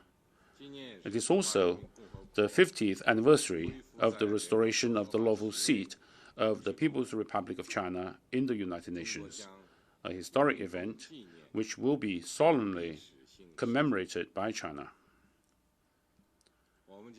We will continue our active efforts to take China's cooperation with the United Nations to a new level and make new and greater contributions to advancing the noble cause of the UN. Mr. President, a year ago, global leaders attended the high-level meetings marking the 75th anniversary of the UN and issued a declaration pledging to fight COVID-19 in solidarity, tackle challenges together, uphold multilateralism, strengthen the role of the UN, and work for the common future of present and coming generations. 1 year on, our world is facing the combined impacts of changes unseen in a century and the COVID-19 pandemic. In all countries, people long for peace and development more than ever before. Their call for equity and justice is growing stronger, and they are more determined in pursuing win-win cooperation. Right now, COVID-19 is still raging in the world, and profound changes are taking place in human society. The world has entered a period of new turbulence and transformation. It falls on each and every responsible statesman to answer the questions of our times and make a historical choice with confidence, courage, and a sense of mission. First, we must beat COVID-19 and win this decisive fight crucial to the future of humanity. The history of world civilization is also one of fighting pandemics. Rising to challenges, humanity has always emerged in triumph and achieved greater development and advancement. The current pandemic may appear overwhelming, but we, humanity, will surely overcome it and prevail. We should always put people and their lives first and care about the life, value, and dignity of every individual. We need to respect science, take a science-based approach, and follow the laws of science. We need to both follow routine, targeted COVID-19 protocols and take emergency response measures, and both carry out epidemic control and promote economic and social development. We need to enhance coordinated global COVID-19 response and minimize the risk of cross-border virus transmission. Vaccination is our powerful weapon against COVID-19. I have stressed on many occasions the need to make vaccine a global public good and ensure vaccine accessibility and affordability in developing countries. Of pressing priority is to ensure the fair and equitable distribution of vaccines globally. China will strive to provide a total of 2 billion doses of vaccines to the world by the end of this year. In addition to donating $100 million to COVAX, China will donate 100 million doses of vaccines to other developing countries in the course of this year. China will continue to support and engage in global science-based origins tracing and stands firmly opposed to political maneuvering in whatever form. Second, we must revitalize the economy and pursue more robust, greener, and more balanced global development. Development holds the key to people's well-being. Facing the severe shocks of COVID-19, we need to work together to steer global development towards a new stage of balanced, coordinated, and inclusive growth. To this end, I would like to propose a global development initiative. Staying committed to development as a priority, we need to put development high on the global macro policy agenda, strengthen policy coordination among major economies, and ensure policy continuity, consistency, and sustainability. We need to foster global development partnerships that are more equal and balanced, forge greater synergy among multilateral development cooperation processes, and speed up the implementation of the UN 2030 Agenda for Sustainable Development. Staying committed to a people-centered approach, we should safeguard and improve people's livelihoods and protect and promote human rights through development, and make sure that development is for the people and by the people, and that its fruits are shared among the people. We should continue our work so that the people will have a greater sense of happiness, benefit, and security, and achieve well-rounded development. Staying committed to benefits for all, we should care about the special needs of developing countries. We may employ such means as debt suspension and development aid to help developing countries, particularly vulnerable ones facing exceptional difficulties, with the emphasis on addressing unbalanced and inadequate development among and within countries. Staying committed to innovation-driven development, we need to seize the historical opportunities created by the latest round of technological revolution and industrial transformation, redouble efforts to harness technological achievements to boost productivity and foster an open, fair, equitable, and non-discriminatory environment for the development of science and technology. We should foster new growth drivers in the post-COVID era and jointly achieve leapfrog development. Staying committed to harmony between man and nature. We need to improve global environmental governance, actively respond to climate change, and create a community of life for man and nature. We need to accelerate transition to a green and low-carbon economy and achieve green recovery and development. China will strive to peak carbon dioxide emissions before 2030 and achieve carbon neutrality before 2060. This requires tremendous hard work, and we will make every effort to meet these goals. China will step up support for other developing countries in developing green and low-carbon energy, and will not build new coal-fired power projects abroad. Staying committed to results-oriented actions, we need to increase input in development, advance on a priority basis cooperation on poverty alleviation, food security, COVID-19 response and vaccines, development financing, climate change and green development, industrialization, digital economy, and connectivity, among other areas, and accelerate implementation of the UN 2030 Agenda for Sustainable Development, so as to build a global community of development with a shared future. China has pledged an additional $3 billion of international assistance in the next 3 years to support developing countries in responding to COVID-19 and promoting economic and social recovery. Third, we must strengthen solidarity and promote mutual respect and win-win cooperation in conducting international relations. A world of peace and development should embrace civilizations of various forms and must accommodate diverse paths to modernization. Democracy is not a special right reserved to any individual country, but a right for the people of all countries to enjoy.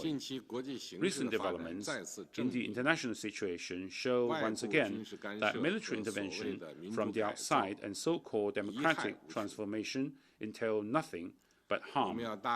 We need to advocate peace, development, equity, justice, democracy and freedom, which are the common values of humanity, and reject the practice of forming small circles or zero-sum games. Differences and problems among countries, hardly avoidable, need to be handled through dialogue and cooperation on the basis of equality and mutual respect. One country's success does not have to mean another country's failure. And the world is big enough to accommodate common development and progress of all countries. We need to pursue dialogue and inclusiveness over confrontation and exclusion. We need to build a new type of international relations based on mutual respect, equity, justice, and win-win cooperation, and do the best we can to expand the convergence of our interests and achieve the biggest synergy possible. The Chinese people have always celebrated and striven to pursue the vision of peace, amity, and harmony. China has never and will never invade or bully others or seek hegemony. China is always a builder of world peace, contributor to global development, defender of the international order, and provider of public goods. China will continue to bring the world new opportunities through its new development. Fourth, we must improve global governance and practice true multilateralism. In the world, there is only one international system i.e. the international system with the United Nations at its core. There is only one international order, i.e. the international order underpinned by international law. And there is only one set of rules, i.e. the basic norms governing international relations underpinned by the purposes and principles of the UN Charter.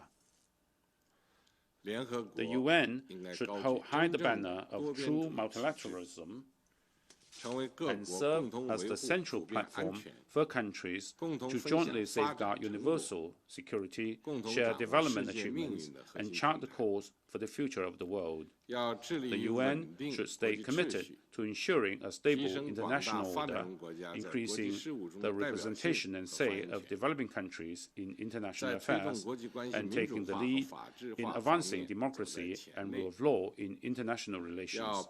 The UN should advance in a balanced manner, work in all the three areas of security, development, and human rights. It should set common agenda, highlight pressing issues, and focus on real actions, and see to it that commitments made by all parties to multilateralism are truly delivered.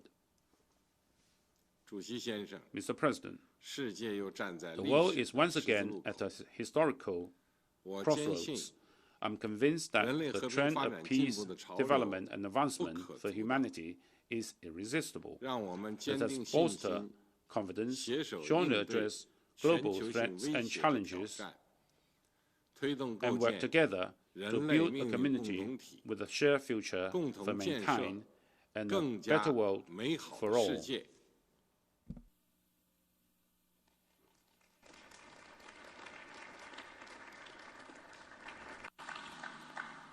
On behalf of the General Assembly, I wish to thank the President of the People's Republic of China for the statement just made. We have heard the last speaker in the general debate for this meeting. The fourth plenary meeting to continue with the general debate will be held immediately following the adjournment of this meeting. The meeting is adjourned.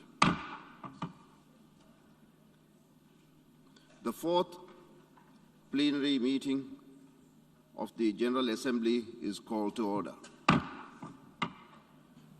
Excellencies, the previous meeting we started early this morning has gone over the scheduled time by around 55 minutes. I wish to remind members that the list of speakers for the general debate has been established on the basis that statements should be no longer than 15 minutes to enable all speakers to be heard at a given meeting. I thank you for your cooperation. The Assembly will hear an address by His Excellency Zoran Milanovic, President of the Republic of Croatia. I request protocol to escort His Excellency.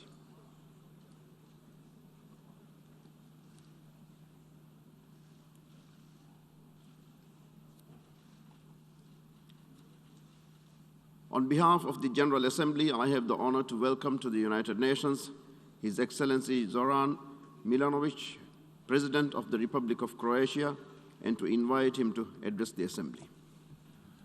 Mr. President, Excellencies, ladies and gentlemen, it is a great honor to address this important body once again. I especially want to congratulate you, Mr. President, on being elected to preside over the 76th session, and I wish you much success. I also want to thank your predecessor, His Excellency Volkan Bozkir of Turkey, for his leadership and guidance in truly difficult times. And I congratulate His Excellency Antonio Guterres on his reappointment as UN Secretary General. Perhaps more than ever, it is important we continue to strengthen multilateralism and international rules-based order, with the United Nations playing a central role. You are right, Mr. President, in pointing out how this moment in history calls for, above all, hope. Violence, poverty, and hunger are once again on the rise. Our post-pandemic recovery will be even more hard-pressed in upending the world's uneven economic development.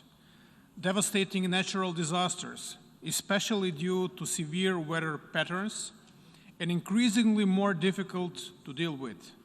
And as our best scientific minds tell us, we can no longer afford to ignore how climate change is making natural hazards worse. Migration continues to rise, further fueling discontent in its wake. All along, populists and disinformation campaigns blatantly or maliciously ignoring factual accounts can unnervingly shake people's confidence in public authorities, in science, and in the media.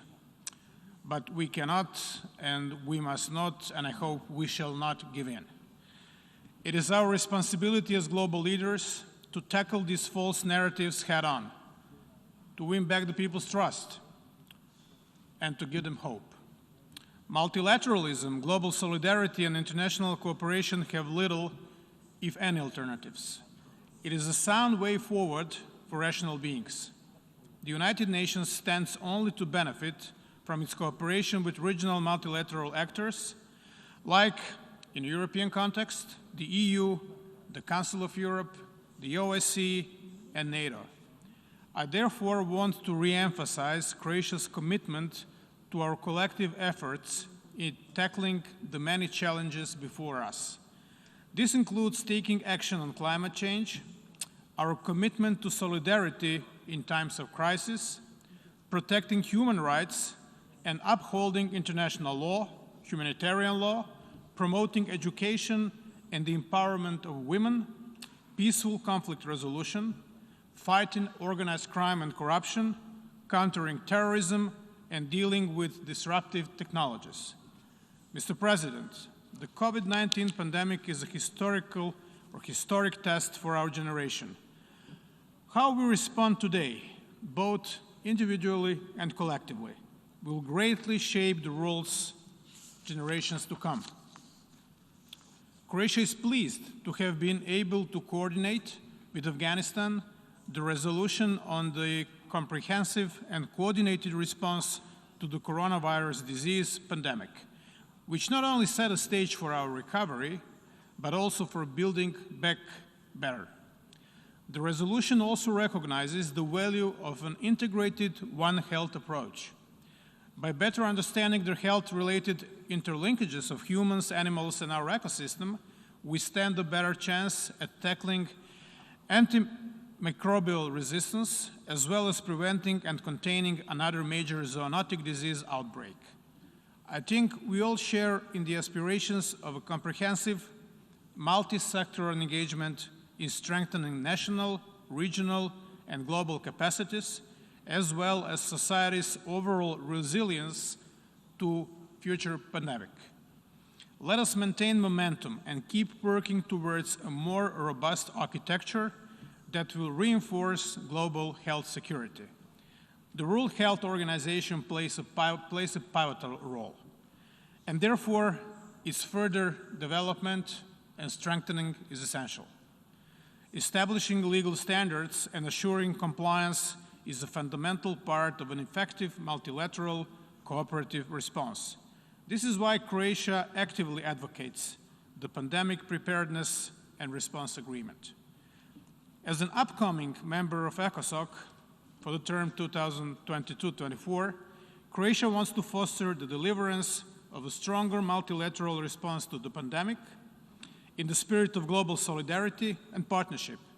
Safe and effective vaccines, as well as diagnostics and treatment, need to be made more easily accessible to all in a timely and sustainable way and without discrimination of any roots.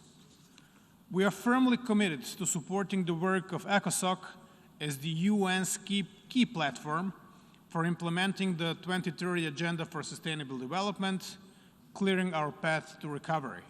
Mr. President, ahead of the 26th UN Climate Change Conference in Glasgow this November, it is vital we stay on track and promote the continuous implementation of the Paris Agreement. Even Pope Francis, who has dedicated his first encyclical Laudato Si, the common heritage of our planet, is expected to attend. The necessary changes in our lives and our economies will certainly not be easy. However, I'm convinced that shifting to green and sustainable technologies can go hand in hand with economic growth. Croatia is actively setting up a legislative and strategic framework, which is a prerequisite for coordinated action on climate change. Our commitment to reaching climate neutrality is visible through several key strategic documents. The National Development Strategy 2030, the Strategy of Low Carbon Development 2030 with a view to 2050, and the 5-year action plan for the implementation of a strategy of low carbon development. Let me say a few words about our southeast neighborhood. Croatia has vested interests in the well-being of the Western Balkans. The region's stability, functionality, and prosperity mean a great deal to us. This is why Croatia is one of the strongest advocates of the region's EU enlargement prospects. The fulfillment of well-established criteria, the implementation of reforms, and delivering tangible results remain key requirements for EU membership. But even more so, the path to membership serves to secure the higher standards its all people aspire to. Democratic transformation and rule of law will remain central markers, but we have also continued to call on all regional leaders to lower tensions, overcome their differences, and seek ways to build lasting partnerships. In a way, Bosnia and Herzegovina is a cornerstone of peace and security in the wider region. Its territorial integrity, functioning institutions, and inter-ethnic cohabitation have always been important concerns for Croatia. Yet, the situation in Bosnia is as challenging and as complex as it gets in the Western Balkans, and it is always challenging in the Western Balkans. We would like to see a stable, peaceful, and prosperous Bosnia and Herzegovina progressing firmly on the path to the EU membership, a country where the equality amongst its 3 constituent peoples and the rights of all its citizens are fully guaranteed. Unfortunately, narratives in Bosnia and Herzegovina often swing between 2 tenaciously unachievable and unjust ends: centralized governance and separatism. In their own way, both are destructive and contrary to the spirit of its constitutional framework stemming from the Dayton-Paris Accord. The Dayton-Paris agreement is not without its faults, which undoubtedly will need to be addressed. However, we should not underestimate Bosnia and Herzegovina's well-established sensitivities and inherited intricacies. Nor should it be subject to experimentation that dangerously deviate from Dayton-Paris Agreement's founding principles. This is essential in moving Bosnia and Herzegovina forward and securing its EU aspirations. The inequality of its constituent peoples has been left unresolved for too long. It unnecessarily created internal political instabilities and tensions. In order to move forward, Bosnia and Herzegovina requires an appropriate institutional power-sharing framework based on principles of federalism, decentralization, and legitimate representation. The concept of constituent peoples is always, or rather often, misrepresented as an obstacle to the equal rights of all its citizens. Many political and legal practices can be ensured without having to give up democratic rights and freedoms. Bosnia and Herzegovina's electoral reforms are long overdue and urgently needed. Electoral reforms should facilitate constituent peoples, namely Bosniaks, Serbs, and Croats, are able to respectively choose their representatives at all appropriate political levels. Bosnia and Herzegovina's Croats have not been able to exercise this right. It is no wonder they feel marginalized and disenfranchised, and this should change. Mr. President, the collapse of Afghanistan's government is a major setback. After 20 years of our engagement and investments, it is hard not to come away discouraged. We will certainly assess the lessons from our Afghan experience, but the quick question today is how should we deal with the Taliban? Maintaining a pragmatic approach will not be easy, as we rightfully call upon those in power to respect the most fundamental rights of their people. Security will remain fragile, as risks of regional spillover cannot be ruled out. We are also concerned Afghanistan may once again become a breeding ground for terrorism. Croatia has decided to financially support UN OCHA's efforts in providing humanitarian support to the Afghan people. The Middle East peace process remains crucial, not regionally but globally. We call on both sides to refrain from unilateral actions that could exacerbate tensions and reopen new cycles of violence. In the long term, the focus should be on developing a wider political horizon for meaningful negotiations and renewing the peace process. A two-state solution based on internationally agreed upon parameters remain viable. Reviving the Iran nuclear deal is a key instrument of regional security and stability that can still serve as a useful platform for broader regional dialogue. We hope that further diplomatic efforts will contribute to resolving issues of common interest. After over a decade of instability, the Libyan crisis could be winding down. Nevertheless, a lasting peace will remain complicated. I sincerely hope the planned elections will be held in December, as a legitimate leadership is an important precondition for successful transition. Mr. President, together, we urgently need to start reforming the UN, especially the Security Council, our main instrument for securing global peace and security. In this regard, we welcome the Secretary General's efforts expressed in his recently published report, Our Common Agenda. Croatia also upholds the responsibility to protect, consensually adopted in 2005 World Summit outcome. We welcomed the General Assembly's resolution, the responsibility to protect, as the prevention of genocide, war crimes, ethnic cleansing, and crimes against humanity, adopted in this Assembly with overwhelming support. Together with Costa Rica, Denmark, and the Global Center for Responsibility to Protect, Croatia organized yesterday's special event on protecting women and girls directly affected and often targeted in conflict and post-conflict settings. Croatia reaffirms its strong commitment to a rules-based international order and to uphold international law, two essential ingredients of peaceful coexistence and cooperation among states.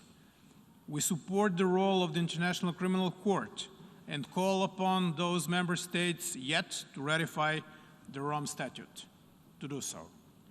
Promoting the rights of women and children, confronting hate speech, calling for an abolition of the death penalty, protecting minorities, and actively promoting casualty recording, and the mandate on truth, justice, and reparations are among our human rights priorities at the UN.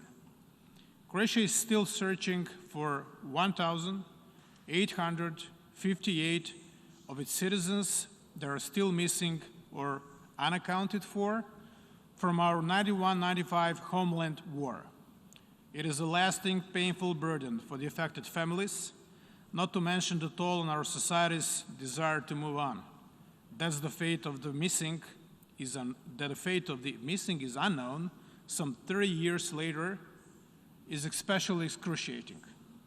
We urge other neighboring states to cooperate in good faith and to respect their declared commitments and international agreements.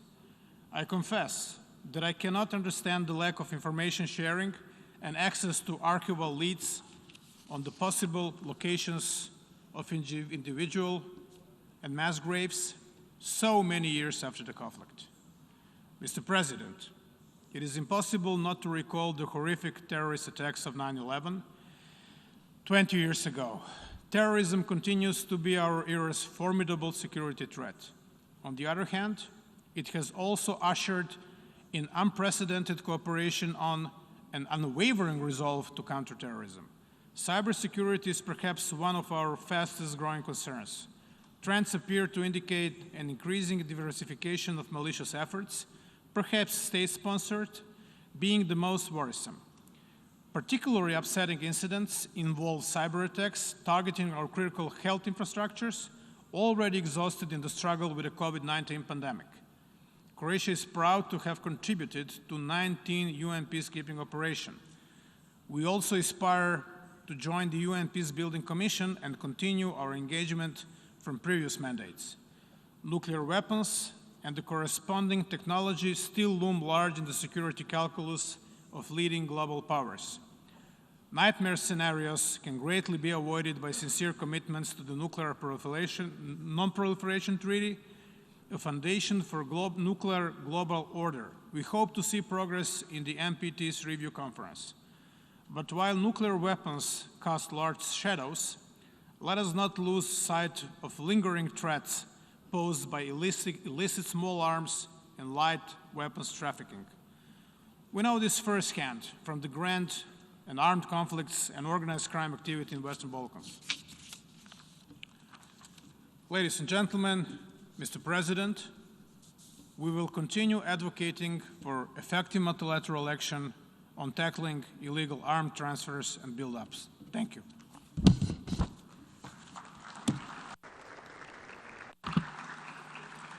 On behalf of the General Assembly, I wish to thank the President of the Republic of Croatia for the statement just made, and I request protocol to escort His Excellency. I now give the floor to the distinguished representative of Egypt to introduce an address by the head of state. شكرا سيدي الرئيس. يشرفني بأن يدلي السيد الرئيس عبد الفتاح السيسي بيان مصر أمام هذه الدورة من الجمعية العامة. His Excellency Abdullah Shahid, President of to the 76th session of the General Assembly. بسم الله الرحمن الرحيم. السيد عبد الله شاهد رئيس الدورة السادسة والسبعين. Mr. Abdullah Shahid, Excellency, President of the 76th session of the General Assembly. I would like to first and foremost congratulate you and your country on assuming the presidency of the current session of the General Assembly of the United Nations, and I wish you every success in your endeavors. I also commend the central role of the Secretary General of the United Nations through his tireless efforts to uphold the principles of the Charter. The Charter has been a rulebook and a reference in international relations for more than 75 years, and it remains a hope in establishing a rule-based international order and a peaceful world. Ladies and gentlemen, the onset of the global pandemic almost 2 years ago has shown that there are common traits for humanity, but there are other aspects that can be shared, such as challenges, no matter our level of development. Here, it is appropriate to point out the relevance of this year's theme, reflecting the need to build our resilience to COVID-19 and our hope in recovery. That is why we must remove all obstacles preventing countries from accessing vaccines in a fair and equitable manner as a top priority.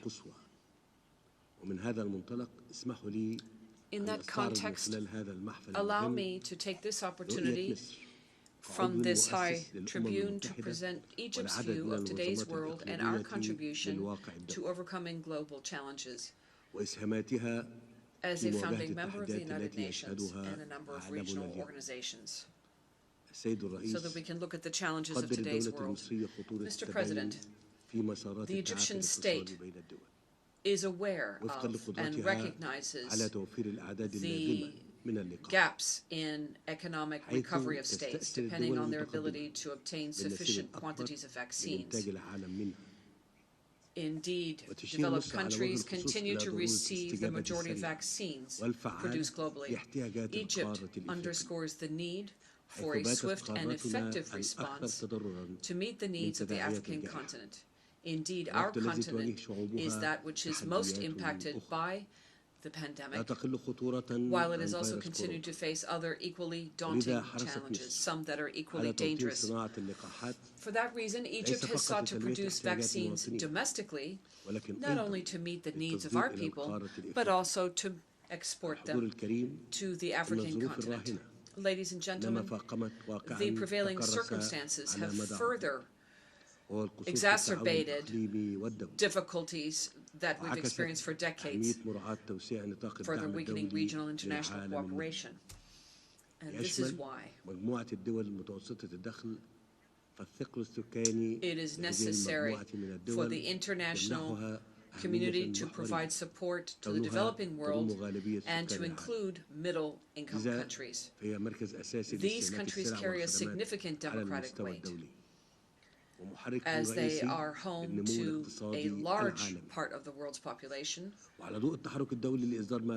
making them major international consumers of goods and services and a driving force for world economic growth. In light of the recent international efforts to issue some $650 billion in special drawing rights at the IMF, we believe it is imperative to explore the best means to invest these resources for the benefit of the developing world. And in that context, reduce the debt of developing countries, especially African countries and middle and low-income countries, and provide preferential rates by providing the necessary means for concessional funding and encouraging direct investments to these countries. These measures would provide crucial support for national development efforts in line with relevant international and regional development agendas. Mr. President, we are convinced that development must include a comprehensive framework inclusive of the necessary rights for the development of individuals and the promotion of a life of dignity for societies. Accordingly, Egypt has adopted a series of economic reform policies, allowing us to implement ambitious social programs for the benefit of the most vulnerable groups. And we have achieved the SDGs in a number of areas across Egypt. Egypt has also managed to reduce disparities between rural and urban areas, as we are convinced that the provision of basic services in all parts of the country will promote political and social inclusion by creating suitable conditions for the freedom of thought and innovation to allow innovation to flourish, creating more impetus for progress. Mr. President, Egypt is well aware of the threats that environmental degradation pose to all aspects of our life and that of future generations, if not their survival, especially as a result of climate change. Its adverse effects have become evident to all, as demonstrated by the many severe climate events across the world in recent months, from floods to heavy rainfall to unprecedented spikes in temperature and wildfires. These events have had human, economic, and social implications, which then add to the heavy burden of states and governments, struggling to guarantee the prosperity and well-being of their people. Given our common moral responsibility towards future generation and in line with our national vision and international commitments, Egypt spares no effort for greater coordination on climate issues. This is important if we are to avoid the point of no return, a point at which climate change would have become so entrenched it would be impossible to roll back.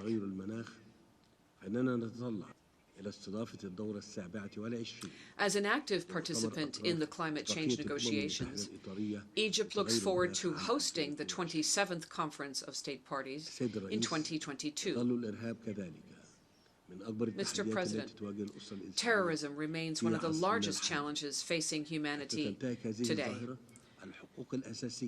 In addition to violating people's most fundamental rights, especially the right to life, this phenomenon also distracts governments from fulfilling their socioeconomic and cultural duties towards their people. Egypt thus emphasizes that terrorism can only be eliminated by countering the takfiri and extremist ideologies that lead to such a heinous phenomenon. We need a comprehensive approach that would go beyond security and military confrontation of terrorists and terrorist groups, but that would also include social, economic, development, and ideological factors as well.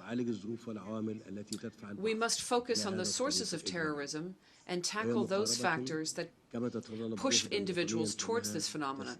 And this approach should be rooted both in national actions and international cooperation. In this regard, all countries must uphold their obligations under international law and relevant social security, Security Council resolutions, corrects the interpreter. I stress the need to hold accountable those countries that sponsor and harbor terrorists, including foreign terrorist fighters, by offering them shelter and support and facilitating their transit through territories, which threatens international peace and security. Ladies and gentlemen, Egypt is committed to promoting the human rights of its citizens. We make every effort to this end in full respect of the principles of citizenship and the rule of law. The Egyptian state is fully cognizant of the fact that Egyptians must be at the center of our comprehensive development efforts, the aim of which is to guarantee the dignity, rights, and freedoms of Egyptian citizens. The situation of human rights in Egypt has recently seen marked developments, reflecting the rights and freedoms guaranteed by the provisions of our Constitution and its amendments, and the relevant updated laws and legislation. The National Human Rights Strategy that Egypt launched a few days ago, following society-wide and civil society consultations, showcases Egypt's inclusive and constructive approach to all issues related to human rights. Mr. President, Egypt's election to the chairmanship of the current 15th session of the United Nations Peacebuilding Commission is the culmination of Egypt's continued and active contribution to promoting the United Nations peacebuilding architecture since its inception in 2005. This demonstrates the confidence that the international community has in Egypt to lead international efforts in this regard. We are the 7th largest contributor of male and female troops and police to UN peacekeeping operations.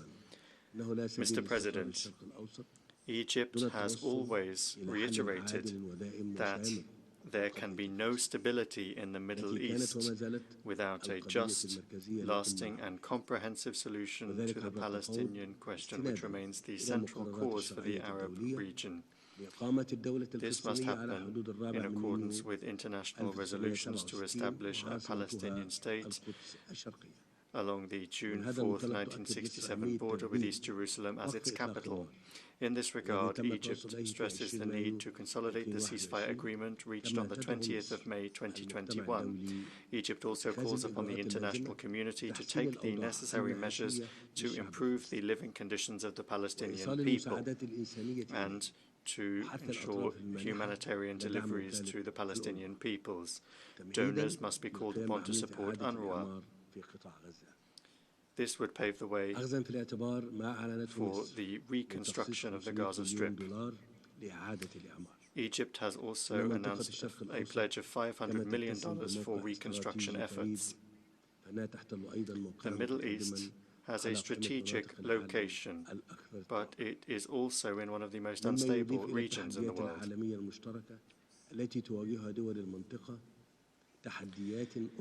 This compounds global and shared challenges. This means that there are specific challenges faced by countries in the region. The concept of the strong and cohesive nation-state is under threat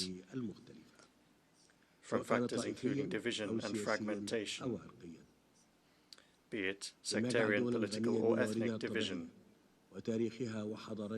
This has meant that countries rich in natural resources, history, and civilization, such as Iraq, a brother country, or rich in culture and diversity like Lebanon and Syria, or with resources and wealth such as Libya, or with strategically important locations such as Yemen, suffer numerous challenges.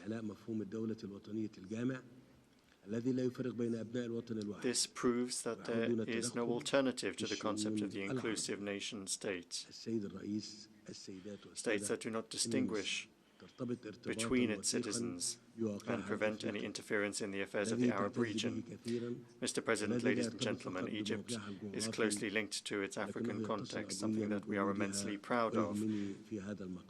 This is geographical continuity, but also existential continuity. Hence the importance of cooperation of countries on this continent. But this must be a two-way street. It cannot be unilateral, being determined by one party to the detriment of others. Egypt recognizes its neighbors' right to development, but we are a country that suffers from droughts, and people live under the water poverty line. The Nile is Egypt's lifeline, which explains the extreme anguish that Egypts feel over the Renaissance Dam. You are probably all aware of the current state of the negotiations between Egypt, Ethiopia, and Sudan, which have lasted for 10 years. We have come up against intransigence and an unjustified refusal to engage positively in negotiations in consecutive steps. This is a unilateral approach and a policy of impositions which could further destabilize the region. Egypt has sought the help of the United Nations Security Council to send UN observers and bolster African mediation efforts. Egypt remains committed to reaching, as soon as possible, a comprehensive, balanced and legally binding agreement on the filling and operation of the Ethiopian dam. This aims at ensuring the survival of 150 million people in Egypt and Sudan and to avoid causing irreparable damage to the peoples of both countries. This is based not only on the values of equity and logic, but also on robust international legal grounds, which call for the fair and just use of joint water resources in international rivers. Ladies and gentlemen,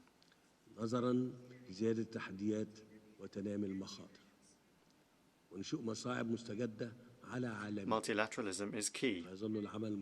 We are facing a great many challenges and difficulties. However, multilateralism remains our only refuge from escalating conflicts and disputes. Given the multiplicity of challenges facing us today, we must reflect on the best way to mobilize the resources needed to overcome these challenges, and this is a priority for the benefit of all of humanity. This is Egypt's clarion call to all of humanity. Let us stand together to save ourselves before it is too late. Let us arm ourselves not with the logic of force, but the force of logic. Thank you for your kind attention, and I wish you all a successful session.